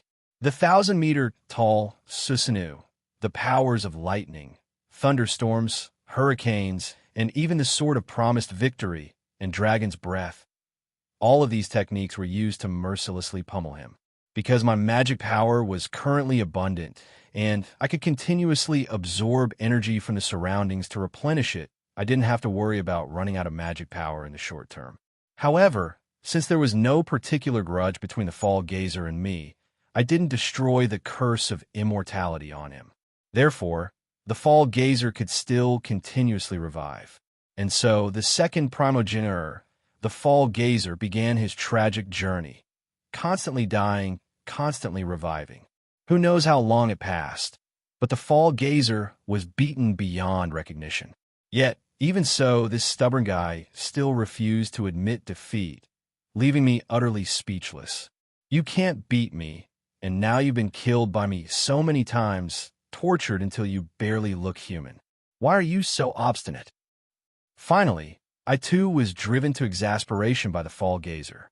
Dying dozens of times and still being stubborn, immediately I activated my mystic eyes of death perception, intending to make him yield. When he saw my blue-purple eyes, the fall gazer couldn't help but feel a bad premonition. When I severed the line of death of a giant red wolf familiar, the fall gazer suddenly screamed tragically, then looked at me with terror in his eyes. What did you do? Why didn't my familiar return to my body after death? Why did it suddenly disappear? Hearing this, I gave the fall gazer a meaningful look, then recounted how I had tortured and killed the lost warlord back then. Upon hearing that the familiar killed by me now would completely disappear, the fall gazer's eyes filled with utter terror. Holy crap, there's such an ability? Damn it, aren't you just cheating? Finally, the psychological defenses of the stubborn fall gazer, Aswadgul Aziz, were shattered by me, and he chose to admit defeat. Are you some kind of masochist, huh? Insisting on being tortured by me dozens of times before admitting defeat. Now look at you, beaten to a pulp, and you even lost a familiar. Floating in midair, I surveyed the scene. The once lush grasslands were now a scene of utter devastation. Then I looked down at the miserable second primogeniture, the fall gazer, and shook my head helplessly. The fall gazer. Hearing my words, Aswadgul Aziz looked up at me resentfully, his expression utterly speechless. Seriously? You're blaming me now? If you had told me earlier you had that ability, I would have surrendered long ago. Why I've needed to fight you at all? Now, not only have I been killed dozens of times, but I've also lost a precious progenitor-level familiar. Originally possessing 17 progenitor familiars, which formed the foundation of his status as the second primogenitor, now only 16 remained. Thinking of this, the fall gazer's heart bled. However, what terrified him more at this moment was the feeling of powerlessness when facing me. Recalling my ability to control the weather like a god and the demonic Susanoo, he couldn't defend against any of my techniques. Since you've admitted defeat and chosen to submit, immediately announce this news to the outside world. I glanced at the fall gazer, then quickly reminded him, adding, after all, I still need to go find the third primogeniture. Hearing my words, the fall gazer's eyes suddenly lit up, a hint of pleasant surprise on his face. The third primogeniture? The fall gazer was indeed a bit surprised, and pleasantly so. Since Hibari Kyoya was going to find the third primogeniture, it was highly likely they would end up fighting as well. That meant he wouldn't be the only one getting beaten up. Seeing the smile on the fall gazer's face, I felt both contempt and speechlessness. This guy, hearing that I'm going after the Chaos Bride, he's not even worried about his injuries and losses anymore. He's actually more animated than before. How could I not know what the Fall Gazer was thinking? But I didn't bother explaining anything. After reminding him once more, I vanished before the Fall Gazer using a magic circle. Not long after, the second primogenitor, the Fall Gazer, announced his allegiance to me, and the Fallen Dynasty became my territory. Once this news spread, it immediately caused panic among the various world powers. They all speculated whether I intended to rule the world. Just as the entire world was engaged in heated discussions, I had already arrived in the Chaos Zone via a magic circle. However, just as I materialized, several young girls appeared before me, bowing respectfully. "Lord Hibari, Her Majesty the Empress awaits you. Please follow us." Hearing this, I was taken aback, but still followed them curiously to the palace. "It's a pleasure to finally meet you, Hibari Kyoya. I've been looking forward to this moment for a long time." When I arrived at the palace, I saw an exceptionally beautiful girl sitting on the throne in the main hall. The girl had gem-like, light green hair and emerald eyes as deep as a tranquil lake. Such exquisite beauty couldn't help but spark one's imagination. The young woman was none other than the third primogenitor, the Chaos Bride. Her real name was Giada Kukulkan. Her vampire bloodline was known as T-type, confirmed to consist only of females. Because she possessed beastman attributes, she had superb physical combat skills even without using familiars. Furthermore, she could transform her subordinate familiars into living weapons shaped like whips or spears. Her appearance was shapeless, capable of transformation. However, Giada Kukulkan was currently sitting on the throne wearing a high-slit white dress, and she wasn't even wearing. This scene made my eyes widen, and I couldn't help but sigh inwardly. What a feast for the eyes. Noticing my gaze, Giada Kukulkan, instead of getting angry, asked playfully, "Enjoying the view?" "Indeed. However, I prefer a closer, more detailed inspection." I replied with a grin. "Ha ha ha. You really are interesting." Hearing my words, Giada Kukulkan covered her mouth and giggled charmingly. I didn't deny it, smiling faintly as I slowly spoke. "My arrival seems to have been within your expectations. So, you already know my purpose, don't you? Then what is your choice?" My reason for seeking Giada Kukulkan this time wasn't just to complete the task, but more importantly, for her as a person. Giada Kukulkan was an exceptional beauty. What's more, with her ability to freely change her appearance. Fantasizing for a moment, I brought my gaze back to Giada Kukulkan, quietly awaiting her answer. A few seconds later, a voice came from the throne. "In less than 2 days, you first destroyed the prison barrier, then eliminated the first primogenitor, the strongest biological weapon Leviathan, and the Bureau of Astrology. Finally, you beat the second primogenitor into submission. If it hadn't been confirmed, I would have thought it was all a massive joke. Now, rumors are rampant outside, all suggesting you want to rule the world. Hibari Kyoya, I'm becoming more and more interested in you." Saying this, Giada Kukulkan suddenly stood up and gracefully walked down from the throne. "Rule the world? I have no interest in such boring matters." I waved my hand dismissively, speaking casually. After all, that kind of thing is really meaningless, time-consuming, and laborious. Utterly dull. "Oh, then what are you interested in?" Giada Kukulkan asked, moving to stand beside me. Suddenly, she sat down on my lap, her arms wrapping around my neck, her tone curious. However, as soon as she got close, smelling the enticing scent on me, Giada Kukulkan's eyes instantly turned crimson. "I'm only interested in beautiful women and power. For example, a beautiful girl like you." I smiled faintly, naturally wrapping my arms around Giada Kukulkan's slender waist. However, at this moment, Giada Kukulkan was completely captivated by the aura emanating from me, as if she were suffering from withdrawal, having lost all reason. Finally, she couldn't suppress the desire within her any longer and bit down on my neck, slowly starting to suck my blood. To this, I suddenly raised the stakes. Sucking my blood without my permission? The price for that is quite high. How about you compensate me with yourself? Unfortunately, Giada Kukulkan didn't hear me. She was completely immersed in the pleasure of blood-sucking. Time slowly passed. Only after Giada Kukulkan was satisfied did she slowly retract her fangs, her eyes returning to their emerald green color. However, looking at the flushed Giada Kukulkan, I couldn't sit still any longer. After all, with a beauty in my arms, and I wasn't exactly a saint, how could I resist?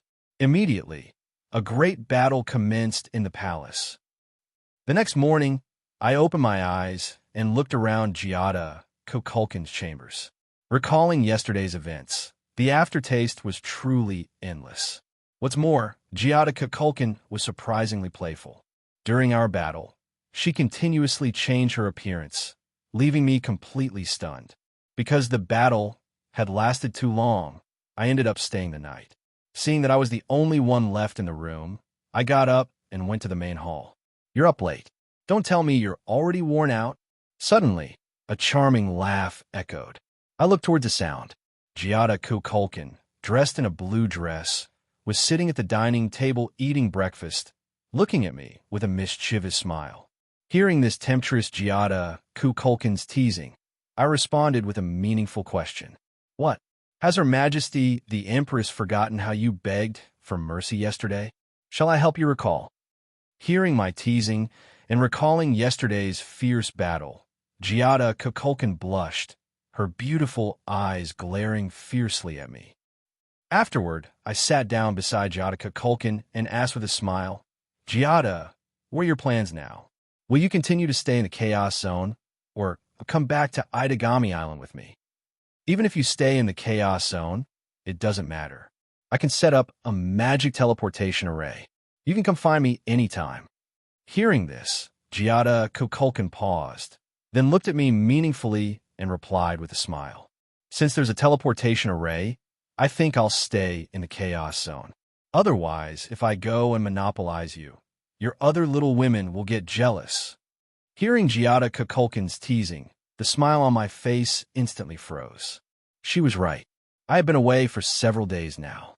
If I continue to philander, the girls back at the castle would probably flip their lids. Then I'll head back to Itagami Island first. I've set up a magic teleportation array in your room. If you miss me, you can come find me on Itagami Island, I said. Saying this, I gently caressed Giada Kukulkan's face, gave her a long, deep kiss, took one last whiff of her light green hair, and then vanished from the spot. Left sitting at the dining table, Giada Kukulkan remained motionless for a long time, her gaze fixed on the spot where I had been standing. Should I have gone to Itagami Island with him? Oh well, once I've finished arranging matters in the Chaos Zone, I'll head to Itagami Island. After some time, Giada Kukulkan made up her mind and headed toward the palace. At this moment, I had already returned to the castle on Itagami Island.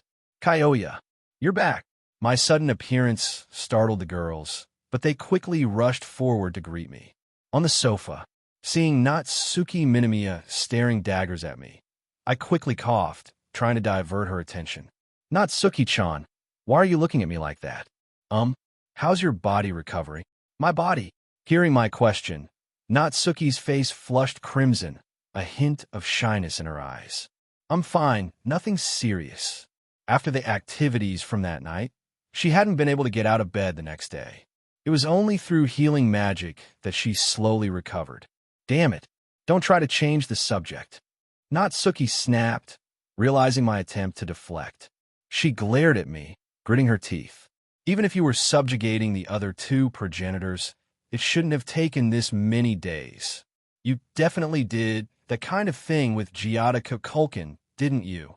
This lecherous brat, he did that kind of thing to me, and then snuck away the next day without even saying goodbye.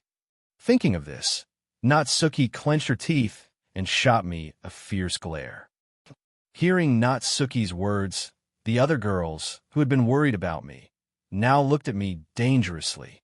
Senpai, you're too much of a playboy. Yeah, aren't there enough of us at home? Are you still not satisfied? Hearing the girls' accusations, I felt slightly guilty, but I quickly composed myself and replied playfully. Well, I just try to lighten the load for you all in the future. Not Suki-chan, Yuma, Aya, and Kanon-chan can certainly attest to that. My words completely stunned everyone present. For Natsuki and Kanon, who already knew my capabilities firsthand, such teasing words made their faces flush crimson. Especially the shy Kanon Kanase. She practically started to steam, as if about to faint. Nagisa Akatsuki, Yakaina Himuraji, and Seijai Aiba, on the other hand, looked envious and jealous. After all, they had been with me the longest, yet they had fallen so far behind now. As for the other girls, although somewhat jealous, wasn't as obvious. Still, they continued to stare at me resentfully.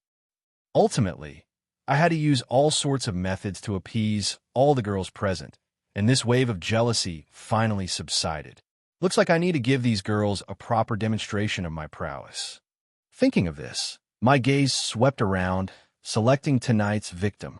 Suddenly, the girls, who were laughing and chatting, felt an inexplicable chill run down their spines.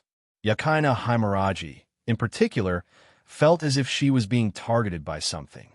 After selecting the victim, I relaxed and continued playing games with December while chatting with the other girls. When night fell, I sneakily crept into Yakaina Himuraji's room. What followed was a wonderful night that left me incredibly satisfied.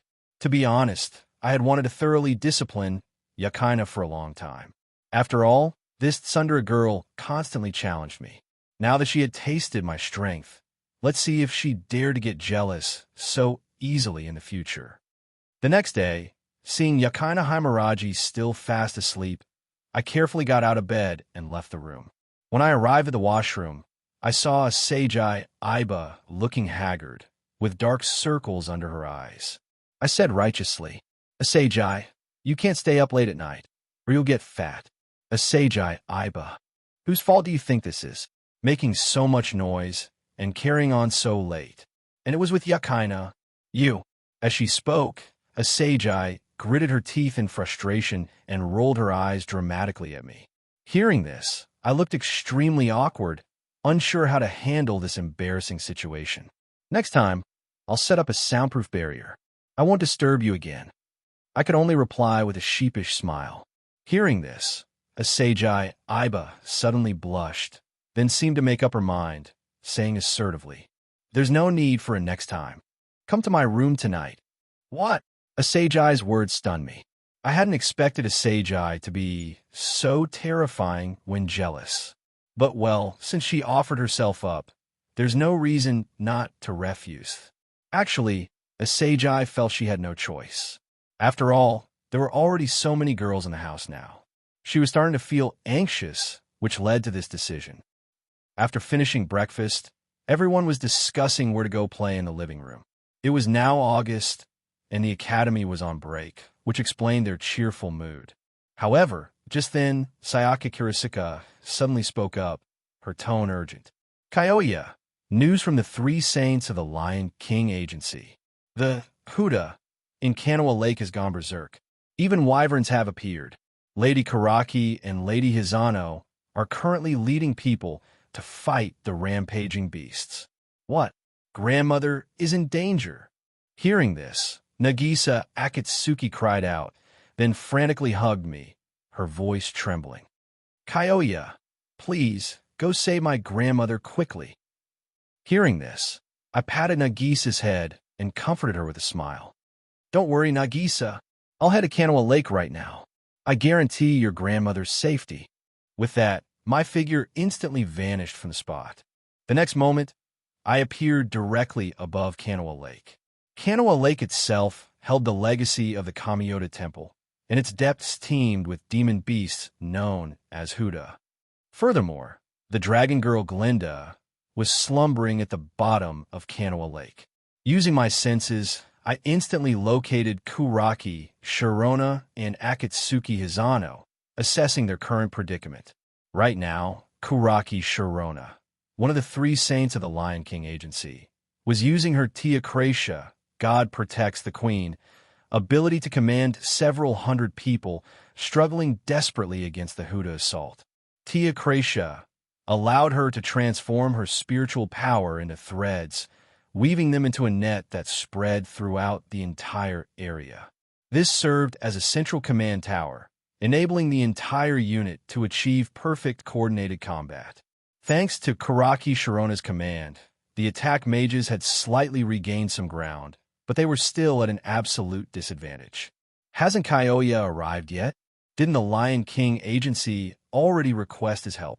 Kuraki Shirona asked an elderly, white-haired woman beside her while directing the battle. Aren't you one of the 3 saints?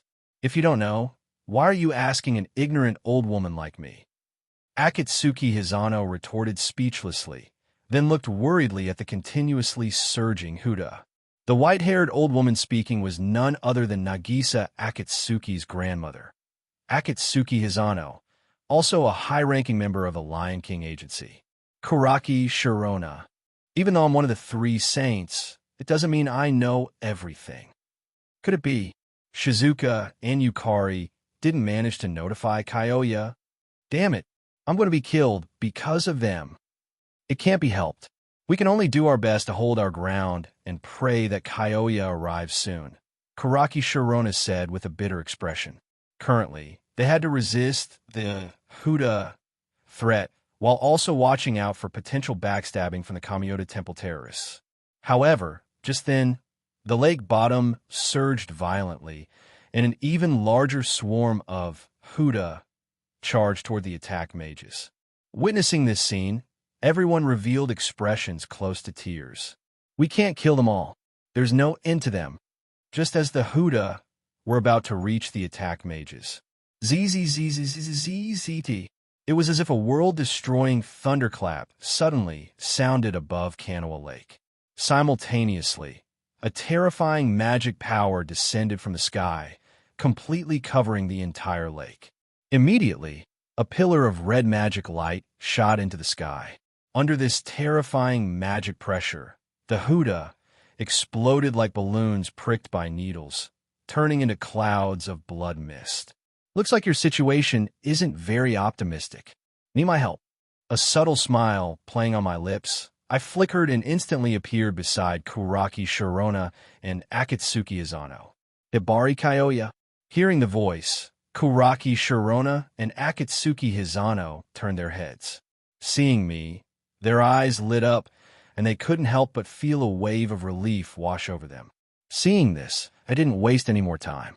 Using mental out, I gathered all the Huda together, then obliterated them all with a devastating bolt of lightning. Next up is finding that dragon lowly, Glinda, I muttered, then teleported directly to her side.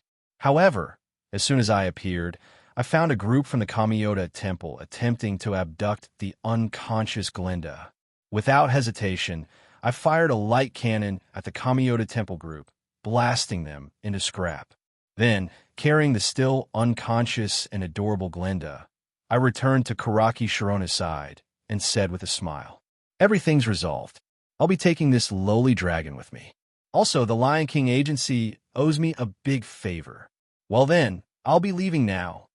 After speaking, I vanished from the spot.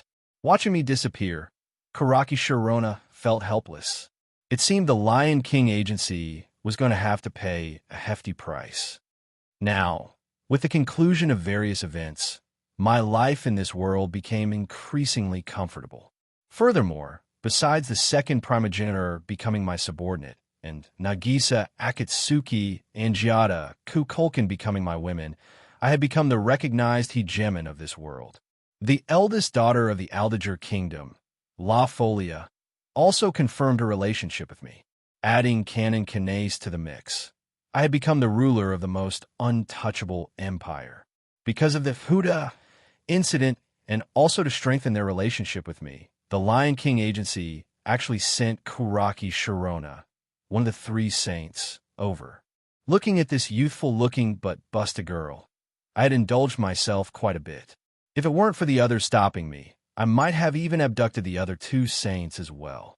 However, because the Lion King agency needed them to handle other matters, I had to temporarily give up. But not wanting to leave any regrets, I also found the pitiful little lowly, Iguchi and promised to let her live a happy life until her death. At the same time, to completely eliminate all malicious seeds, I directly wiped out the Hidden Library LCO witches, the Kamiota Temple, and other organizations. Beyond that, I also modified the bodies of my women and bestowed upon them the purest dragon blood, granting them practically endless lifespans. For a time, I had thoroughly rectified my past regrets. Everything was moving in a positive direction. Not long after, I stood atop the familiar tall tower, looking down at the bustling scene of Itagami Island below, feeling a myriad of emotions. I've been in this world for quite a long time now. It feels like a dream. Now it's time to go back. However, this time, I didn't plan on bringing a Seijai Aiba and the others back to the DxD world. Firstly, they were unfamiliar with that world. Secondly, it wasn't convenient right now, and the crisis in that world hadn't been resolved yet. Once I completely resolve all the problems in the DxD world, I'll just set up a world-traversing teleportation array. Then, the girls from both worlds can freely travel to other worlds. I took a deep breath, then commanded the system to open the passage for world travel. Suddenly, a pitch-black door appeared before me. I glanced around, taking one last look, then slowly stepped through it. Simultaneously, somewhere in the DxD world, a dark, heavy spatial ripple appeared. A figure slowly emerged from within. It was me, returned from my travels. Finally back in the DxD world. It's been a while. I stretched, my voice lazy. However, when I looked up, I found that the sky had already darkened, which surprised me. Looks like time didn't pause during world travel, but it flowed extremely slowly. After all, I had stayed in the Strike the Blood world for a very long time, yet only a few hours seemed to have passed in the DxD world. Standing quietly for a long while, I prepared to head home. But during that time, I suddenly remembered, didn't I still have 3 black-grade gift bags unopened? There were 4 black-grade gift bags in total. Besides the one from the Nagisa mission, the others were still in my system space. System, open the rewards. Ding! Gift bags opened successfully. Congratulations, host, for obtaining Heaven Tearing Claw, Max Charm, Stella. Looking at the rewards opened by the system, I then checked their information. Heaven Tearing Claw. When activated, one hand transforms into a crimson dragon claw. At full power, it can even tear worlds apart. Its might is fully capable of ripping through the body of a colossal dragon, and it also possesses a god-slaying attribute. Max Charm. With this ability, you will possess extraordinary charm and charisma. Wherever you go, you will attract everyone's attention. Stella. The noble phantasm of the great hero Arash from the Fate series. These rewards are quite flashy, aren't they? Max Charm. Is this trying to make me completely degenerate? But I like it. Heaven Tearing Claw. The name is quite domineering. Its power seems more than enough to kill even Mao-class beings.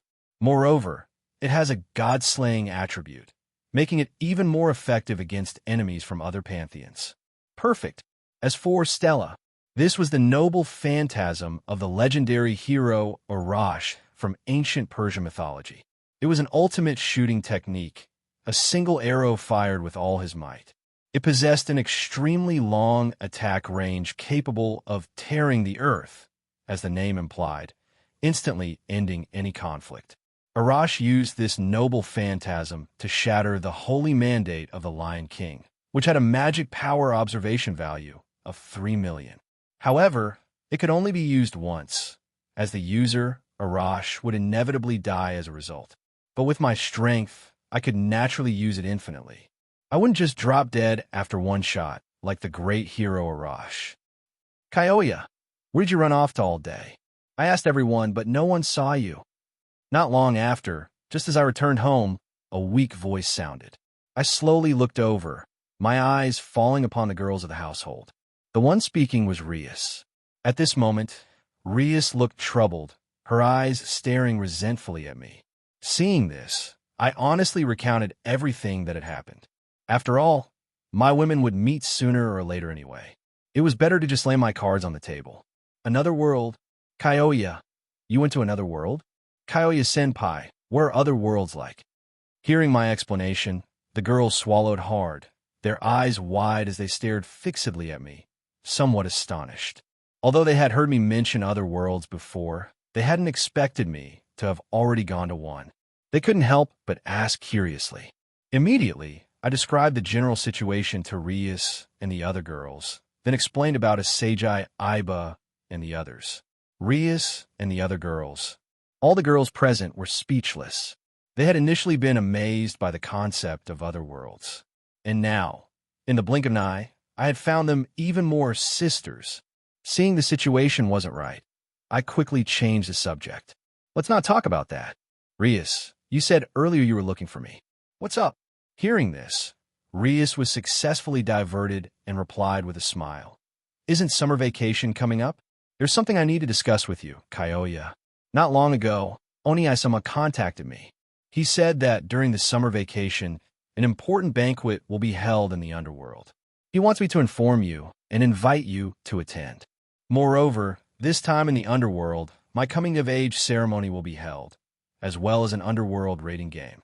Kyoya, I want to invite you to my coming-of-age ceremony. Would you be willing to come? After speaking, Rias looked at me expectantly, her heart filled with apprehension. Instantly, I understood. The underworld banquet. So the storyline had already progressed this far. Immediately, looking at Rias, I smiled, patted my chest, and said loudly, "Of course, in that case, let's all go together." With my words, Rias instantly felt filled with strength, her face showing delight. The other girls were also extremely excited about this trip to the underworld. The scene changed. I, Rias, Sona Citri, and the others were already aboard the dimensional train, a mode of transport that could freely travel between the underworld and the human world. To be honest, seeing this thing in reality now, I couldn't help but feel a little curious. Logically, I could have directly used spatial magic to transport everyone directly to the underworld. However, because Zenovia, Asia, and Kiryu Aika had never been to the underworld, we had to register first in order to be able to legally and freely enter and exit the underworld in the future. I noticed that during the dimensional train's journey, it underwent multiple spatial transfers and jumps in midair. Although this was also a type of space teleportation magic, the distances covered weren't very far, so it seemed it would take a while to reach the underworld. However, to my surprise, there were actually vending machines and other human world items on the train. It seemed even the underworld was adopting some of the good points of the human world. As for the compartments of the dimensional train, the two queens, Akino Himejima and Tsubaki Shinra, were explaining some knowledge about the underworld to Zenovia, Kiryu, and the other girls. The rest of the girls were excitedly chatting amongst themselves.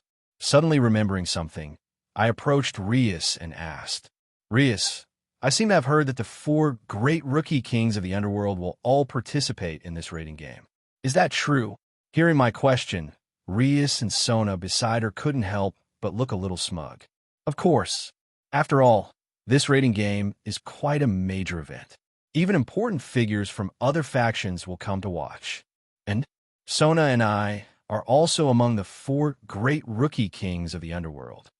Saying this, Rias and Sona couldn't help but proudly lift their heads, looking at me somewhat smugly. Hearing this, I remembered Sir Bale, known as the strongest rookie king of the underworld. And that chicken too. After several hours on the dimensional train, we finally arrived at the station and entered the underworld region. Unlike the human world, the sky in the underworld was perpetually crimson, and the air was thick with potent magic power. All right, everyone, let's disembark. Welcome to the underworld. Rias reminded everyone with a smile. So, this is the underworld. Yeah, it's my first time too. It's so different from the human world. Zenovia, Asia, and the others, visiting the underworld for the first time, looked around excitedly, their eyes filled with curiosity. In that case, Kyoya, Rias, I'll head back to my family first. Let's meet again at the banquet in a few days.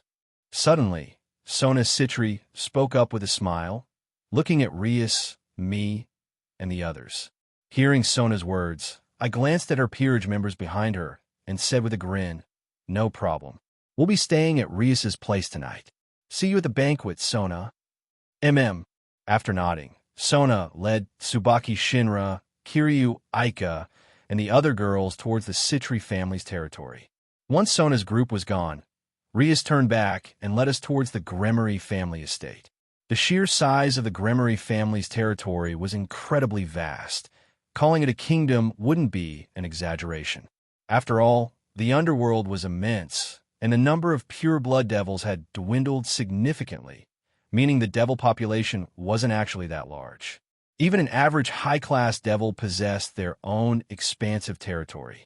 In fact, even Rias's peerage members, Akino Himejima, Kaneko Tiju, Kibayudo, and the others, had their own territories within the Gremory domain. After traveling through a city via a dedicated vehicle, our group finally arrived at the Gremory territory. As the main gates opened, 2 rows of maids stood inside the castle, respectfully greeting our arrival in unison. We couldn't help but marvel at the luxury of a great noble family. At the end of the red carpet stood Surzex's queen, Evelyn, quietly awaiting us. "Lady Rias, Lord Kyoya, and everyone else, please follow me." The head maid, Evelyn, curtsied and respectfully guided us. Hearing this, Rias and I walked down the red carpet, following Evelyn towards the castle's living room. Upon entering the living room, a man and a woman were already seated inside. It was, of course, Rias's father, Xiaticus Gremory, whom I had met once before.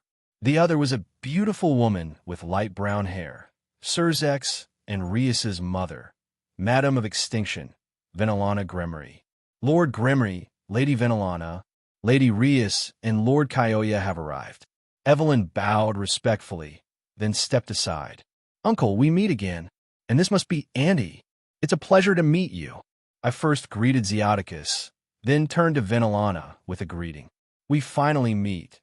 Xiaticus and Surzex have mentioned your name countless times." Venelana appraised me carefully, a smile in her eyes. She nodded, clearly very satisfied with his son-in-law. Because of the max charm effect, I currently exuded immense charisma. Even Venelana was almost captivated. Not bad, exceptionally handsome, and excellent in both strength and character. He completely fits her image of Rias's ideal husband. "Ha ha ha, Kyoya, we meet again. No need to be so formal. We're practically family now." Xiaticus responded with a laugh. He was increasingly pleased with me the more he looked. So young, yet already possessing transcendent-level strength. And he's so loving towards Rias.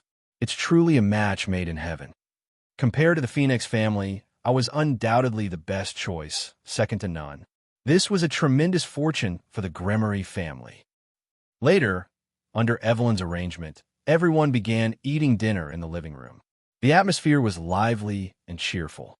"Kyoya, there will be a banquet in the underworld in a few days. You should accompany Rias. After all, you are Rias's fiancé," Xiaticus said, squinting slightly as he admired me. He had left my house so quickly back then precisely to prepare for this underworld banquet.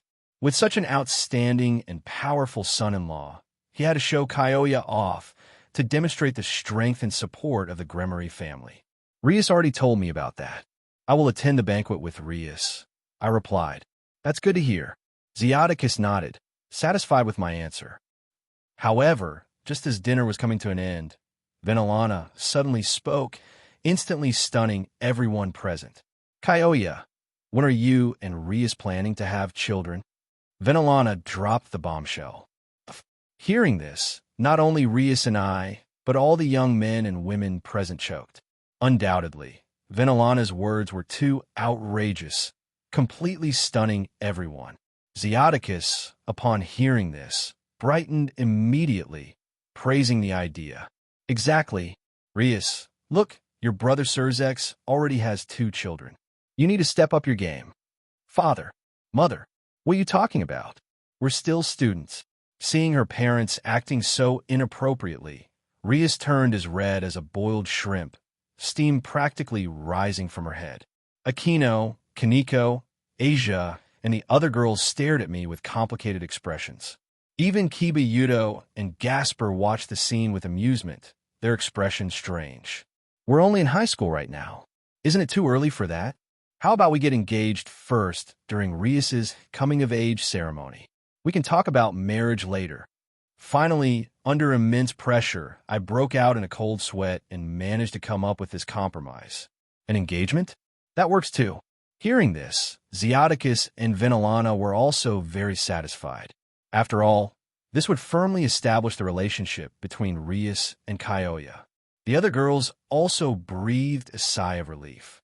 The thought of Rias suddenly having a big belly and giving birth was terrifying. I didn't expect the Grimmery family to be so wild. I thought, amazed. There's still some time before the banquet.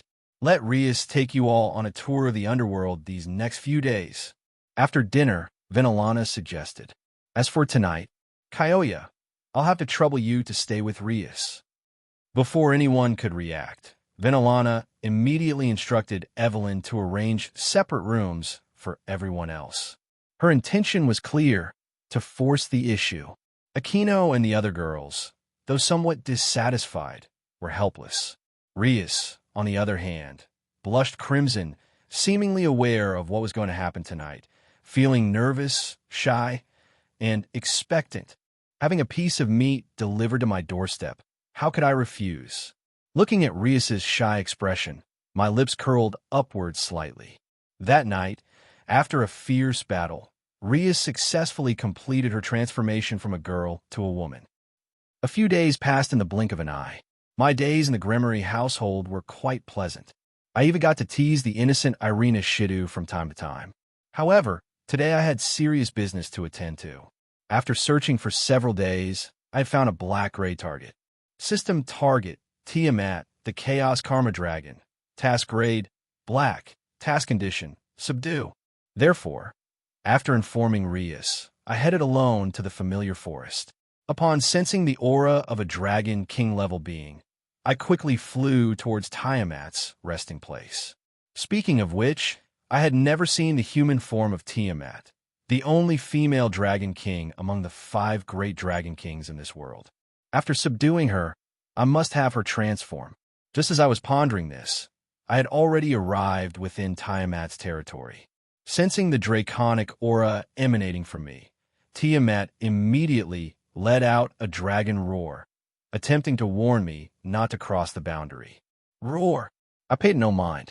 After all dragons possessed a strong sense of territory, especially Tiamat, one of the 5 great dragon kings. Within the familiar forest, hearing Tiamat's roar, the creatures seemed to sense impending doom and fled the area.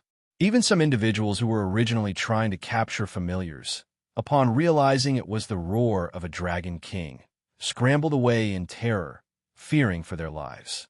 However, I remained oblivious to this, continuing to fly towards her location despite Tiamat's furious roars.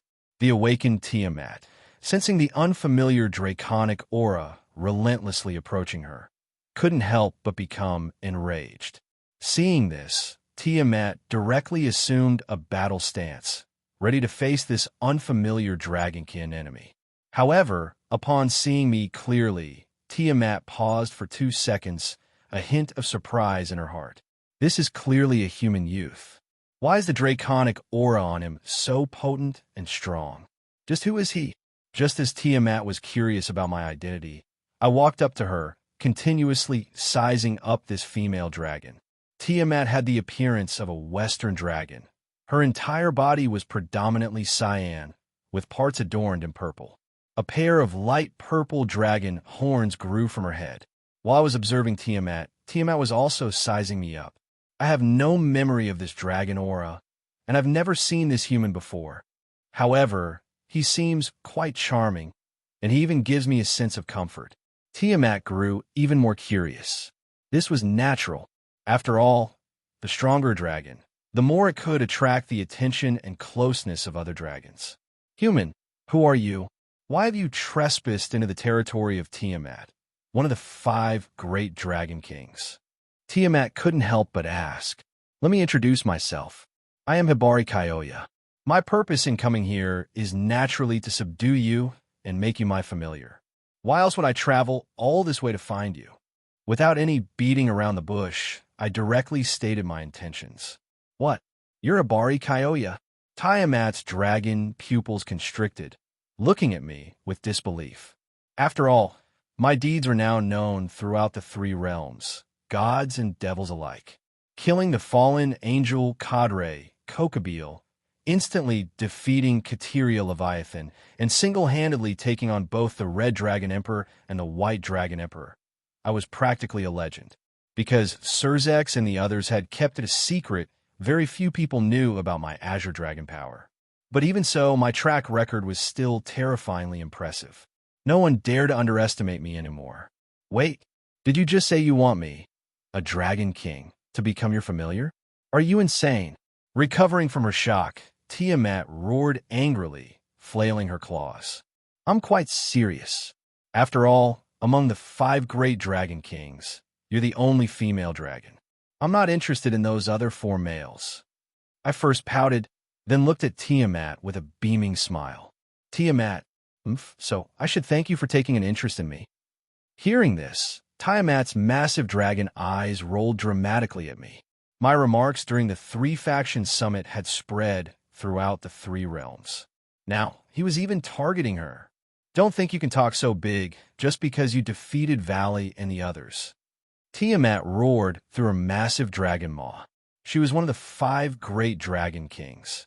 Even if she died in battle, she would never submit to force.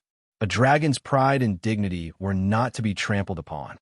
However, after observing me more closely, Tiamat's dragon eyes shifted, and her tone changed as she spoke. However, I can give you a chance. If you can truly subdue me, I can become your familiar. But if you lose... Tiamat paused deliberately, then dropped a bombshell. From today onwards, you must become my partner and stay by my side always. How about it? After all, I was related to dragonkind and possessed considerable strength. More importantly, I was quite charming. Tiamat had taken a liking to me.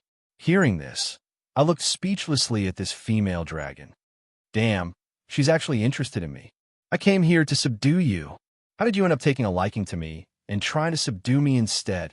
However, after thinking about it, I said with a playful expression, no problem. But you have to let me see your human form first. Hearing this, Tiamat didn't waste any more words. Her dragon form suddenly erupted in cyan flames. Amidst the flames, the cyan dragon's figure gradually shrank, replaced by a tall, curvaceous silhouette. Tiamat's human form gradually emerged, cyan hair reaching her waist, light pink eyes.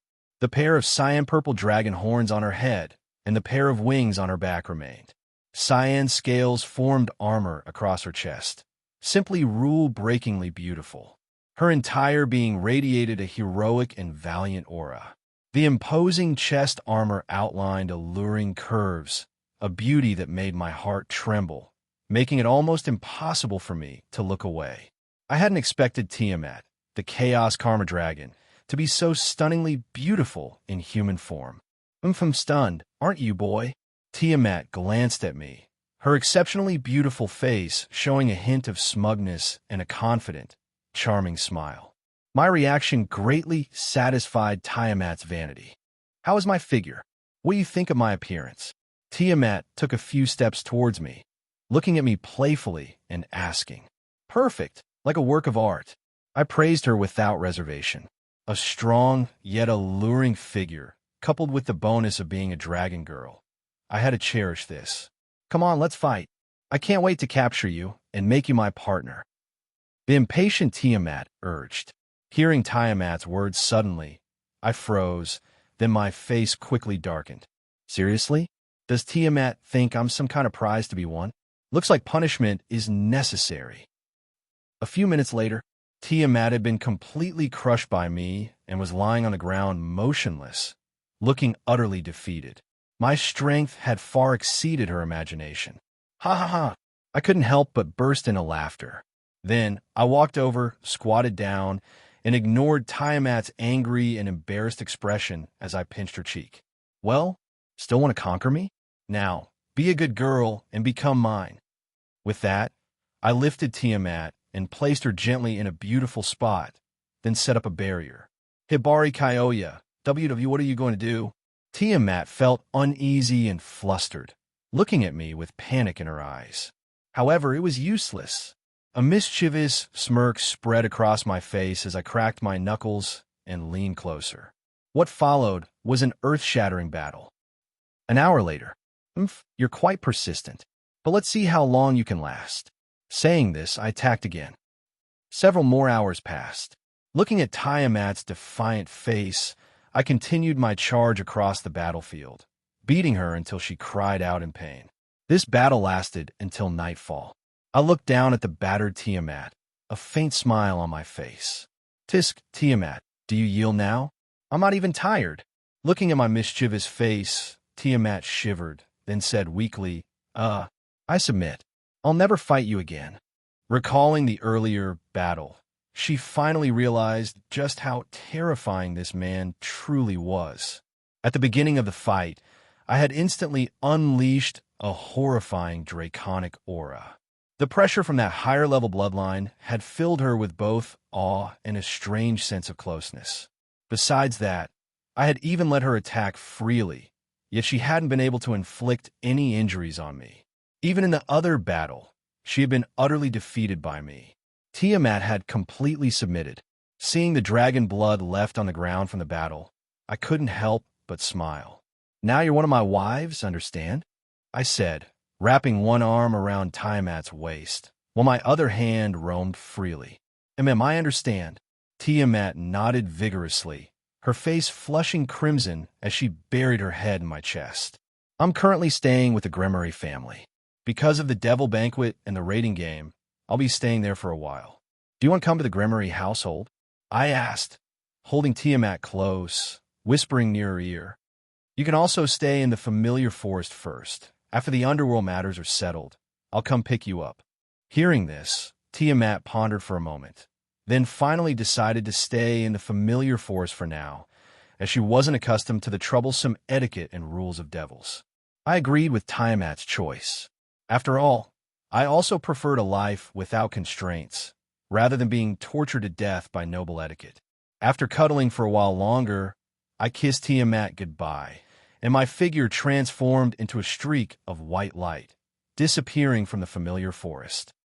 Returning to the Grimory household, I changed my clothes.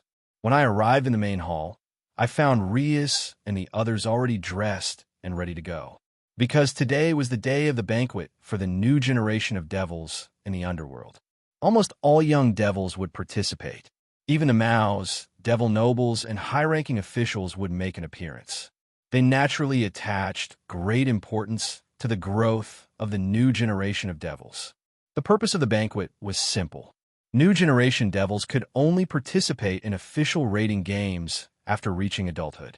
Therefore, this gathering was intended to allow them to get acquainted with each other. At this moment, Rias wore a stunningly beautiful, bright red formal dress, looking dazzling, a perfect embodiment of a princess. Akino Himejima, Zenovia, Kiba Yudo, Kaneko Tiju, Kyome Abe, and Gasper were also dressed beautifully. Asia and Irina Shidu, however, were not peerage members and thus didn't need to attend the banquet. They could simply stay in the castle. Seeing that I had also arrived, Rias led everyone towards the banquet location, the platform beneath the largest building in the Devil City. After everyone boarded the elevator, Rias couldn't help but remind them again. Everyone, no matter what happens later, treat it with a normal attitude. Regardless of what the other party says, absolutely do not resort to violence. After all, those people are our future competitors. We can't make ourselves look bad. Rias, you're being too nervous.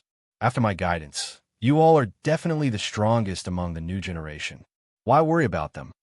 Regarding Rias's reminder, I shrugged nonchalantly. That's our Kyoya, so assertive. Akino said with a smile. Exactly. We're the strongest. Kyome Abe lifted her chin, full of confidence. I'm actually looking forward to a fight, Kiba Yudo chuckled. I won't back down either. Even the usually timid Gasper sounded surprisingly forceful at this moment. Kaneko Tuju raised her small hand, clenching her fist. Seeing this scene, Rias's mouth twitched. She couldn't help but shoot me a glare. My single sentence had completely led her peerage astray. It wasn't surprising they thought this way. Their current strength far surpassed their peers. Even Rias couldn't help but feel excited. After all, she had been looking forward to this raiding game for a long time. The banquet Kyoya attended wasn't particularly interesting. To be precise, he had only one purpose for coming: to eliminate a certain perverted nun-con. Rias. After the elevator stopped, the group arrived in a corridor. Suddenly, a resonant voice called out. Hearing the voice, Rias looked over in surprise. The newcomer was familiar to her. Sarord? It's been a while. Indeed, it has been some time, but you've certainly made a name for yourself in the underworld lately. The speaker walked over, arriving in front of Rias and me. Only then did everyone see that he was a sturdy man. He had short black hair, a muscular build, and even faintly exuded a wild, beast-like aura. After arriving before the group, Rias turned to me and the others, smiling as she introduced him. This is Sarord Bale, the successor to the House of Bale, and also my cousin. Then, when Sarord looked at me, his eyes filled with endless fighting spirit, and he said excitedly, "You must be Rias's fiancé, Hibari Kyoya, right? I heard that even the White Dragon Emperor and the Red Dragon Emperor were defeated by you. How about we have a match?" At this moment, Sarord could barely contain his desire for battle. He knew that Rias's recent surge in power, allowing her to easily defeat Riser, was all thanks to my help. Furthermore, he could sense the formidable strength of my physique, which contained terrifying power that definitely surpassed his own. That was why he was so excited. After all, I could be considered the opponent he had always dreamed of. Hearing Sarord's request for a duel, I couldn't help but deeply admire his courage and determination. Sarord, the current successor to the great king house of Bale. His father's half-sister, Venelana, had married into the Gremory family, making him cousins with Surzex and Rias. However, despite being born into the house of Bale, he hadn't inherited their ancestral power of destruction. In contrast, both Surzex and Rias had inherited it. Furthermore, his cousin Surzex had become a Mao, which caused the Bale family, who valued noble honor above all, to lose face. As a result, his mother was considered a disgrace to the family for giving birth to an heir who hadn't inherited the power. Both mother and son were ostracized and discriminated against, forced to move to the borderlands of the Bale territory.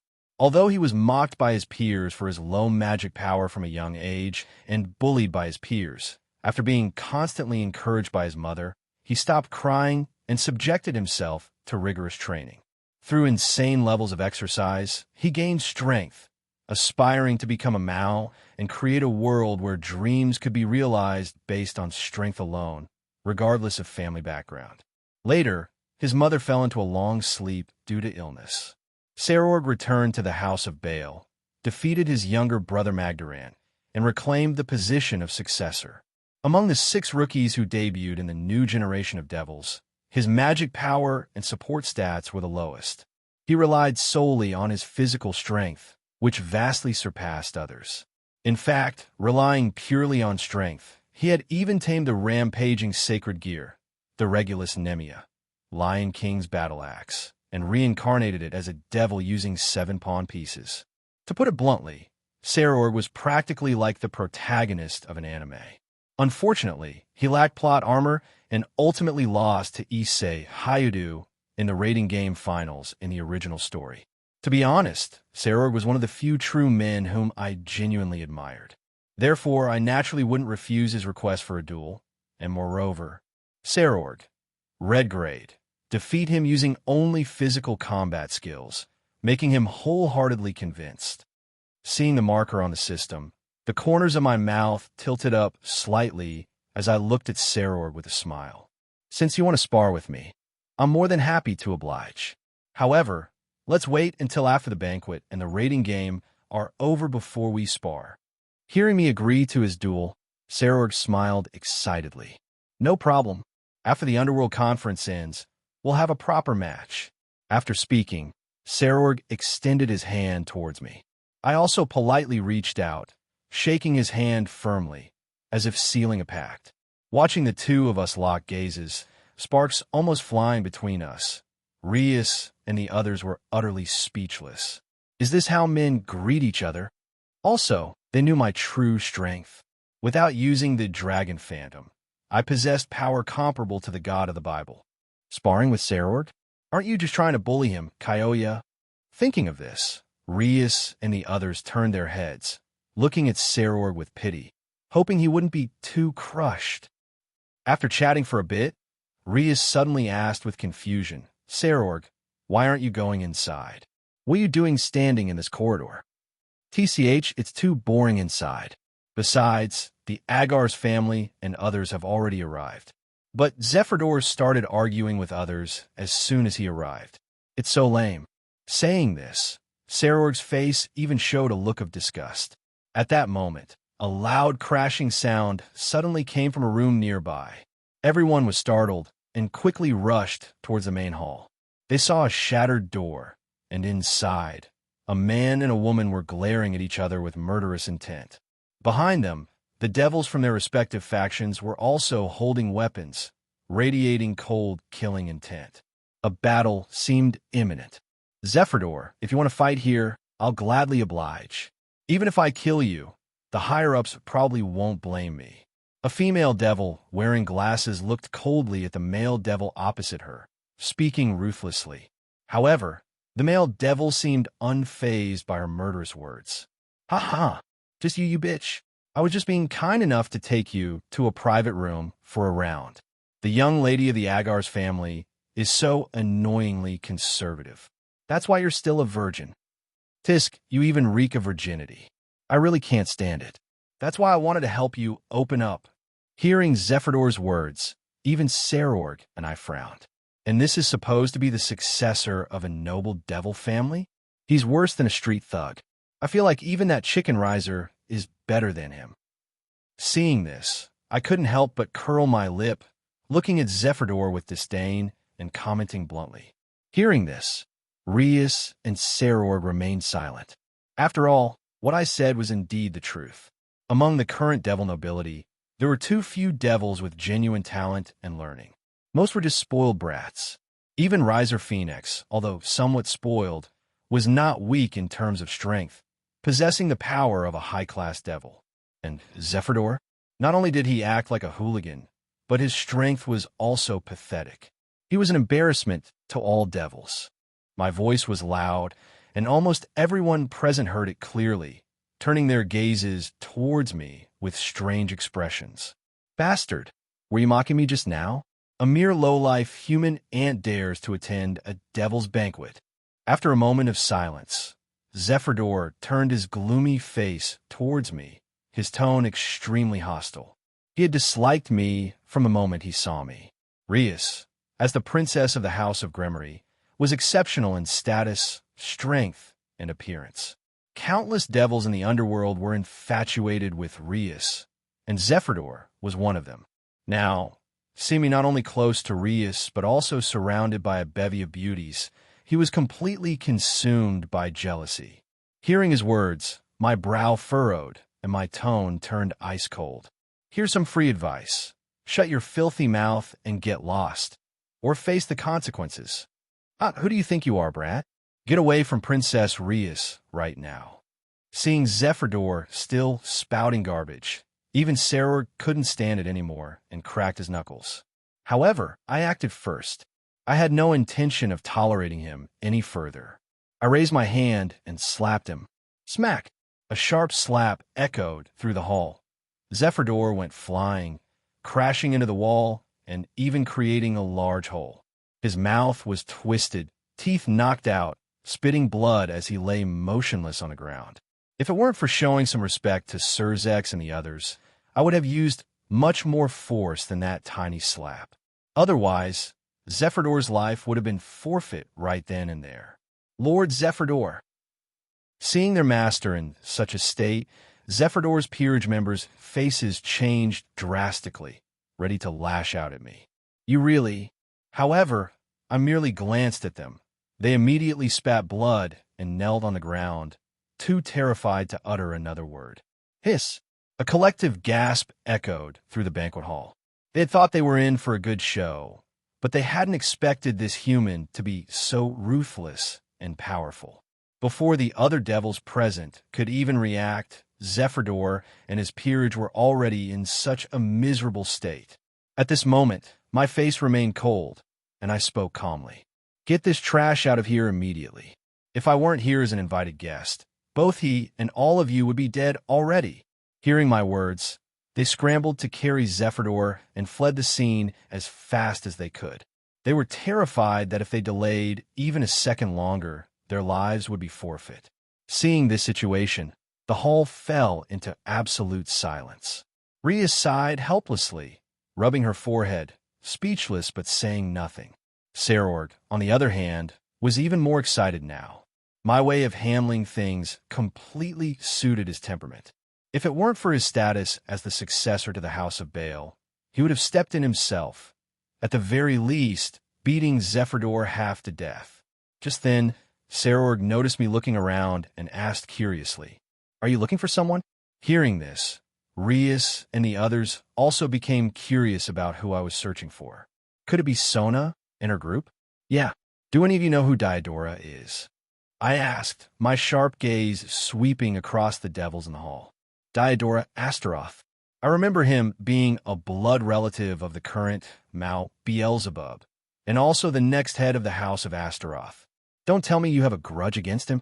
Sarorg asked suspiciously, seeing the murderous look on my face. I do have a grudge. Right now, the only thought in my mind is killing him. My words instantly stunned Sarorg, making him doubt if he had heard correctly. Diodora was the successor of a Mao's blood relative family. Killing him would be like slapping Mount Beelzebub in the face, no different from suicide. At this moment, Rias and the others stared at me in shock, completely baffled as to when I had developed such hatred for Diodora. Kyoya, do you have some kind of grudge against Diodora? Rias asked. Seeing everyone's confusion, I explained my reasons for wanting him dead. Diodora Astaroth, as the next head of the Astaroth family, is a complete nun-fetishist.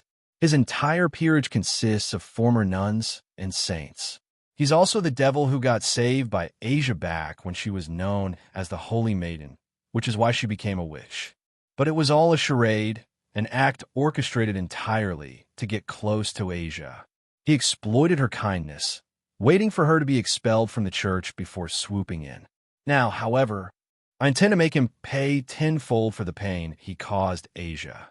Pervert. Scum. Hearing this, Rias and the others were enraged.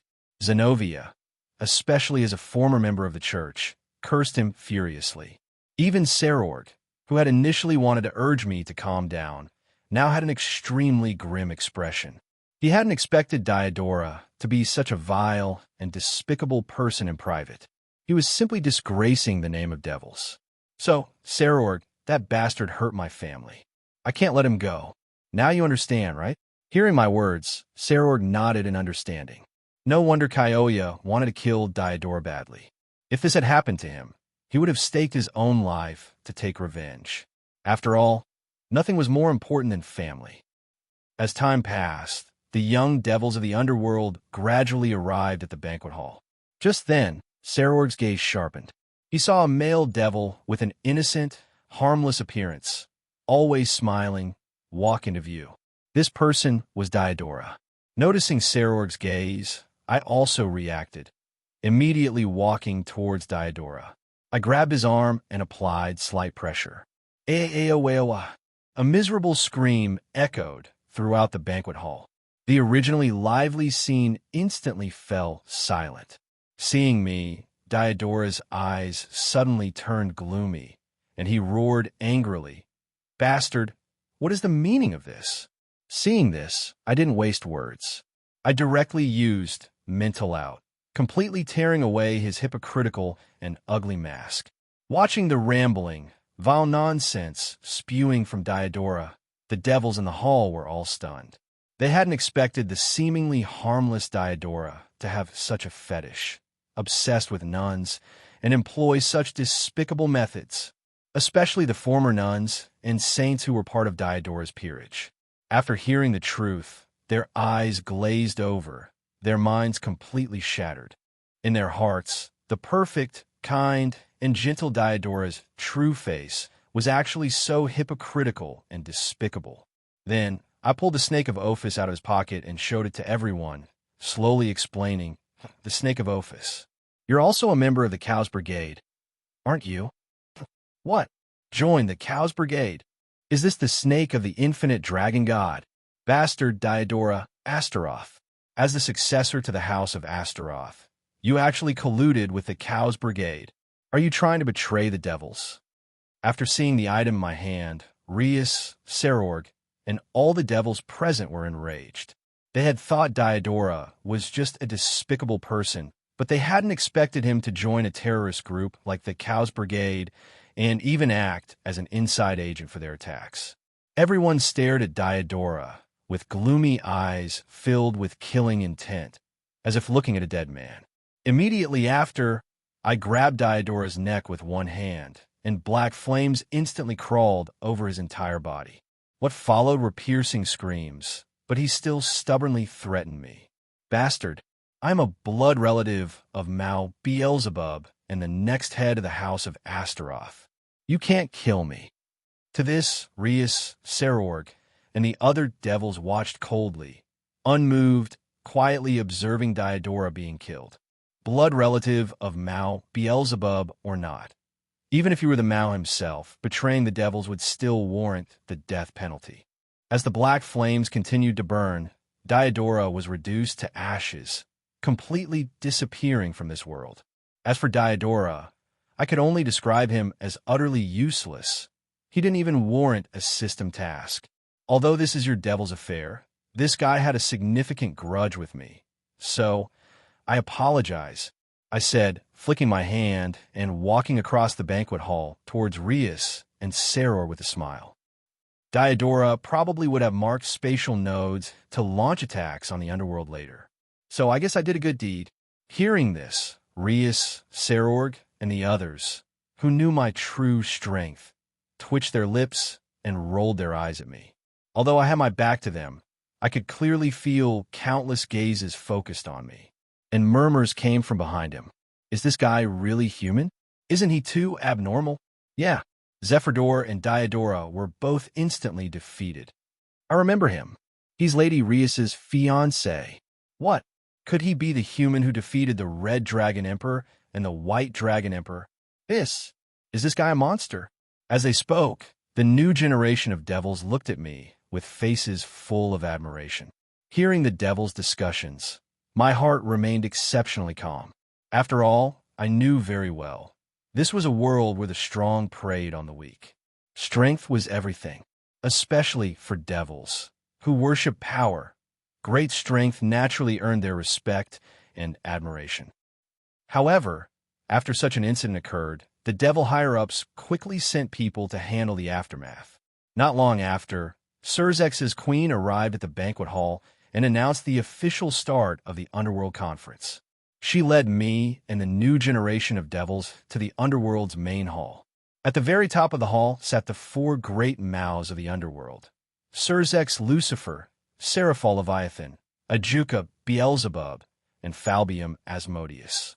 Below them were the devil higher-ups, such as the devil elders, the heads of the devil noble families, and other prominent devils. Immediately, Evelyn respectfully said to me, "Lord Kyoya, your seat is up there. Please follow me." Hearing this, I looked indifferent and followed Evelyn to the upper part of the hall. Seeing a throne, I couldn't help but be slightly surprised. After a moment of surprise, I still sat down beside the four great Maos and asked doubtfully, "Is this all right?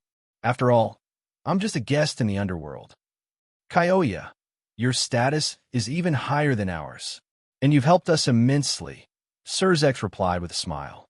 "Indeed, thanks to you, that traitor Diodora has been dealt with. Otherwise, he could have become a major problem." Mount Ajuka Beelzebub looked at me, expressing his gratitude. Kyoya, it's a pleasure to meet you for the first time. I am Falbium. Malfalbium Asmodeus greeted me with a chuckle. Seraphal Leviathan, on the other hand, glanced at me nervously, seemingly afraid to meet my gaze. Because of our previous encounter, where she had left abruptly, she was afraid I would use this opportunity to tease her again. Towards the mouse, I smiled and responded one by one, then glanced at Seraphal, revealing a mischievous grin. Seeing my expression, Seraphal quickly turned her head away, looking flustered. Witnessing this scene, I was taken aback. It seemed I had teased her too much back then. I smiled and shook my head. When Sarorg saw me sitting alongside the mouse, his eyes widened abruptly, filled with disbelief. What's going on? Seeing Sarorg dumbfounded, Rias, Sona, and the others covered their mouths and chuckled softly. It wasn't just Sarorg and Seek Vera Agars among the new generation of devils. Even some of the higher-ranking devils who didn't know the situation were stunned to see me. Remember, just moments ago, I had beaten Zephyrdor and killed Diodora, yet now I was laughing and chatting with the four great Maus. Didn't that mean my status was comparable to a Mao, possibly even higher? Thinking of this, they couldn't help but feel awe towards me, while also wondering about my true identity. The subsequent developments were pretty much the same as I remembered from the original story. The devil higher-ups used their linguistic artistry, feeding them motivational speeches, praising them as the new generation of devils, the future of the devils, and so on. Finally, Surzex and the other Maus began asking about their dreams. When Sarorg directly stated his dream of becoming a Mao, just like in the original story, it drew ridicule from many devils, but he didn't care at all. Sona also stated her dream, to establish a devil school without class distinctions. However, unlike in the original story, the devil nobles didn't dare mock her casually. After all, through Surzex, they knew my true identity. Any careless remark could bring disaster. As for Rias, her dream was naturally to become an outstanding head of the Gremory family, exactly the same as in the original story. After all the devils had shared their dreams and received their fill of motivational speeches, the banquet officially moved on to the main topic. Surzex and the other three Maus began a heated discussion regarding the matter of the Cows Brigade. Just then, Sarorg, much like in the original story, suddenly declared his desire to join the fight. Your Majesty Surzex, like Hibari Kyoya, I wish to join the main force in subjugating the Cows Brigade. Please grant me permission. Hearing this, Surzex looked at Sarorg's solemn face, his brow furrowing immediately as he refused without hesitation. No, I do not approve. You should remain in the underworld and continue your training. Why? Sarorg asked, a puzzled expression appearing on his face. He had assumed His Majesty Surzex would agree to his request, especially since his dream was to become a Mao. If he could successfully join the subjugation of the Cows Brigade, his chances of competing for the Mao position in the future would greatly increase. As for staying in the underworld to train, that wasn't suitable for him anymore. What he needed now was life-or-death combat experience, the tempering of blood and battle. Seeing Sarorg's stubborn expression, Surzex and the others exchanged wry smiles and shook their heads. Surzex then tried to persuade him. Sarorg, your current strength is insufficient. Subjugating the Cows Brigade is too dangerous. As an elite of the new generation of devils, I absolutely will not allow you to participate. Surzex's tone was firm, clearly intending to quash Sarorg's request. After all, the number of pure-blood devils in the underworld was already dwindling, with a clear generational gap. Now that they finally had a successor with such outstanding strength, character, and potential, Surzex and the others absolutely couldn't allow him to come to harm. Hearing Surzex's firm refusal, Sarorg grew anxious and retorted somewhat defiantly. Your Majesty Surzex, since Hibari Kyoya participated in the battle against the Cows Brigade, I can too. Let me fight Hibari Kyoya once. If I win, please don't stop me from joining the battle against the Cows Brigade. who had been watching the show, suddenly felt my mouth twitch, utterly speechless. How did this suddenly involve me? Sarorg's astonishing declaration also stunned Surzex and the other high-ranking devils, their faces turning extremely strange. Sarorg, do you know what you're saying? After a long silence in the hall, Surzex finally looked at him with a peculiar expression and slowly uttered a few words.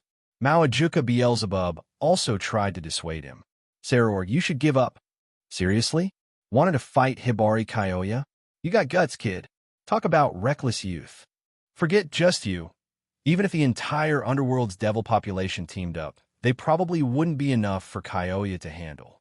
Even without using his trump card, Kyoya possesses power comparable to the dragon gods. Not to mention the power of that dragon phantom. Gutsy. Really gutsy. Despite the persuasion from the Underworld's higher-ups, Sarorg remained unmoved, stubbornly insisting. Your Majesties, please don't try to persuade me any further. I'm determined to have this battle, and I'm willing to accept the consequences. Although he knew I was strong, he wouldn't back down. Even if he lost the match, he would have no regrets. What a headache. Kyoya, what are your thoughts on this matter? Seeing things develop to this point, Surzex was also uncertain. Out of respect, he asked for my opinion. Very well, I'll spar with him. Let him see how vast the world truly is. Hearing this, I pondered for a moment, then finally agreed to his request. Sigh, Sarorg, don't blame me later for being ruthless. This is for your own good. The terrorists of the Cow's Brigade were practically all insane. They were not opponents Sarorg could deal with. Although Sarorg was strong, it was only relative to the new generation of devils.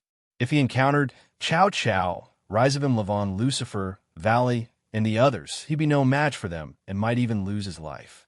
Hearing my words, Surzex breathed a sigh of relief and said with a smile, In that case, I'll have to trouble you, Kyoya. Sarorg, I accept your request. If you can defeat Hibari Kyoya, then I will approve your joining the main force against the Cow's Brigade. However, if you lose, then stay obediently in the underworld and continue your training. Surzex then turned to Sarorg, speaking with a serious expression. His words caused an uproar. The devils below the dais were already stunned beyond words. They wondered about my identity. How could I sit on equal footing with the four great Maos? Even the Mao were respectful towards me, and they were even more curious about how strong I really was, that the devil higher-ups unanimously believed Sarorg, the top devil king, would undoubtedly lose. Rias, Sona, and the others, familiar with all my abilities, looked strangely at Sarorg, pity evident in their eyes.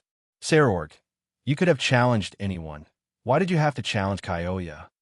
Thinking back to how I had trained them, Rias and the others couldn't help but shudder. Soon, an alternate dimension battlefield appeared. Due to the special nature of this match, Mawajuka, the inventor of the evil pieces, personally constructed it. Immediately, Sarorg and I entered the sparring ground, a vast plain. Watching Sarorg and me, Surzex asked with interest, How many moves do you think it will take Kyoya to defeat Sarorg? His words piqued the interest of the other three Maos, who enthusiastically shared their opinions. I think if Kyoya goes all out, he can kill Sarorg in one move. Serafal spoke first. To this, Falbium had a different opinion. No. Even if he doesn't use his full power, Sarorg probably won't last a single hit. I absolutely agree. Ajuka nodded. Watching the four great Maos arguing and the other devil nobles joining in, the numerous devils below were completely dumbfounded. What is going on? Especially the words of the Maos left many devils astonished, their faces filled with disbelief. Remember, Sarorg, the leader of the new generation of devil kings, was a genuine ultimate-class powerhouse. Yet he would be instantly killed by someone not even using their full strength. However, recalling the attitude of the four great Maos and other high-ranking devils towards me, perhaps I really did possess such strength. Subsequently, the devils' eyes lit up with excitement, staring intently at Sarorg and me, afraid of missing some astonishing scene. Arriving at the alternate dimension battlefield, I glanced at Sarorg and smiled calmly. Sarorg, aren't you going to use your sacred gear, the Regulus Nemia? Thank you for the consideration. However, since you intend to fight me in close combat, for the sake of fairness, I won't use it. Sarorg replied, his expression shifting to excitement, fighting spirit blazing in his eyes. In that case, without further ado, let's begin. I looked at Sarorg and shrugged helplessly. Seeing my calm, unreadable expression, Sarorg tensed, a hint of unease creeping into his heart. He couldn't see through me. The next moment, without warning, Sarorg's figure suddenly flashed, vanishing from his original spot. The terrifying force of his launch cracked the ground beneath him into a massive crater. In a mere instant, he appeared before me. This stunned the spectating devils. They hadn't expected Sarorg to be so decisive, launching a surprise attack right away. However, the next moment, Sarorg's attack passed straight through my body. An afterimage? Seeing the phantom before him, Sarorg was incredulous. How could his speed be this fast? Suddenly, Sarorg's expression changed drastically. My figure had appeared behind him without any warning. Sarorg let out a sharp yell, erupting with even greater power, forcefully twisting his body to attack me behind him. Flowing water, rock, smashing fist. However, as I softly uttered those 5 words, an even more terrifying force slammed into Sarorg. Puff! A mouthful of blood sprayed from his mouth, scattering into the air. Even though my punch didn't directly connect with Sarorg, the difference in our strength was too vast. He couldn't even withstand the force of the air pressure generated by my attack. Instantly, Sarorg was sent flying like a broken kite, crashing far into the distance, lying motionless on the ground. Phew, good thing I didn't use my full strength. I was worried I might accidentally kill him. I muttered, wiping a cold sweat from my forehead, feeling slightly apprehensive. Outside the alternate dimension battlefield, the spectating devils were already dumbfounded. Is this real?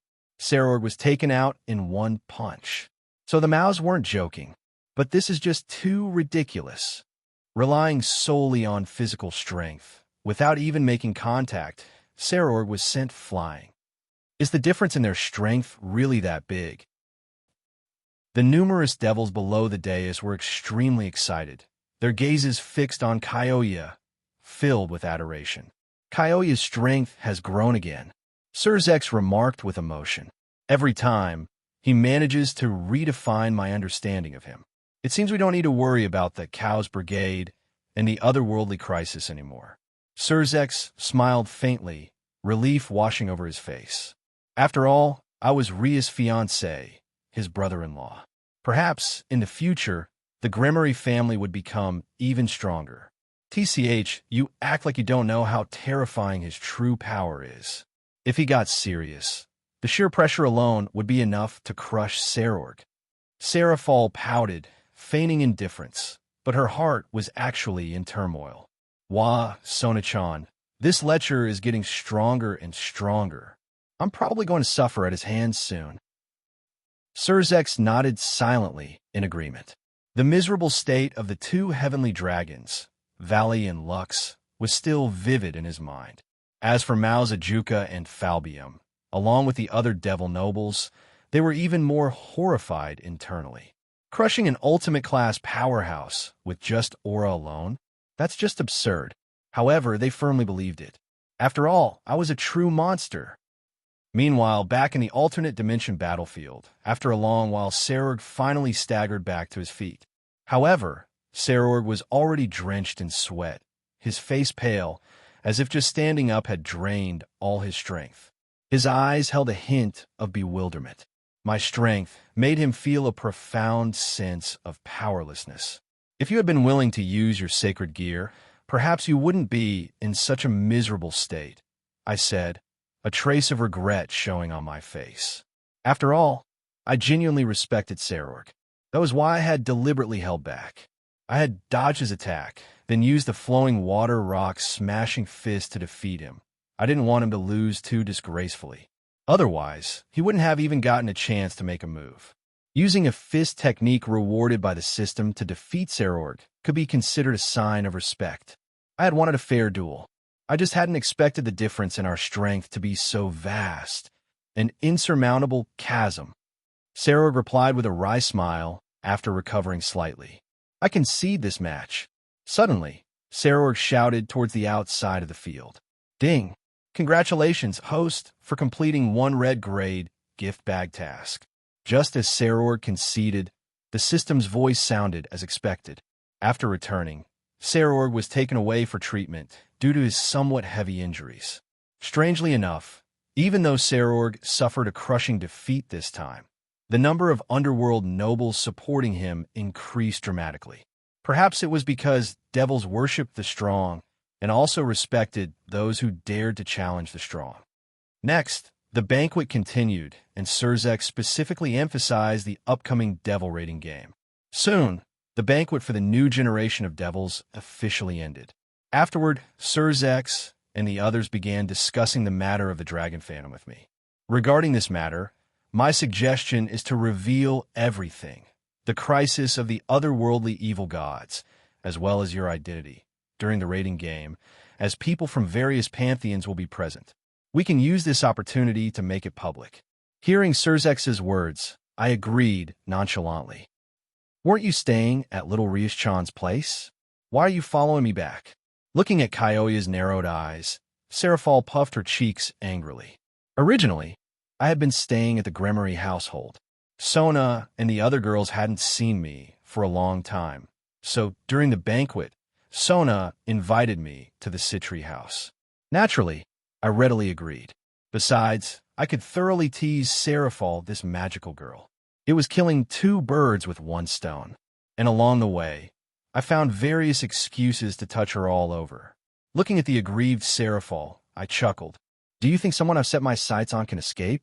If you dare to leave without saying goodbye again, I'll strip you naked and spank your bottom. Hearing this, Seraphal's face instantly turned crimson, and she retorted shyly and angrily, Why, you pervert, lecher, hentai. I remained indifferent, letting her vent, then smirked. When we get back to the Citri house, come to my room, and we'll continue filming the magical girl segment. We didn't finish last time, did we? Don't even think about running away. Hearing this, Seraphal's face twitched, blushing furiously on the verge of tears. Right now, she looked so weak, so helpless, pitiful, really like a little lamb about to be devoured. The 2 days I spent at the Citri residence were quite enjoyable. I lived like an emperor. Upon learning of my impending engagement to Rias, Sona's parents expressed their desire to intervene, even requesting to have Sona engaged to me as well. Moreover, the Citri family was even wilder, suggesting that since Sona was still young, I could unite with their eldest daughter, Seraphal, first. That way, they could have grandchildren sooner. Their words left everyone thunderstruck. Seraphal was furious. If Sona and the others hadn't held her back, she might have blasted her old father away. However, precisely because of this incident, Sona also became more cautious, keeping a close eye on me at all times. So, these past 2 days, I hadn't even had a chance to make a move on Seraphal, which left me quite frustrated. Meanwhile, as time passed, the underworld raiding game competition arrived. At this moment, the Devil City was bustling with excitement. Not only devils, but also Michael, Azazel, and representatives from other factions had arrived in the underworld. This raiding game was truly unprecedented, a grand spectacle. Just as everyone was mingling, my arm was suddenly pulled. Turning my head, I found it was Kaneko Tuju. Kaneko-chan, what's wrong? I asked with a smile, patting her head. However, Kaneko's face was solemn, her voice trembling.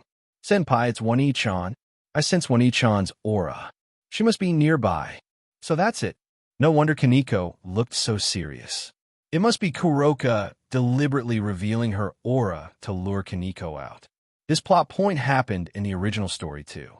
Understanding the situation, I nodded. In that case, go meet Kuroka. I'll follow you secretly, Kaneko-chan. Okay. With that, Kaneko and I, one after the other, quietly left the city. Before long, Kaneko arrived in a forest, her eyes scanning the surroundings, seemingly searching for her sister's figure. Chiron, long time no see, Naya. Suddenly, a slightly charming and seductive voice came from a large tree above. A black-haired cat girl was lazily draped over a branch, her two tails swaying behind her. Her figure was stunning, and the armor on her chest jiggled enticingly, making my blood rush. Kuroka, Kaneko Tuju's older sister. Not only could she use magic, angel spells, and yukai techniques, but her barrier abilities were also second to none among all the characters. Kurokane. Seeing the newcomer, Kaneko's eyes were complicated, her tone heavy. I'm so happy Chiron came running as soon as I revealed a bit of my presence, Naya. Kuroka continued to lie lazily on the tree, a smile in her eyes, her golden, vertical pupils fixed on Kaneko. Kurokane, what are you doing here? Kaneko asked seriously, looking directly at Kuroka. Knowing her sister was an SS-class wanted criminal in the underworld, her sudden appearance in the underworld surely meant something significant was about to happen. Don't be serious.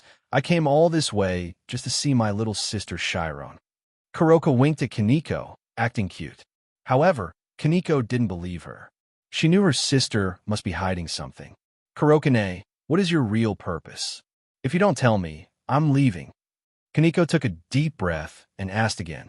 As expected, seeing Kaneko about to get angry, Kuroka's eyes flickered nervously. Actually, I came here this time to take Chiron away with me.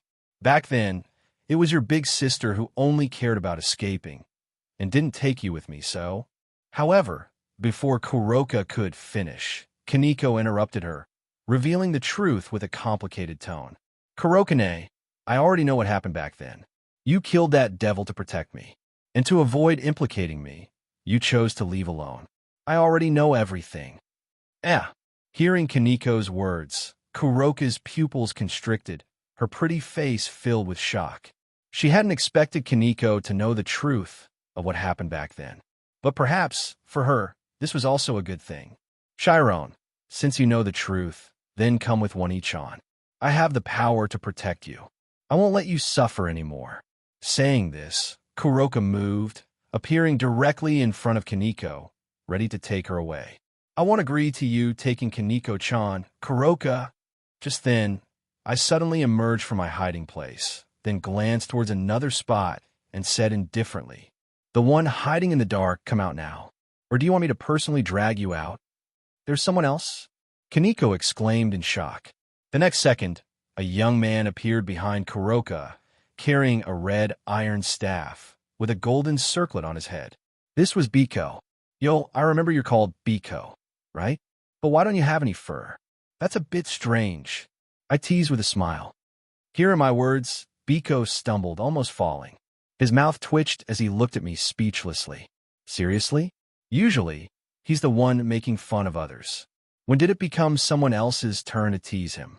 However, clearly knowing my identity, Biko didn't dare to retort and could only reply with a wry smile. To think the renowned Hibari Kyoya would even know of an insignificant person like me. What honor. What? He's Hibari Kyoya. Hearing this, Kuroka stared at me in astonishment. My name was practically known throughout the 3 realms. Even the Cow's Brigade had listed me as someone absolutely not to be provoked. As Vala's comrade, she knew exactly how strong Vala was. Yet, even when he teamed up with Lux, they were still miserably defeated by me. In fact, Vala and Lux were still recuperating at their base, their injuries not yet healed. Even more terrifying was that through Vala, they learned just how horrifying I was, the master of the Dragon Phantom, with strength far surpassing the Dragon Gods. She hadn't expected to encounter me here today. Kuroka, there's nowhere safer for Kaneko-chan than by my side. So you can't take her away. And you don't have the ability to take her away either. I subconsciously patted Kaneko's head and raised an eyebrow at Kuroka. In front of her older sister, my intimate action instantly made Kaneko's face turn completely red.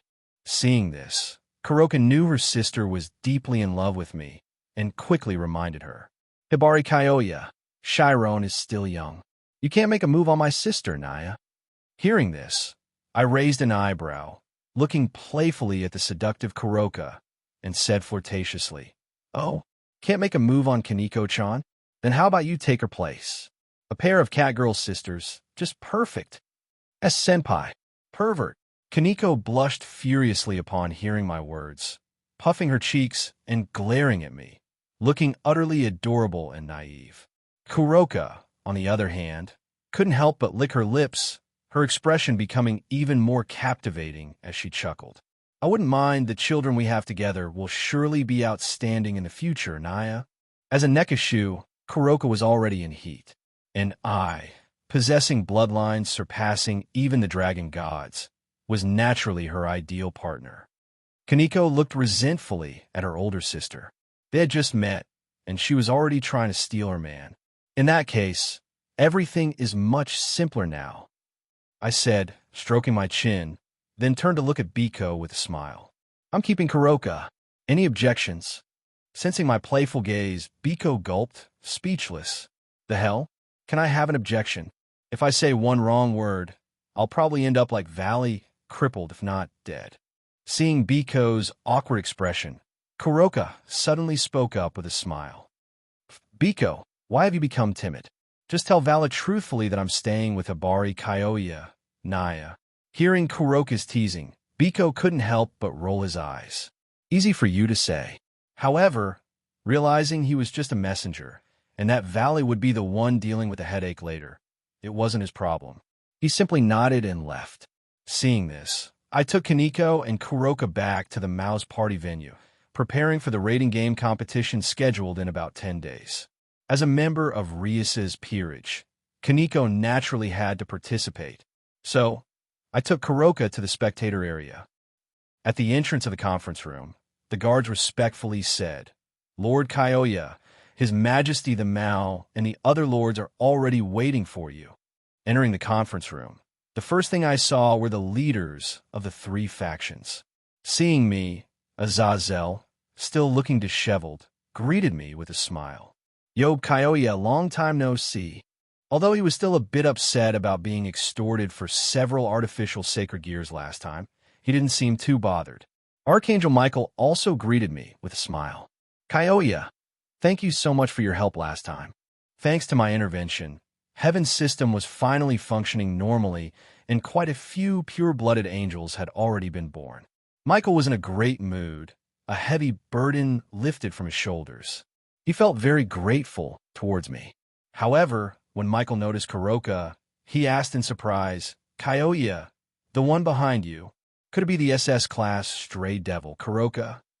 Hearing this, everyone turned their gazes towards Kuroka. Being stared at by so many powerful figures from the three realms, even the usually lawless Kuroka looked terrified, her heart pounding nervously. "That's right, but she's under my protection now," I said calmly. Then, I briefly explained the cause and effect of the original incident. To think that even Biko, who inherited the bloodline of Sun Wukong, joined the Cow's Brigade. "That's unexpected," Surzex remarked. "There's no need to worry about Biko and the others. After all, they just crave challenging strong opponents. They're not inherently harmful." I shrugged, indicating it wasn't a big deal. Everyone nodded upon hearing this.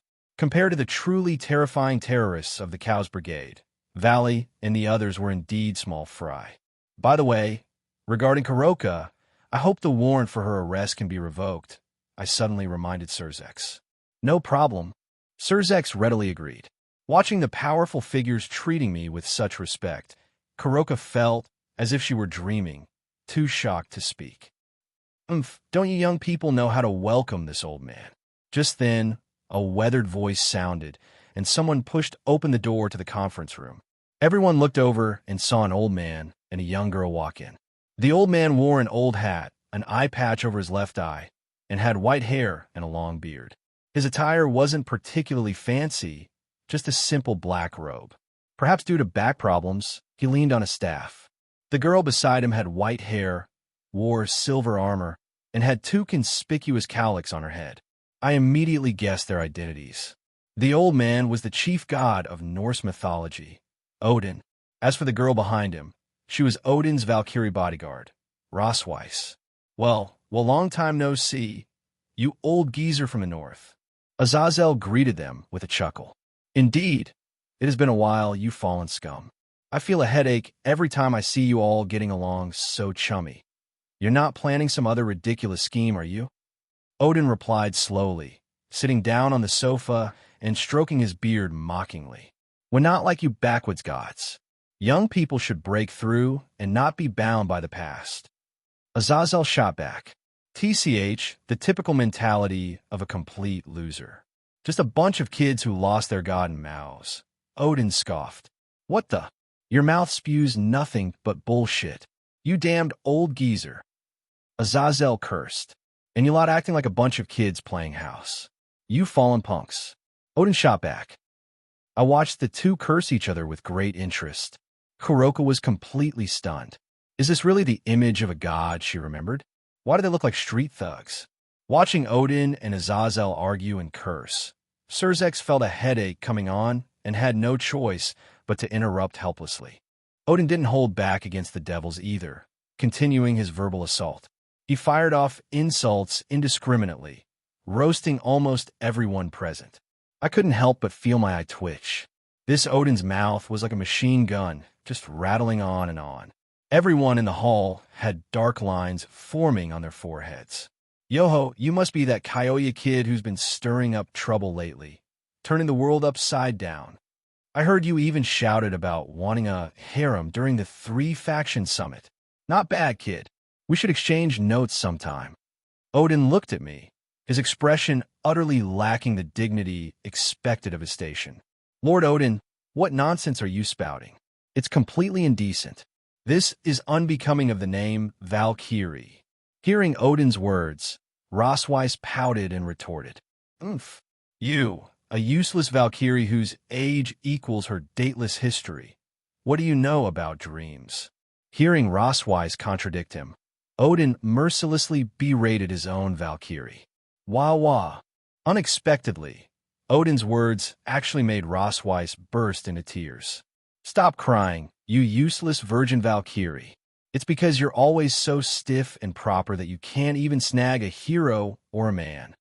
Odin's words struck Rosweiss like sharp swords, instantly shattering her defenses. Why? I also want a boyfriend, but what can I do? Then Rosweiss directly collapsed to the ground, sobbing loudly, looking completely broken. This scene utterly stunned everyone present. They looked at Odin with increasingly strange expressions, especially Azazel, whose mocking gaze made Odin want to grab Gungnir and poke a few holes in him. However, Odin's gaze swept around, finally landing on me, a smile curling his lips. Kyoya kid, what do you think of Rosweiss? Taking a liking to her? If you want, I'll toss her onto your bed tonight. Hearing this, everyone present had varied expressions, looking at Odin strangely. Odin's lack of scruples completely refreshed Azazel's opinion of him. To think he'd try to sell off his own Valkyrie, truly shameless. Just as expected of the old geezer. Playing dirty, Azazel quipped. Oomph. Fallen punk, are you looking for trouble? Odin shot back. Hearing this, Azazel chuckled sheepishly. No, but perhaps you should hear the opinion of the person involved. Odin turned his head to look at me, anticipating my answer. Seeing everyone's gazes focused on me, I felt rather speechless. So I looked at Rosweiss.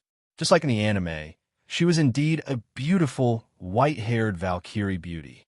Due to harsh living conditions, she had the flaw of being a bit of a penny pincher.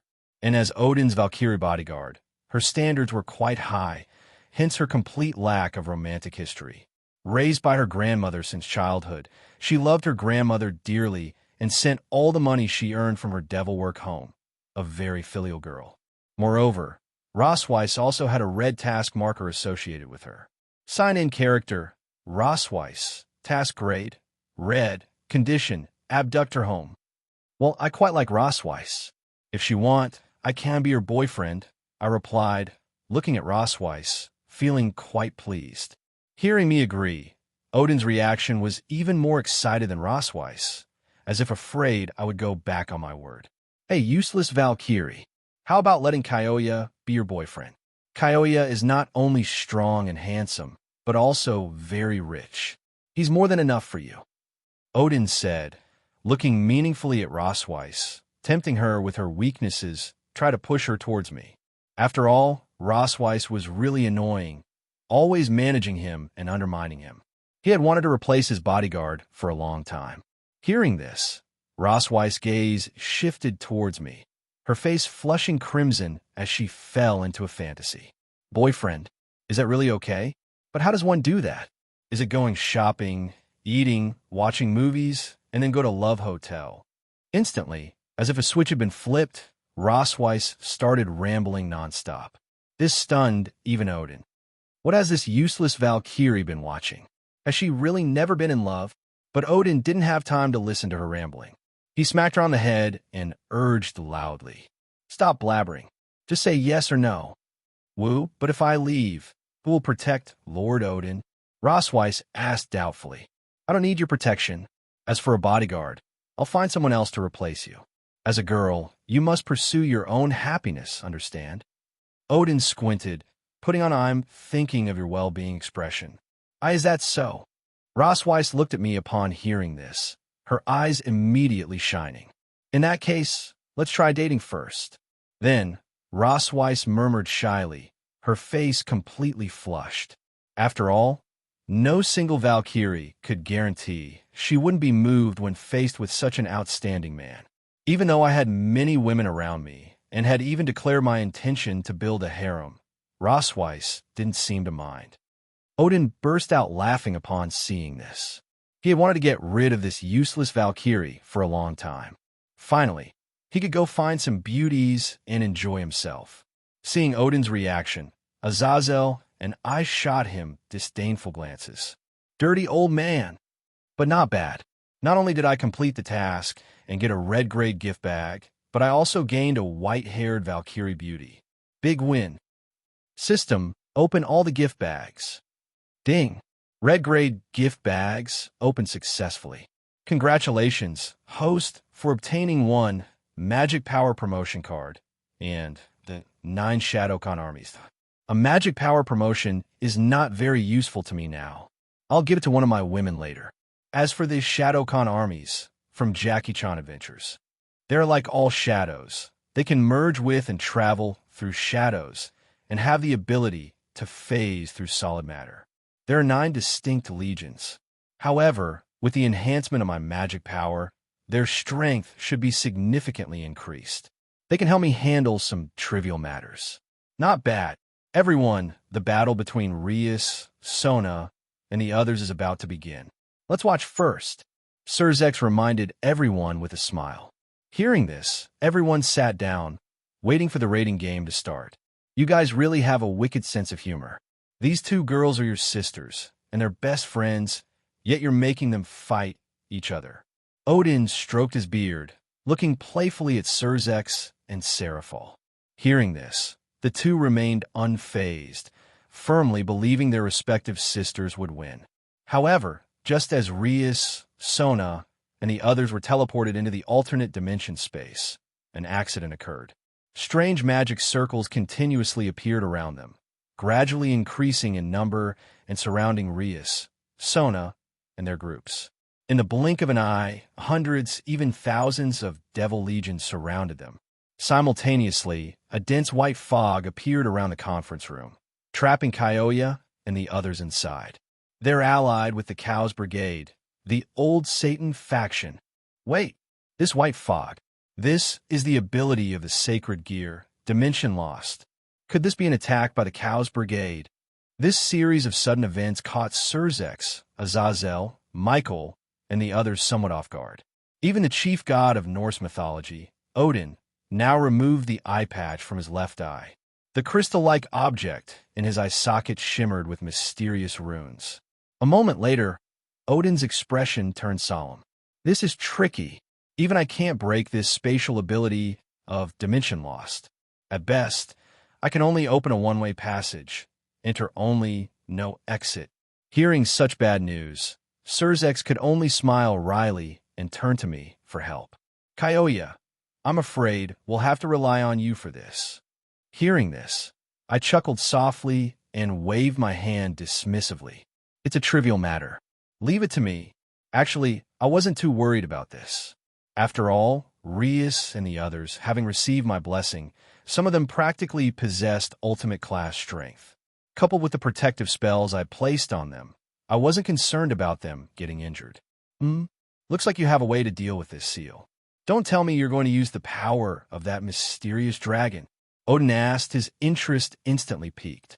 With Kyoya here, there's no need to worry, Archangel Michael said, still maintaining his smile.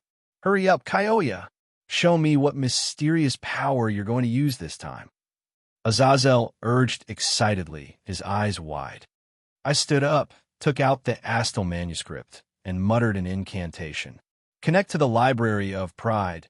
Execute the theme of control.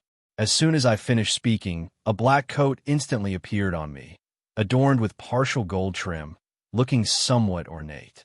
This? What is this? Could it be some kind of magic formula? Azazel's eyes flickered, his words filled with surprise. I do sense magic. Kyoya kid, that in your hand should be a grimoire. Odin's gaze was sharp. He saw its essence at a glance. Michael and Surzex exchanged glances, their faces filled with amazement. My methods were simply endless and impossible to guard against. Indeed, I praised him. This is a type of mage mode from another world. It connects to 7 archives, pride, gluttony, lust, and so on. The library I'm currently using is Pride, with the theme of control. It can also use the magic of other mages. And the magic power erasure technique I've mastered can completely erase almost all magic-related power from others. My words instantly stunned the leaders of the 3 factions present. Magic power erasure was commonly known as the stripping technique, but for the sake of dignity, I didn't mention that part. There's such a strange type of mage. Amazing! Azazel exclaimed excitedly. Erasing magic power. That's practically an invincible trump card. After all, everything in the 3 factions relies on magic power. This thing is the bane of all supernatural beings. Odin couldn't help but feel dismayed while being shocked. He had sacrificed his left eye to Mimir's well to gain mastery over various magic power, and other techniques. And now, Kyoya's magic power erasure technique directly broke his defense. Kuroka and Rosweiss also looked at me with smiles in their eyes, feeling increasingly glad about their respective choices. Immediately, I stopped wasting words and directly activated the technique, magic power erasure. Connect to the theme of control. Directly erase all magic here. The next instant, all the surrounding white fog and seals dissipated completely. Even the constructed alternate dimension battlefield shattered directly. Rias and the others, who were originally in the alternate dimension battlefield, along with the old Satan faction devils, instantly returned to reality. Witnessing this scene, Odin was filled with terror. This means of eliminating magic power was too outrageous. It seemed that without even using that dragon's power, throughout the entire 3 realms, perhaps even the Great Red might not be Kyoya's match. To quickly resolve the old Satan faction colluding with the Cows Brigade, let's split up. With that, I took Kuroka and Rosweiss, and the 3 of us vanished in an instant, heading directly towards Rias's location. Hearing this, Surzex and the others also turned serious. They immediately split into 2 groups, planning to quickly deal with the attackers. When the 3 of us arrived, we found that Rias, Sona, and the others were actually constantly suppressing the old Satan faction devils. Although the old Satan faction had the advantage in numbers, most of them were mid-class. Even though there were quite a few high-class, they were still gradually falling. Currently, Rias, Sona, and some of the other girls possessed the strength of ultimate class, while the weakest among the rest were high class. Therefore, through mutual cooperation, the old Satan faction was actually at a disadvantage. Seeing this, I decided to just watch for now and not interfere, using this opportunity to properly hone them. Suddenly, my eyes narrowed slightly, glancing towards a certain spot, a look of disdain on my face. Those two little bugs think I can't find them just because they're hiding? Naive. A long while later, the battlefield was littered with devil corpses. Rias, Sona, and the others, working together, finally killed all the attackers from the old Satan faction. I stepped forward, arriving directly in front of Rias and the others, praising them with a smile. Nicely done. You didn't disappoint me. Hearing my voice, Rias, Sona, and the others looked up in delight. Kyoya. But when they saw Kuroka and Rosweiss behind me, their expressions faltered, and they looked a little speechless. In just a short while, Kyoya has picked up 2 more girls. What a sinful man. You 2 rats hiding in the shadows. Are you planning to stay hidden? I paused, then looked towards the ceiling of the hall, my tone indifferent. My words startled Rias and the others. There was someone else nearby. Suddenly, the surrounding space above the hall distorted, and then 2 figures materialized before everyone. Simultaneously, the system issued a task notification. Sign-in characters: Shalba Beelzebub, Cruisery Asmodeus. Task grade: Red. Task condition: Kill. Just a red-gray task? I sneered internally, glancing at them disdainfully. With strength only at the ultimate class devil level, they still had the audacity to launch an attack?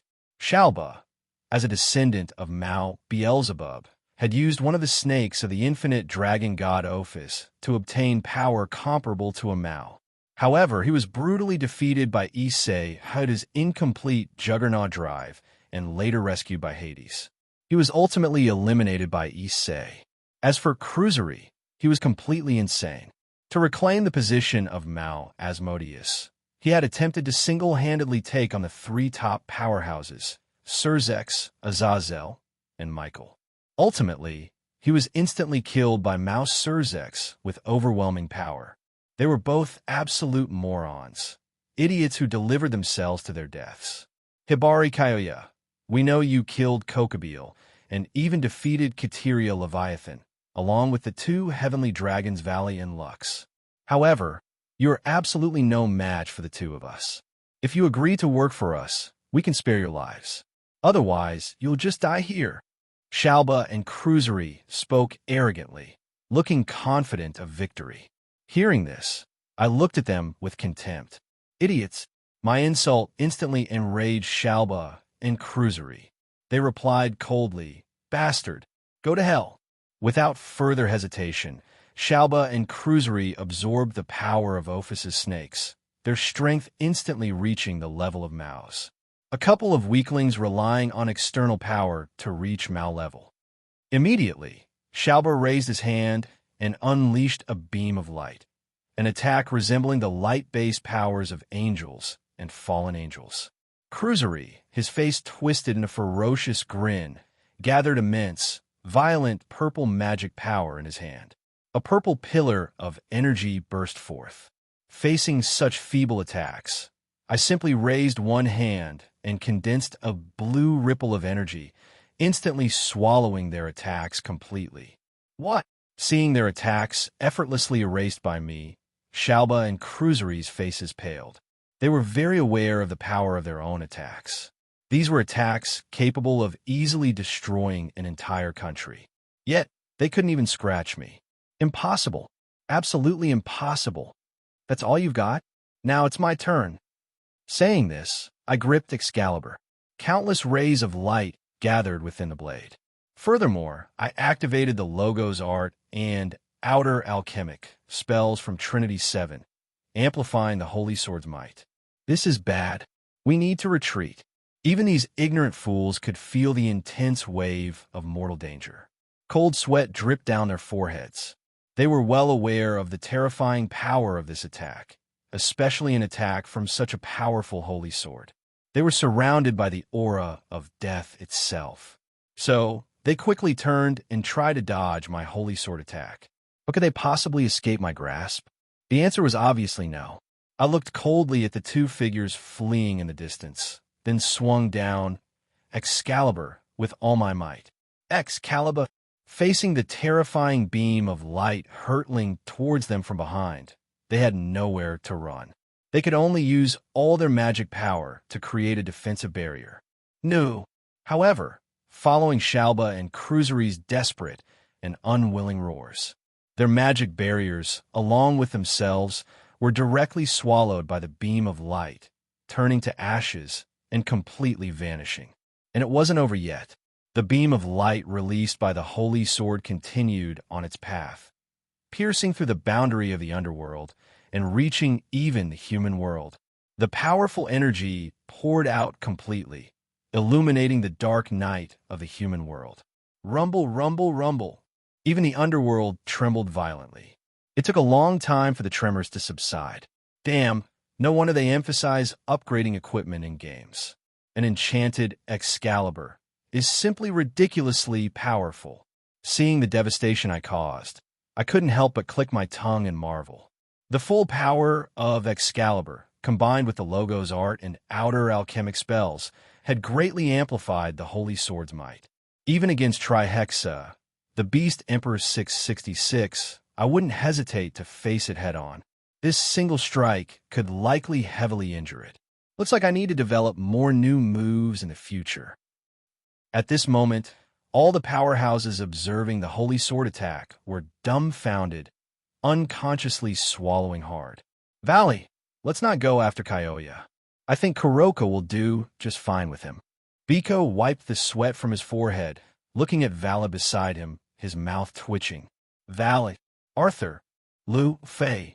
Hearing this, Vala was speechless, feeling a deep sense of powerlessness. Why is Hibari Kyoya getting stronger and stronger? At the same time, Odin was also filled with terror, staring blankly in my direction, muttering to himself. I'm really getting old. No, I must quickly sign a peace treaty with the three factions, otherwise. With that, Odin casually used his staff to eliminate the nearby Old Satan faction members before rushing towards my location. Kyoya, that's just ridiculous. You instantly killed 2 Mao-class powerhouses. Rias and the others snapped back to their senses, astonishment evident in their voices. Even knowing my capabilities, witnessing this scene firsthand still inevitably shocked them. The picture was simply too horrifying, especially Kuroka and Rosweiss. At this moment, their jaws were wide open in shock, large enough to fit an egg. To this, I could only shrug and reply with a smile. They were too weak, offered no challenge. Barely passable, I guess. T2 weak. Mao class is considered weak. Rias and the others were utterly speechless, all rolling their eyes at me. However, perhaps from my perspective, they were indeed a bit weak. Let's go. We should meet up with Azazel and the others, I said, sheathing Excalibur. I explained the current situation to Rias and the others, then led the group towards Surzex's location. Along the way, everyone chatted back and forth. When Rias learned about Kaneko and Kuroka's past experiences, she and the other girls felt immense sympathy for Kaneko and fully accepted Kuroka. Simultaneously, I took the opportunity to open the 2 red grade gift bags. Ding! Congratulations, host, for opening red grade gift bags X2. Obtained. Complete set of breathing styles, a paid dragon song. As the system's voice sounded, my smile instantly vanished, replaced by a look of utter speechlessness. Breathing styles. Is this the ability from Demon Slayer? I thought, recalling scenes from the anime. The breathing styles were invented by Yurichi Tsujikuni. They enhance cardiopulmonary function, allowing the blood to gain a large amount of oxygen in a short time. This greatly enhances the user's physical abilities, temporarily granting them physical prowess comparable to demons. The original breathing style was sun breathing, from which the 5 basic styles, flame, water, wind, stone, and thunder, were derived. Subsequently, other breathing styles were developed. This reward is quite useful. I can teach it to Zenobia, Kiba, Tomo, and other sword users later. But this a paid dragon song. Damn it, system, giving me this utterly shameless thing. I'd rather die than sing this cringy song. Before long, several figures appeared before us. It was Odin, the leaders of the 3 factions, Vala's group from the Cow's Brigade, and a Kaderi Loli with long black hair, dressed in a gothic Lolita outfit. Seeing this, the corners of my mouth involuntarily curled into a slight arc. Ophis, the infinitely cute dragon. I finally get to meet this dragon Loli today. Valley, you really delivered. First Kuroka, now Ophis. Well done. Evidently, Ophis had also noticed me. Her usually indifferent eyes now showed a rare ripple of emotion. Her expressionless little face revealed a trace of intense excitement and infatuation. Finally, I've found you, Hibari Kyoya. Ophis's figure flashed, appearing before me. Her small, delicate hand caressed my face, her expression somewhat infatuated as she spoke softly. Rias and the others were somewhat wary. After all, they didn't know Ophis's true identity, but suspected she was a member of the Cows Brigade. Moreover, the intensity of the aura radiating from her was terrifyingly powerful. Aside from me, no one present could match her. Looks like you've already figured out her identity, Hibari Kyoya. This is our leader, Ophis. Valley chuckled lightly, noticing the change in my expression. What? Ophis? She's the leader of the Cows Brigade. Ophis? The legendary infinite dragon god. She's a bit different from what I imagined. Rias and the others were utterly stunned. The legendary infinite dragon god, leader of the terrorist group Cows Brigade, was a Kaderi Loli and unbelievably cute. It completely shattered their worldview. At this moment, I also discovered the task associated with Ophis. Sign-in task. Ophis, task grade, gold, condition, abduct her home, dispel her desire to return home. Seeing this task condition, I felt secretly delighted. After all, although the infinite dragon Ophis was extremely strong, her personality was innocent and naive, unaware of worldly affairs. The purest lowly dragon. Everything she did was aimed at defeating the Great Red, reclaiming the dimensional gap, and regaining her initial tranquility. Abducting her home was child's play for me. As for dispelling her desire to return home, that might be a bit troublesome. However, with enough effort, even an iron pestle can be ground into a needle. After spending some time together, I was confident I could make Ophis stay. Ophis, what do you need from me? I asked, patting her small head with a gentle smile.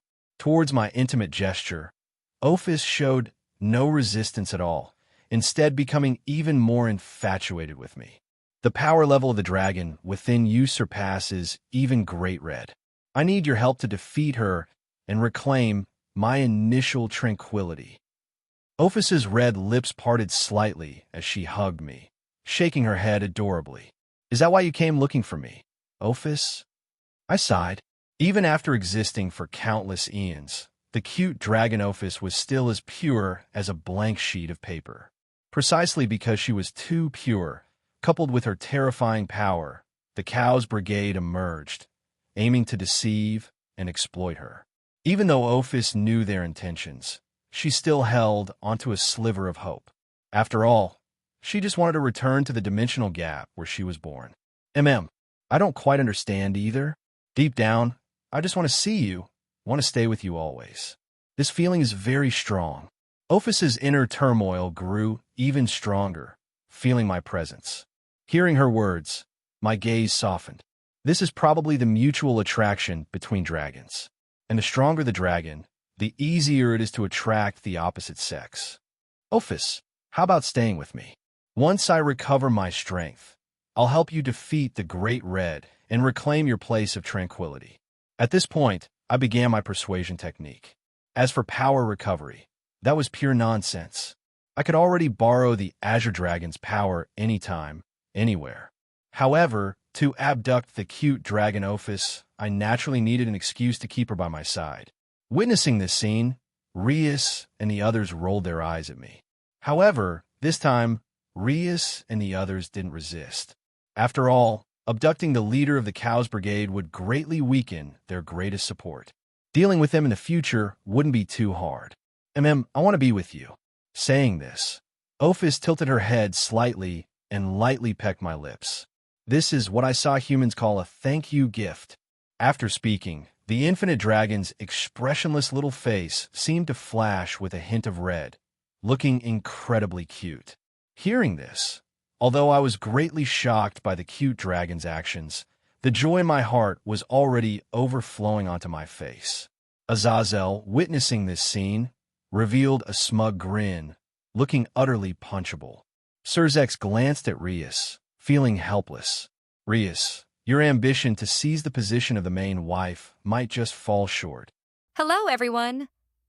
As we wrap up this video, I want to share a quick note. I have a Patreon account. If you'd like to support me and enjoy on-demand audiobooks, you can become a Patreon member. Alternatively, you can check out my Google Drive link, which has 500-plus novel audiobooks available through my Ko-fi or Patreon shop. I appreciate your support.